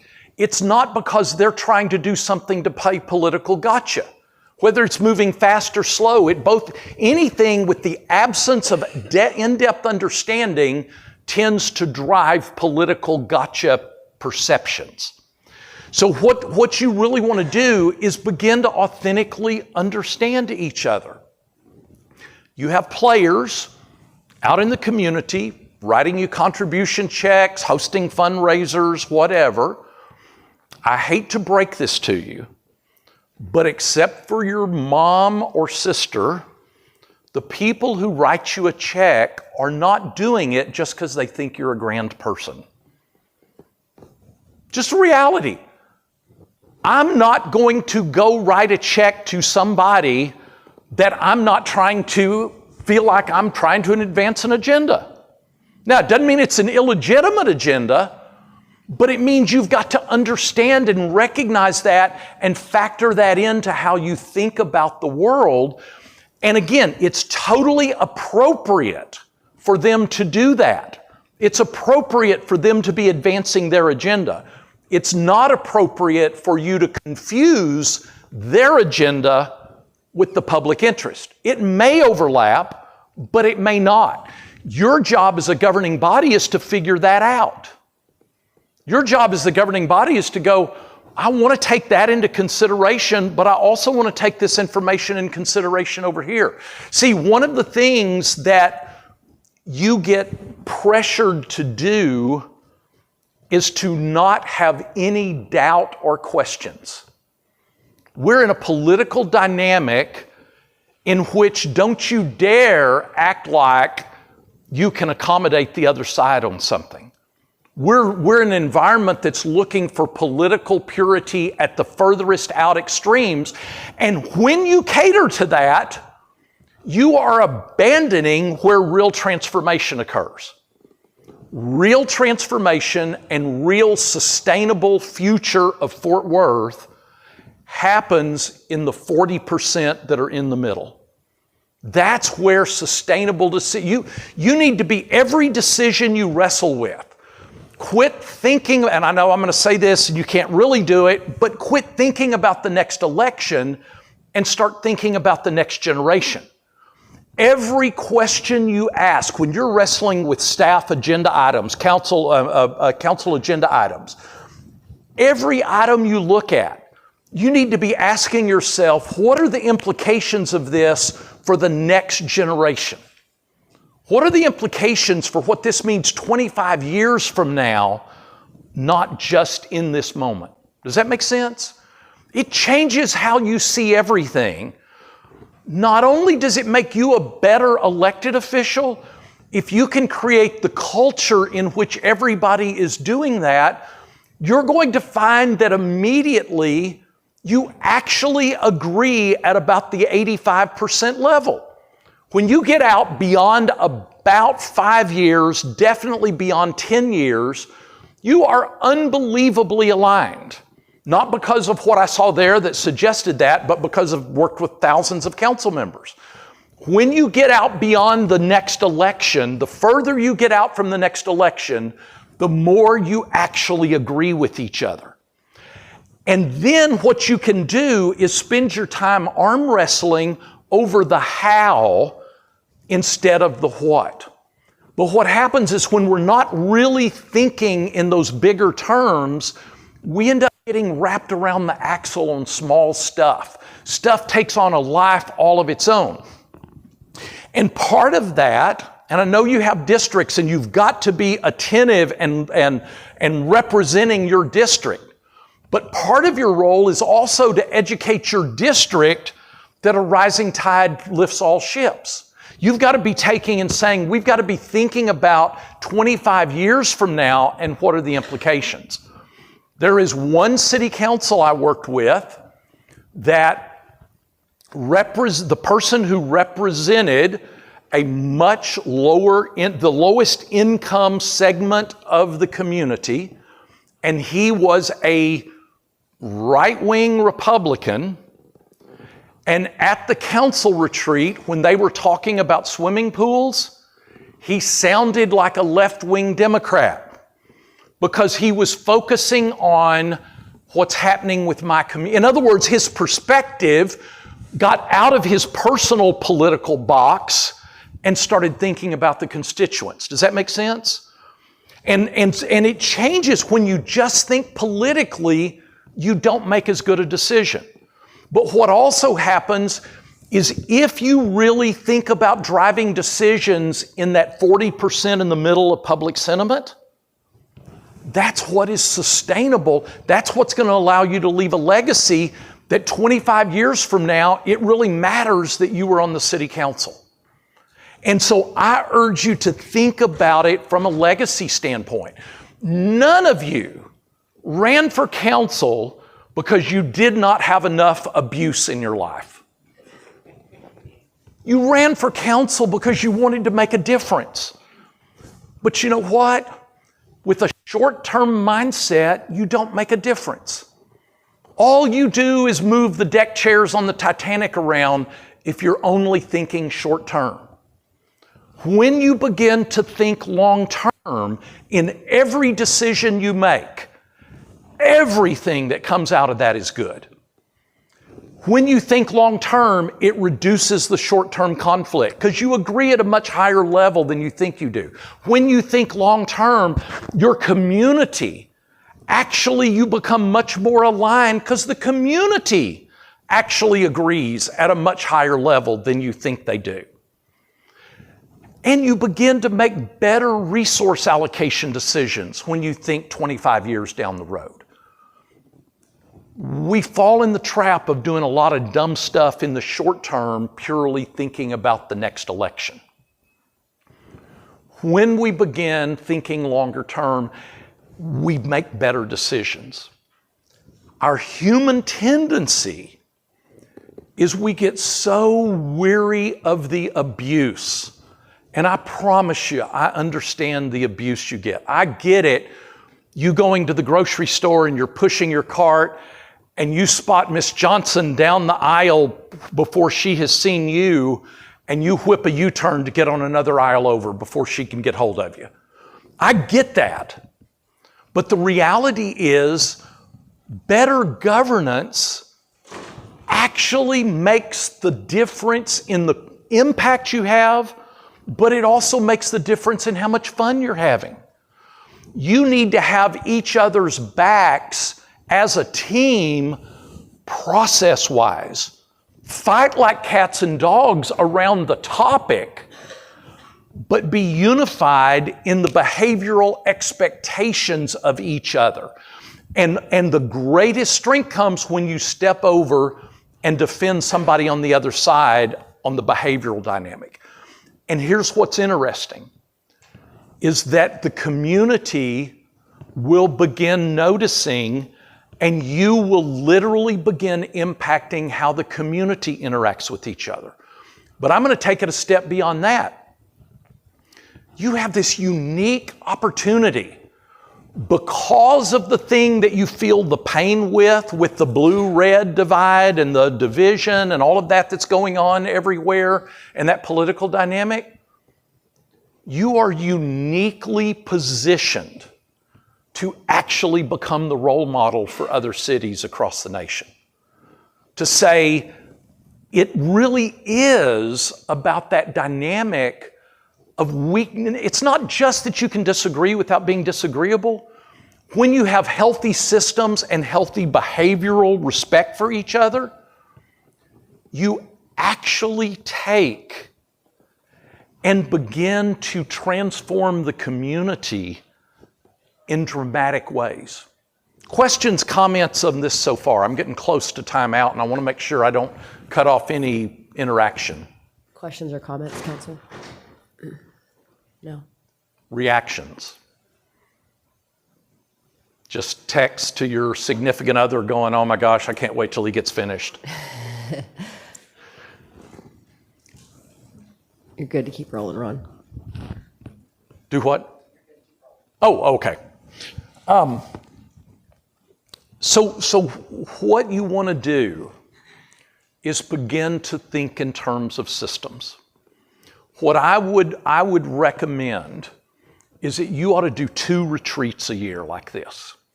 The first one ought to happen after every single city council election. Just changing one player, it's a different team. You need every year within 90 days of an election is to come together as a team, and your focus needs to be on our governance policy. That is formally adopted, you deliberate, you wrestle through it. If you're trying to create the rules of the road when you're in the middle of an issue, the rules you come up with suck, because the rules are driven by the topic. So you want to literally take, when it's fresh with the new team, and again, if it's just one member that's new, it's a new team. And you want to make that all about here's how the system operates. Because part of what happens is new elected officials run for office making lots of promises. Then they come to their first council meeting in June. Jay, when do y'all start on the budget process? Last week. Last week? April with the council. So by the time they show up at their first council meeting, the budget is way down the road. And the tendency is they've made campaign promises. And then they get there and it's too late in the current cycle to be able to really influence things. When you get into a rhythm, part of what you're able to do is to be able to explain to people, here's how the system operates, and we will have next fall our second council retreat of the year. And it really is the one where we talk about priorities and vision and budget and things of that sort. So you really ought to have two different, one of them is all about governance process so that everybody owns it. One is about vision, where are we headed, that then feeds into staff to be able to use in the budget process. Second thing, or third or 10th or whatever the heck it is, the tendency is for council to grow frustrated, and again, I work with over 1,000 council members a year, we do, is for council to grow frustrated with the relationship between the mayor and the city manager. The tendency when that happens is to start sniping instead of dealing with it from a policy and a system standpoint. What you should do is come together in your governance process and say, this is what we need. Now, let me tell you, one of the greatest challenges of the manager, and it goes back to the IOPT.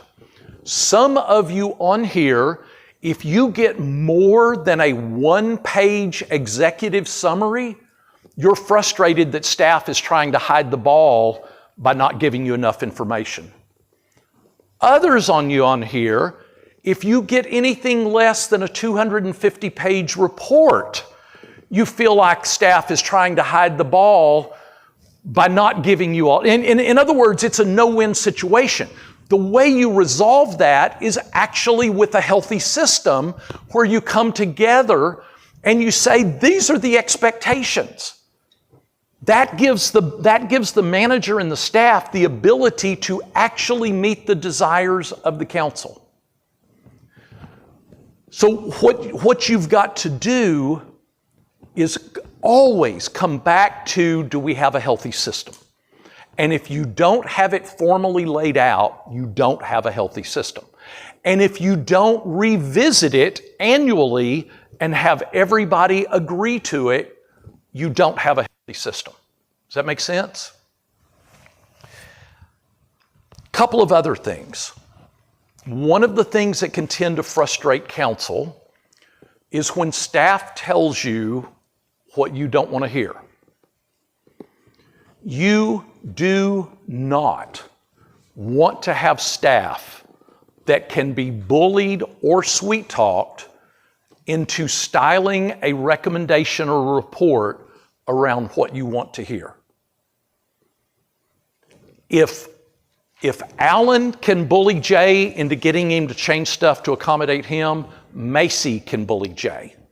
In other words, what you want is for staff to give you their best professional opinion without regard to what anybody thinks. It is not their job to try to package it up for political purposes. Now, once that happens, the word to staff is council has the right to do dumb. Now, what I mean by that is that it's council's prerogative to take your professional information and make the decision they want to make in it. I had in a situation in a city when I was assistant city manager, we had a 250-year-old oak tree that was in the way for where a road was planned. And the traffic engineer was like a dog with a bone. We got to take that tree out because we can't have a curve in the road. Council was like, we are not cutting down a 250-year-old oak tree, curve the freaking road. The mistake staff makes is being a dog with a bone and not letting it go. So what you've got to have is both of those pieces working together. Staff has got to believe that what council's expectations are is that you're going to give us your best opinion, your best recommendation without regard to any political angling whatsoever. And then you need to expect of staff, once they've given their recommendation, they shouldn't be emotionally involved into whether you follow it or not. See, your role is different. Your responsibility, it's not your responsibility to be the traffic engineer. The traffic engineer was technically right that the best road design according to standards went right through the middle of this 250-year-old oak tree. The role of the council is to think more broadly than just that one recommendation. The role of the council is to think about the community, to think about, okay, what are the implications for things that are unrelated to that issue at hand? Your job is to think holistically in everything you tackle. Those are two different roles. And what you want to do is you want staff to be highly confident that you really want them to give you their honest opinion. And then staff, you want council to be highly confident that once you give them that opinion, you've done your job and it's their job to make the decision with it. Does that make sense? Now, one other thing on roles a little bit. One of the biggest mistakes that local government, city councils, and staff make is not understanding the distinction between strategic visioning and strategic planning. The role of the council is to do strategic visioning. Your responsibility is to be up on the bow of the ship, pointing towards the horizon and saying, this is where we're going. It's the role of staff to do the strategic planning that says, this is how we're going to get you to where you said you want to go. Back to Maslow, our human tendency is to want to lean into stuff we think we understand and abandon our roles so that we look smart or don't look stupid. Let me give you an example of that. One city I worked with, we had a council member who was a lubricant salesman for Mobil Oil. Every agenda item, we would get a lubricant question. We could be buying freaking copy paper and we would get a lubricant question. And he was a great councilman. He was not playing gotcha. He was very supportive of staff. Good person, good council member. Staff, just like council, doesn't want to look stupid. So you know what staff did? Is that every other week before our every 2-week council meeting, during our agenda prep session, we had about 12 department heads sitting around the table with the hourly clock running, or what it costs. We would spend about an hour taking and trying to figure out what the lubricant question was going to be on that item. What you've got to understand as a council, it is your job to ask questions. It's your job to ask hard questions. It's not your job to ask gotcha questions, nor is it your job to ask questions designed to make you look smart. The way you ask questions is actually a resource allocation issue. Just like in that city, we spent $500, $1,000, whatever it was in department head time, every council meeting just trying to anticipate the lubricant question.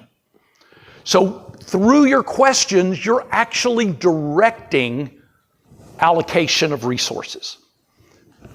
What you really want to do with the way you ask questions is, number one, always know why you're asking the question and convey to the manager or the mayor, hey, I have this question. Sometimes it's going to be a question that the best solution is to say, Jay, I'm going to ask this question. If you could be prepared for it, that would be great.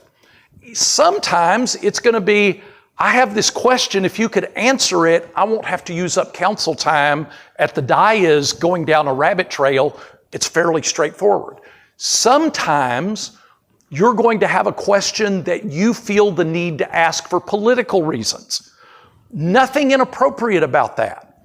but your best solution is to call Jay and say, hey, or the mayor, depending on dynamic of the topic. I was at a homeowners association last night. This question came up. I need them to know I'm listening to them. I'm going to ask you about this, so please be prepared to answer it. Part of what you do when you do that is you actually accomplish what you were trying to accomplish far more effectively, but what you also do is you build trust with those residents, not just that you listen to them, but that the city, that staff is responsive. So what you want to do is be purposeful in what you're doing. Don't be short-term mindset, political gotcha kind of stuff in how you approach stuff. Does that make sense? Okay, so I was shooting to wrap up in about an hour here, which I'm about at that time. Questions, and I know I kind of blew off my PowerPoint and kind of went with the flow based on what I watched today, where I thought maybe the most on target stuff was based on today's conversation. I have a comment and maybe observation that I want the council to react to. Curious whether or not, I know I sound a little like I'm very manly, sorry, Ron, is one thing I've heard from each of the council members at various points is that at times it feels like staff, well-intentioned, is expecting a rubber stamp, and like it's so far along by the time it gets to us that the input from council is not rejected, but sometimes it feels like annoying if we have feedback or we don't like where the direction is going, rather than it come to us beforehand. Something I mentioned to talk to Jay about earlier. And I'm curious if council agrees with that, and if so, how do we work better with staff so that we have more time to deal with socially contentious issues that may very well deserve and need more input from those of us that are elected to represent the city? Your first question was to council, Yeah, so I'll just let them react to that if answer that's something that first. you all observed too, Alan. Based on my IOP profile, I agree. Anyway, Mia, Councilor Hall.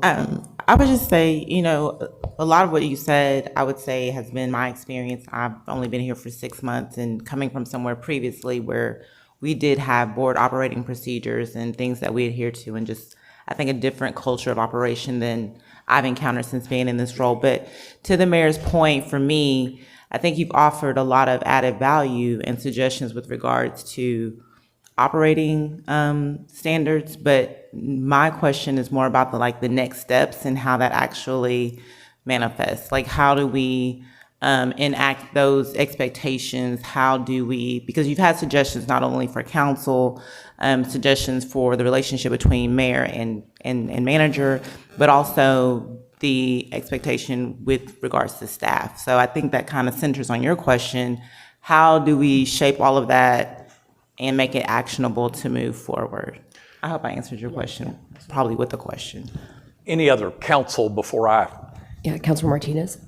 No, so I agree with you, Mayor, and with that frustration. But so that would kind of make me want to ask Jay the question, or what are you doing? I know you're still in your first year. What are you? Yes.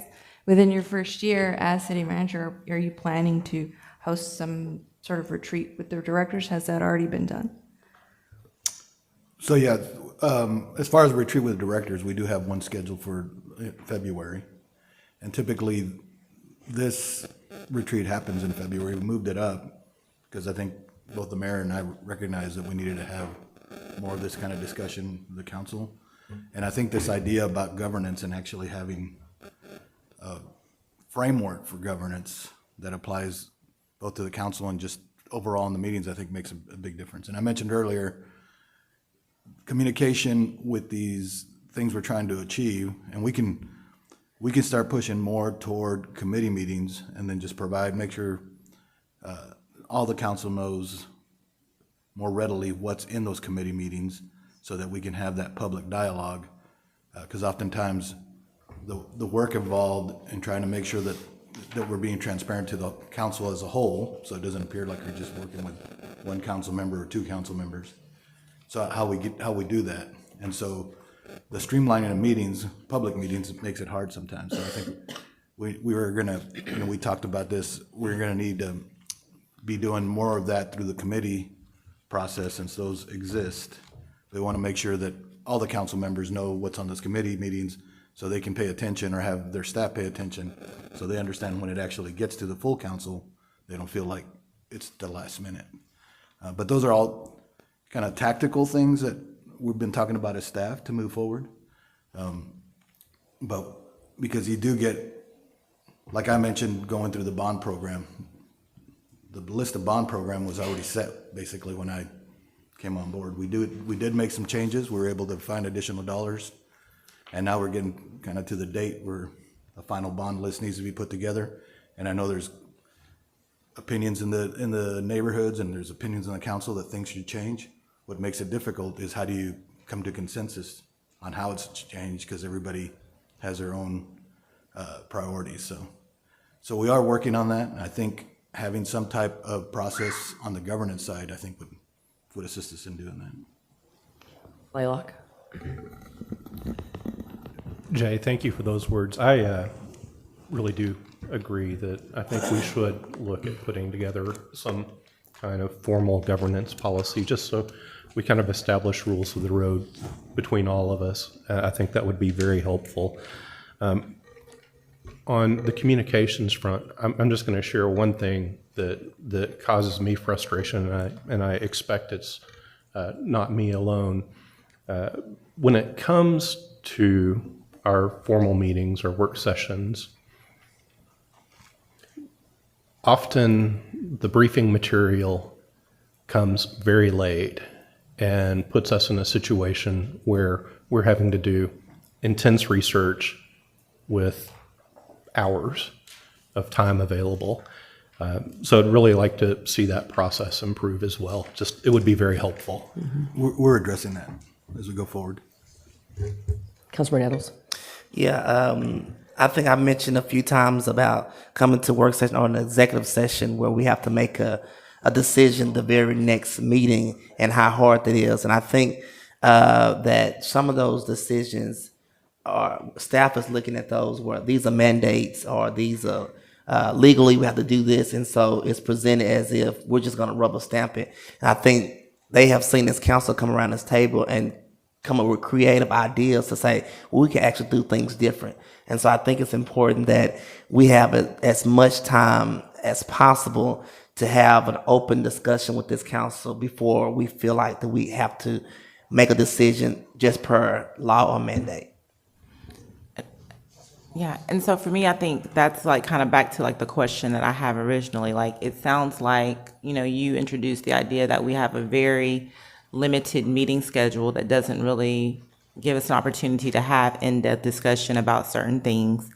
So then my question gets back to, how do you change that meeting schedule, or how do you discuss if people want to change that meeting schedule? How does that become a proposal or just even a discussion, and where's the time for that, where it's reasonable and going to be received in the manner in which it's intended, the spirit intended? Again, back to that question for me, it's just kind of the same thing.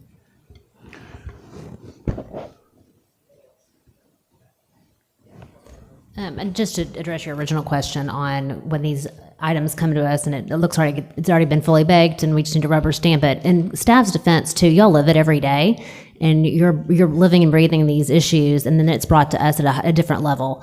I do think a lot of that's relationship based. I think as a council, we could probably do a better job developing those relationships with individual staff members when we know there's a project in the pipeline and we've heard rumblings about it.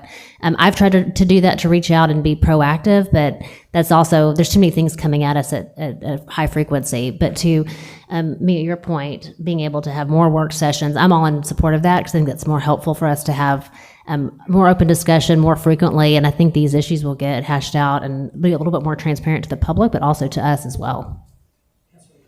Yeah, it really feels like the quantity of information that's being given to us has greatly reduced. And so I've actually been wrestling with this for a couple months now. And I don't know if it's, our the committee structure changed, and also our committee assignments changed. So at first I thought, well, maybe it's just I'm not on that committee anymore. So, I don't get that information. I'm getting other information from different committees. But what I noticed is our committees don't seem to be meeting as often, right?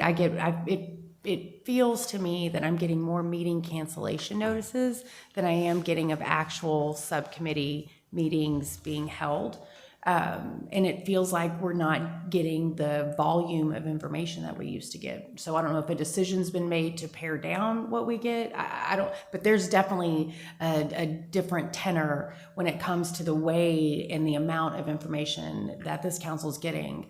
And I know you were gone, but you were certainly here when when this group got elected, and you lived through what we put your predecessor through when it came to information and how we wanted it, and it became very clear that this council is a little more involved than our previous iterations, and it just doesn't feel like we're getting that. I do feel like I'm flying blind, and I don't even necessarily mean specific projects in my district, although, I mean, I agree with Macy. I think staff does a pretty good job of proactively reaching out and saying, I want to brief you on any myriad of things, to the point where I'm not upset when there's something that they have forgot to brief me, or like if there's a project that they didn't necessarily brief me on. That happens so infrequently that it's not the norm, so it's not like, hey, what's going on? But I think we do need some better, more formalized information coming, because I don't feel like I have as good a handle on what's happening in the city as I once did. I understand. I think we're struggling with the committee piece, right? So is this a committee or is this a full council item, right? Because I've heard from different folks, and when something's gone to a committee, they're upset that it should have gone to the full council. And so it kind of goes back and forth, but I think that's part of the idea of, and so I don't know that there's not a mandate to say provide less information. It's just how things have rolled out, right? And I think the idea going forward was, the thought that I had was to have more things go to the committee, so there'll be more committee meetings, but ensure that all the council members, even though it's in the packet, not everybody looks at it if you don't have the time, but make sure that you get a special communication that says, these are the items on these committee meetings, so that if you are interested in that item, so that when it comes to the full council, and it's pretty baked because the committee gave us a lot of feedback, that you don't feel like you didn't have a chance to provide input along the way. That's the struggle, right, on one side or the other. Yeah, I think Well, I'd like to see us get everything. For example, the thing that came up on registered sex offenders, it went to the committee and we didn't know anything about it, and we got a briefing in council, and my district, I felt like, was targeted. Well, and that's one of the And- examples. I heard you, and that's one of the examples of that went to the committee and went through that process. It was in the packets that everybody received that it was going there, and so I just think staff's going to own up, and we're going to make sure that you get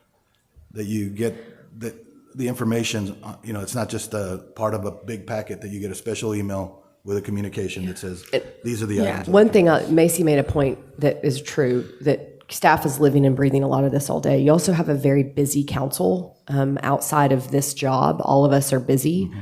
And the way we're communicated with is inconsistent, right? And all of us have examples of that. Maybe it's a phone call from a department head, maybe it's an email, maybe it's a Teams chat, maybe it's a text message, maybe all those things. And that can be really overwhelming for those of us that are trying to operate at a high level.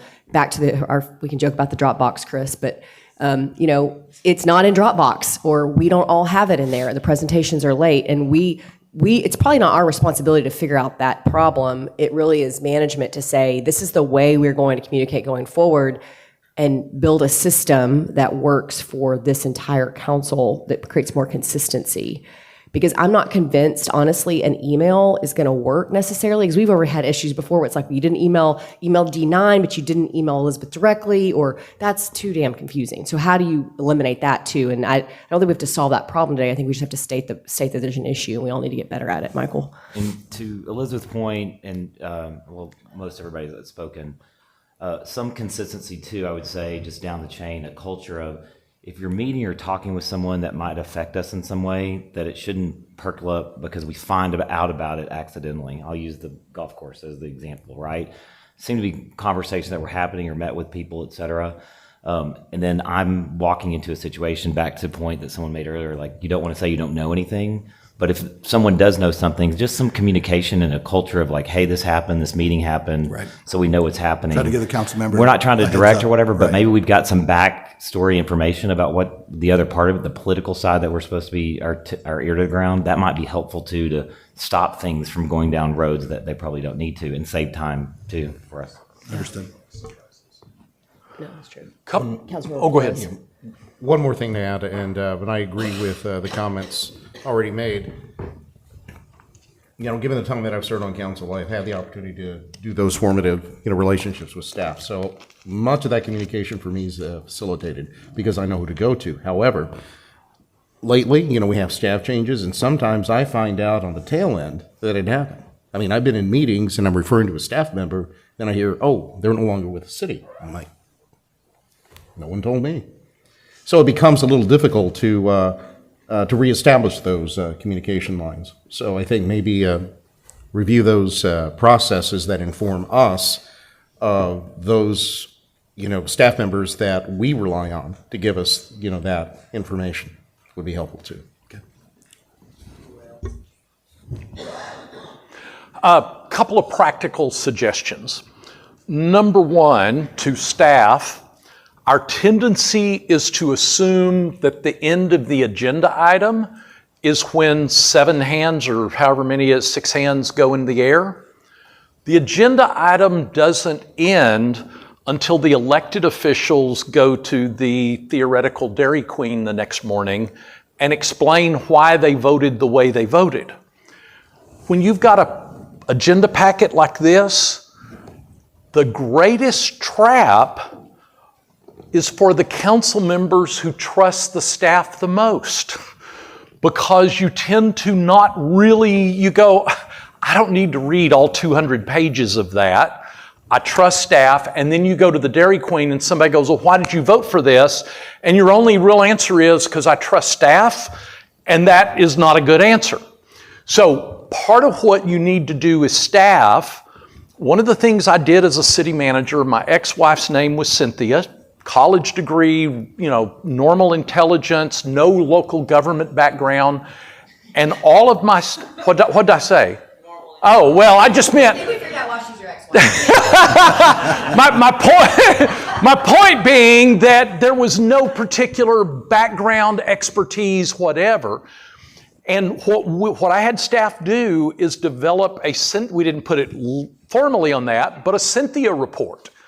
And what I said is every agenda item had to have a 1-page Cynthia report that, with her no local government background, no special expertise, etc., that she could take and read that 1-page report and understand the basics.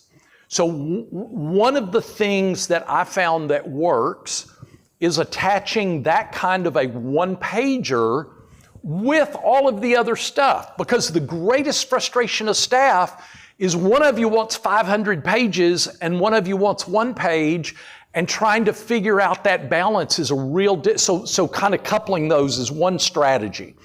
A second strategy is that, and that 1-pager needs to be designed for the Dairy Queen conversation.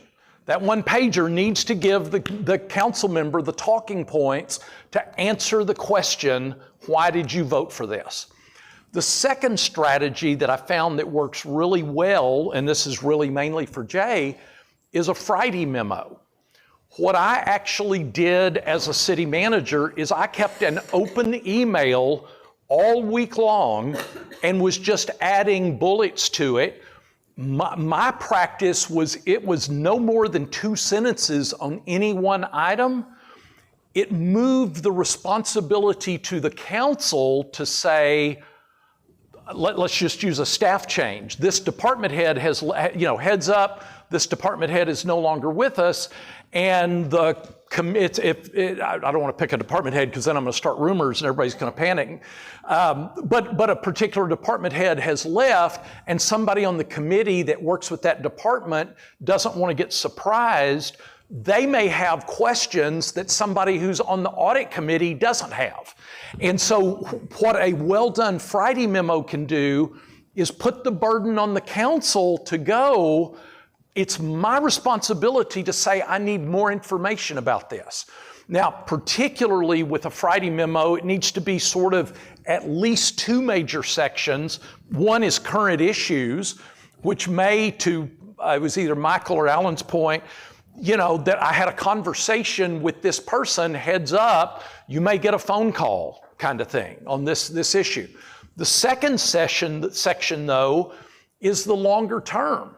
That's an easy place to say, hey, we've been working on a policy on dangerous dog policy or whatever it is.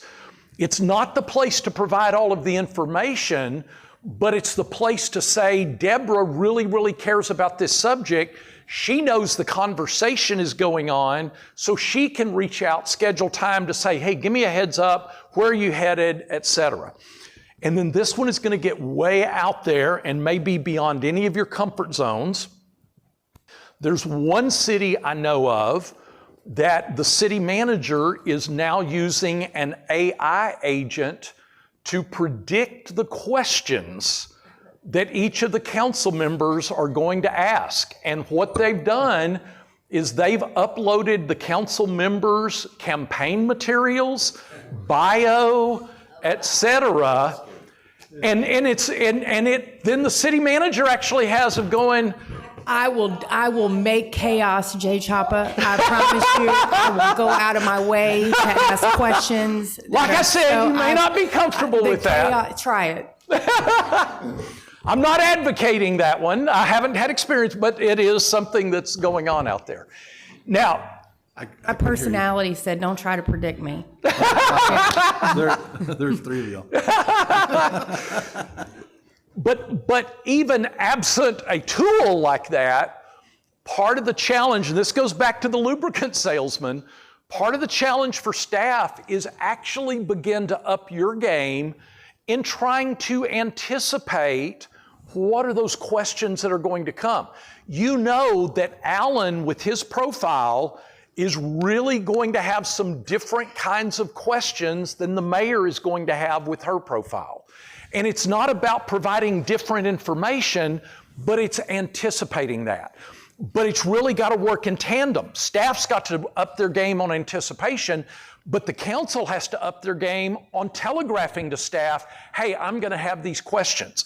And the reality is the earlier notice that council has that a topic is going to be coming, council, if you get earlier notice, telegraph earlier, here's what my questions are going to, and it may be that Jay literally says, we're going to start a study on a dog park.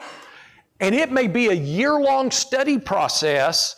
The earlier you provide feedback to him that says, these are questions I'm going to have, or this is data that I'm going to want to be able to make a good decision with it, the better job staff can do getting you what you need. Okay, my time is way beyond what I was asked to wrap up at. Any closing questions, comments, rocks? I have a request from Jay, and since we're still on the good governance topic, I think it would be helpful for council too if we did trainings on how to run appropriate meetings, committee meetings, especially being able to support mayor during public comment and help make sure that we're promoting civility with not just the audience but among ourselves. But I think giving us tools that we can actually use would be very helpful. Well, I was going to ask the council, would you all be willing to have another retreat just specifically to talk about a governance process and policy? Absolutely. No, not 8 hours. No. Would suggest a book. Bob Widener is a longtime city attorney in Colorado. I don't remember which city, but he's written a book. One of the traps you run into is trying to adopt Robert's Rules of Order, which is way too complex. What he's really done is a Roberts Light.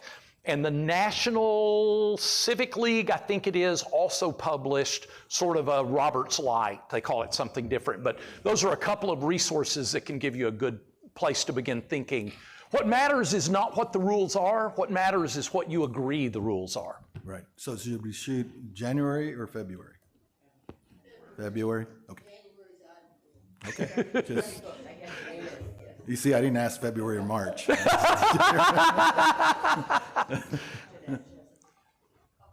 No, just Ron, I like your idea about summaries, especially for those committee meetings. And like Councilwoman Buck said, I've noticed a lot of cancellations, but, and not to be negative, but I'm going to rely more on my staff to attend those, or at least watch those committee meetings so I can be briefed. And because I don't feel like I'm following those close enough. And then that comes to council and I'm not prepared.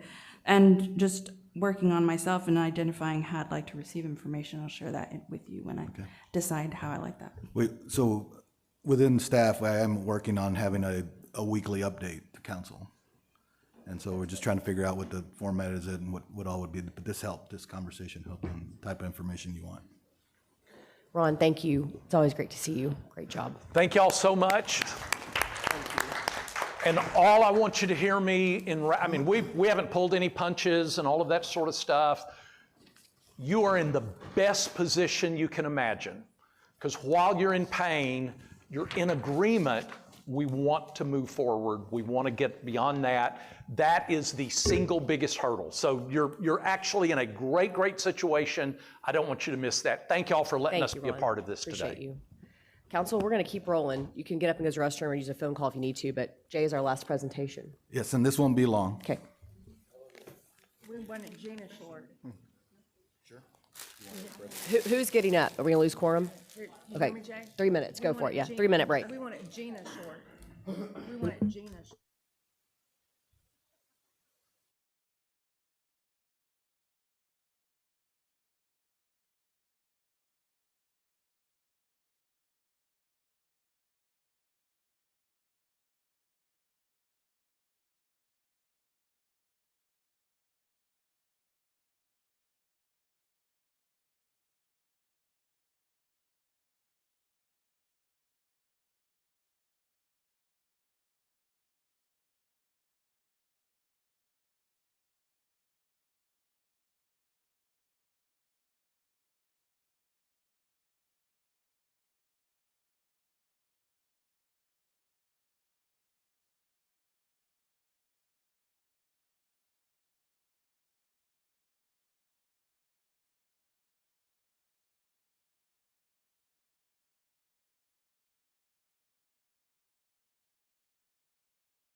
Okay, Jay, I think you can Ready- get started. Yes, ready let's go whenever for it. you are. Go for it. So the length of this presentation will be proportional to the amount of questions you ask. Okay. So, Yeah, yeah. so typically, as I mentioned earlier, we Staff, we're going to get started. Sorry, y'all got to stop talking. typically this retreat is done in February, and so part of the overall retreat usually has this kind of in-depth population, a lot of data about the city, but that information is not available yet. It actually comes out later this month or around this time this month, and staff has the time to compile everything and make it part of that presentation. So we'll do that in the future, maybe when we start the budget process. So this is really strictly kind of tied to a little bit of information. It's not very long, and at the end of the presentation, the idea is to provide you kind of a 50,000 view, very macro, of what the next 7 years general fund budget is looking at as we go forward. So we do, as everybody knows, we are now the 10th largest city in the country, and we just wanted to show you, just to remind you how quickly, you see this all the time, but how quickly the city is growing, and as we continue to move forward, according to COG, there's no reason why we're not going to continue growing based on how the demographics are going. And so, we roughly could be 1.3 million people by 2050. So that's a short 25 years from now. And when you look at where those people are moving to in Fort Worth, between 2010 and 2020, you see the darkest green areas show where people moved. We did, I think, do a good job in infilling some of this central city. You see that dark green there and the darker shades of green in the central city. But as we move forward, you can see that really a lot of those areas are built out.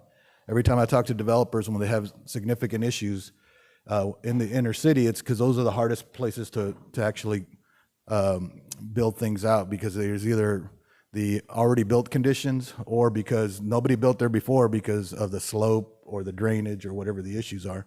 So most of the growth in the next 25 years is going to the edges of town. You see where the dark green is, most of the population growth.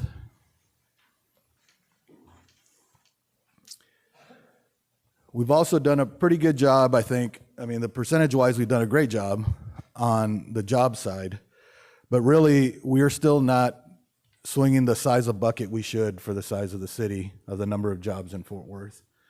We've grown 31%, and this is a comparison with the other large cities in the state, which is huge. Only Austin has grown faster on the job side, so we've done a good job doing that. But long-term, I think Fort Worth, for us to be a place where you can cut down commuting times, people can live in Fort Worth and work in Fort Worth, we need to continue that kind of job growth. You see Austin is smaller than us.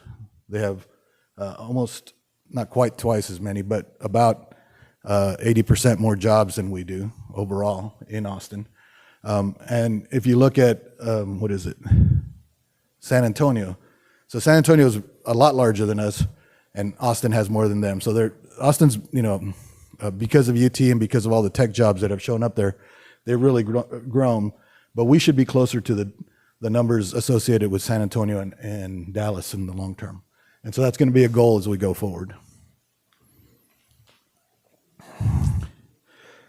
We had the conversation about affordable housing, and you can see here that our median home value has grown considerably. In 2023, it was nearly $300,000.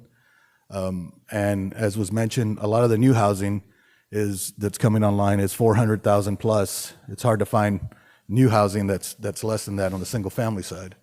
We did see a decrease in single family homes on the appraisal side, but that, I'm going to be talking about that. That's really more tied to Tarrant County and the fact that residential housing or single family residential was not reappraised. And there's actually folks actually protested, so it lowered the overall values as we went on. So looking at the economy, there's several factors. I think everybody here understands the different factors that impact the economy. Inflation being one. for the city, it means that when we have inflation that's low, it has an impact on the amount of revenues because people aren't spending as much, and so we're not getting as many revenues. But when it's converse, you can also have people spending less when the inflation's high, which also impacts revenues on the other side. High inflation, though, I think, impacts the city worse when it comes to cost of actual delivering services, especially when it comes to capital. And we saw that after COVID with the huge increase in costs where several projects that we put in the 22 bond program coming short once you actually got the bids out. The DFW area has been lower than the national average the last few years when it comes to inflation. You can see earlier, right out of inflation, we were actually higher. Interest rates also impact how we do things. My long term at the city, one of the things I've always advocated for whenever we've had severe reductions in interest rates is to, as much as possible, try to get the city council to issue more debt to do more projects because you get the bigger bang for the buck with the interest rates being low, and you're able to stretch that out if we could afford it. And the problem with interest rates being too high or too low is that it impacts how us as citizens, us as individuals, our whole population react and work in the economy. If it's too high, then people are not buying homes. They're not moving forward with those kind of things. The economy isn't turning as much. When it's too low, then people have a tendency it drives up housing costs. And again, the affordability piece comes into play. And so having a stable interest rates kind of in the middle, what's being targeted by the feds, is really where I think works best for the economy overall.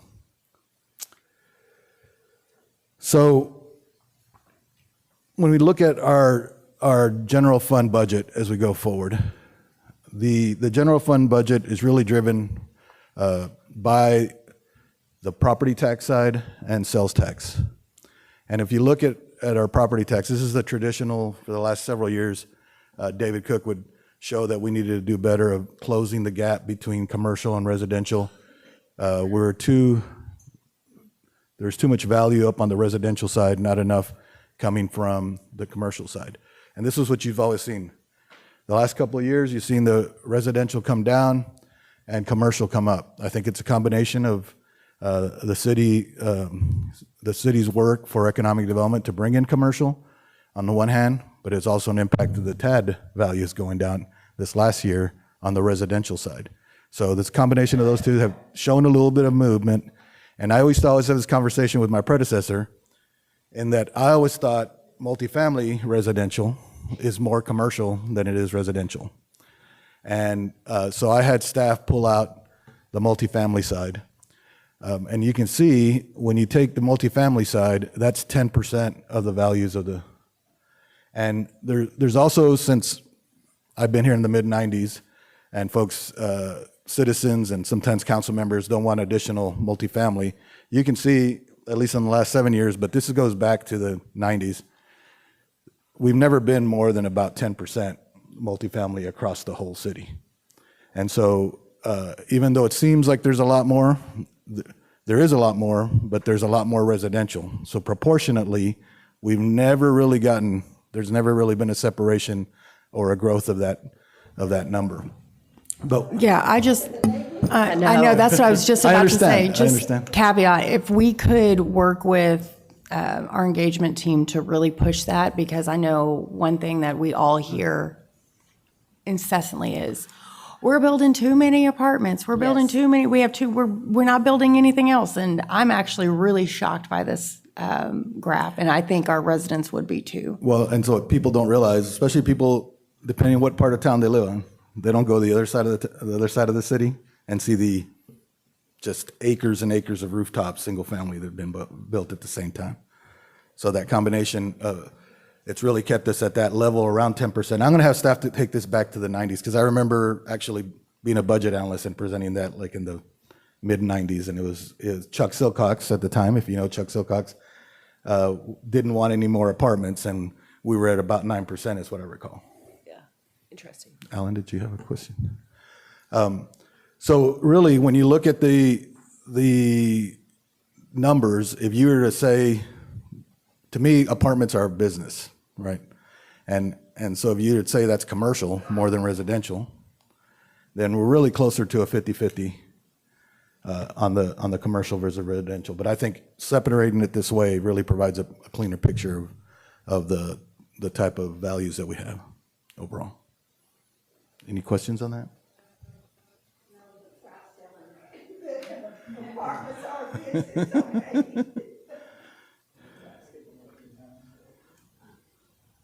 Jay, but on that graph right there, does that include tax exempt properties I went the wrong way. when you're dealing with multifamily? It's everything on the tax rolls, so that they're not. Okay, just wanted to be sure. Tax exempt aren't on the tax rolls. Thank you.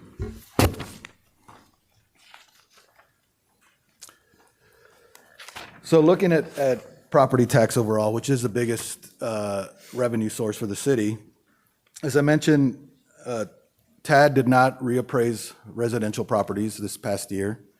And their plan is to not, it's a 2-year appraise every 2 years, or every 3 years, but the first year was just to stay status quo. So it's really gonna be 3 years before they actually reappraise.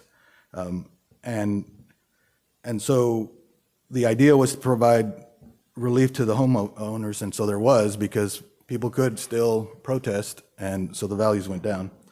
93% of our values come from TAD, from Tarrant Appraisal District. So we're in 5 counties, but the other counties combined are only 7% of the value for our overall properties. So as I mentioned, the property residential values were frozen in 2026. The biannual reappraisals will start for 2028, FY28. So they won't be reappraised again until the January 2027. There was a law that was passed, or in a bill that was passed, there was a line in there that said that January 1st needed to be reappraisals, but it didn't specify annually, and so TAD is not changing the way they're moving forward. As you recall, when I came on board and we started talking about the budget, we were predicting having a reduction of the overall values and having to cut at the time, and we ended up coming actually above what we thought we were going to have, and that was really tied to commercial valuations. Commercial valuations went up. And so actually allowed us to be able to not have to cut a tremendous amount of programs or dollars, and we were able to bring in MedStar and additional other mostly public safety related programs on board, as well as add capital money to the maintenance side of transportation public works. But as we look forward, knowing that this reappraisal program is still going to be in place, where we're not going to have residential reappraised, and you look at what's happened with the last state legislative process, we did, have House Bill 9, which basically took business personal property exemptions from $2,500 for businesses to $125,000. That impact to the city is that existing business personal property is wiped off the tax rolls at that level, and it's going to be an estimated about $6 million hits to our budget. So that, just from start off, if nothing changes, exact same values, we have no growth or whatsoever, there's a $6 million reduction in our actual income. The reappraisal process, I mentioned that the law that was passed that said they had to be reappraised January 1st, it didn't specify annually, and so my understanding is they still plan not to reappraise, and so we can expect residential property, unless we had a lot of come on board, probably be flat, if not reductions again, since people will be able to protest their existing values that are on board. As you look forward, the governor put out his he just announced that he was going to run again, and his platform is primarily around property tax relief overall. And so these are the items that he's put out there that in a couple of years, as we look at this 7-year forecast, that we had to potentially, think about some of these items being approved. One is that instead of appraising every 2 years after the 2027, that it would be every 5 years. So residential properties wouldn't be appraised until every 5 years, so you're going to see a stagnant value there. That the cap on appraisal growth from 1 year to the next, currently 10%. So if your house goes up in value, the appraisal amount can only go up to 10% when it comes to you actually taxing your home. It would only be 3%. So we did, even though there wasn't appraisals this last time, houses that had a higher value than the 10% cap or that could move in the 10% cap, we did gain some of that value. In the future, it would only be 3% potentially. On the local spending side, for us, we currently have a 3.5% cap on existing revenue. So existing values, revenues that come up from the existing value. The proposal is to have inflation plus population growth or 3.5% as a cap for all revenue, not just existing. So even this past year, we had overall the budget grew by 5.4% because we added our existing plus our commercial growth, the growth on the commercial side or the new growth. It wouldn't matter. It would be together. It's 3.5 or population growth plus inflation. Inflation last year was 1.9%. Our population growth was about 1.1. So you would be at 3%, and that would be our revenue side for property taxes would be 3% growth. If you want to go above that as city council, you'd have to go to an election of the citizenry, and a supermajority would have to approve that. And then the last one is there is a proposal to eliminate all property taxes for the ISDs. I don't know how that would work, and it doesn't mention how it would be, what would substitute for that. The good news is FIFA. For this coming year, I think when we did we did our budget, we projected our sales tax just based on the things that we knew. So we're hoping to see the bump in FIFA activity on the sales tax side. And it's predicted to have almost 4 million visitors to the Metroplex because of the FIFA soccer in I was going to say Arlington, but in Dallas Stadium. The estimate overall for the direct impact to the areas, there's a huge range there of 160 to 600 million, but consulting, that's how they make money, right? They're never wrong. And then on the DFW's overall, the overall project impact just indirectly and everything tied in as dollars recirculated is 2.1 billion. When you look at that, we have the opportunity, especially if we land a team at TCU. So TCU is one of the potential sites, host sites for one of the nations. If we land at TCU, I think the impact will be significant because all of the fans from that nation will end up wanting to be close and will congregate in this area. So when will we know that, whether TCU gets the site? I believe the 1st of March or late February is when come out. Well, there's like 8 locations and there's, I believe, 6 teams. So there's a couple that may not. Hopefully we have one there. Yeah, we feel good about that. Yeah. So here's the forecast. Looking out 7 years, based on all the data that we have currently, and making the assumption that we would move forward with our pay study plan and compression that we had outlined to the city council, the increases in group health that we're projecting, and the EMS subsidies continuing, along with the 2022 bond project operating costs, are the only things that we've put in there along with the normal growth to come up with these projections. So this year, we're intending to be balanced. Of course, in the state of Texas, you can't adopt a budget that's not balanced. So you'll see as you go forward, those numbers grow, but you see the bottom line shows you the growth or the negative number or growth every year, assuming a balanced budget was achieved. So at the end of 7 years, if nothing changes, and no other additions were made other than the ones that I mentioned, we'd be about $68 million to the negative over that 7-year period. Of course, we have to balance the budget every year, so if that was the case, we're nearly $39.5 million. As Christiane mentioned earlier, almost $40 million to the negative now. So staff would be, as we go through the process, staff with council would be working to figure out how we'll balance that. Of course, this is early, it's macro, it's big numbers. We'll start getting more information as we go through the year. And we'll be bringing potential solutions both on reducing the budget and hopefully ability to raise revenues on the other side. But the fact that we are looking at those headwinds on the appraisal side and potentially in the state further down the road, some of the local preemption things that are going on, we're going to be looking, I think, and I'm not the only, I meet with city managers every once in a while.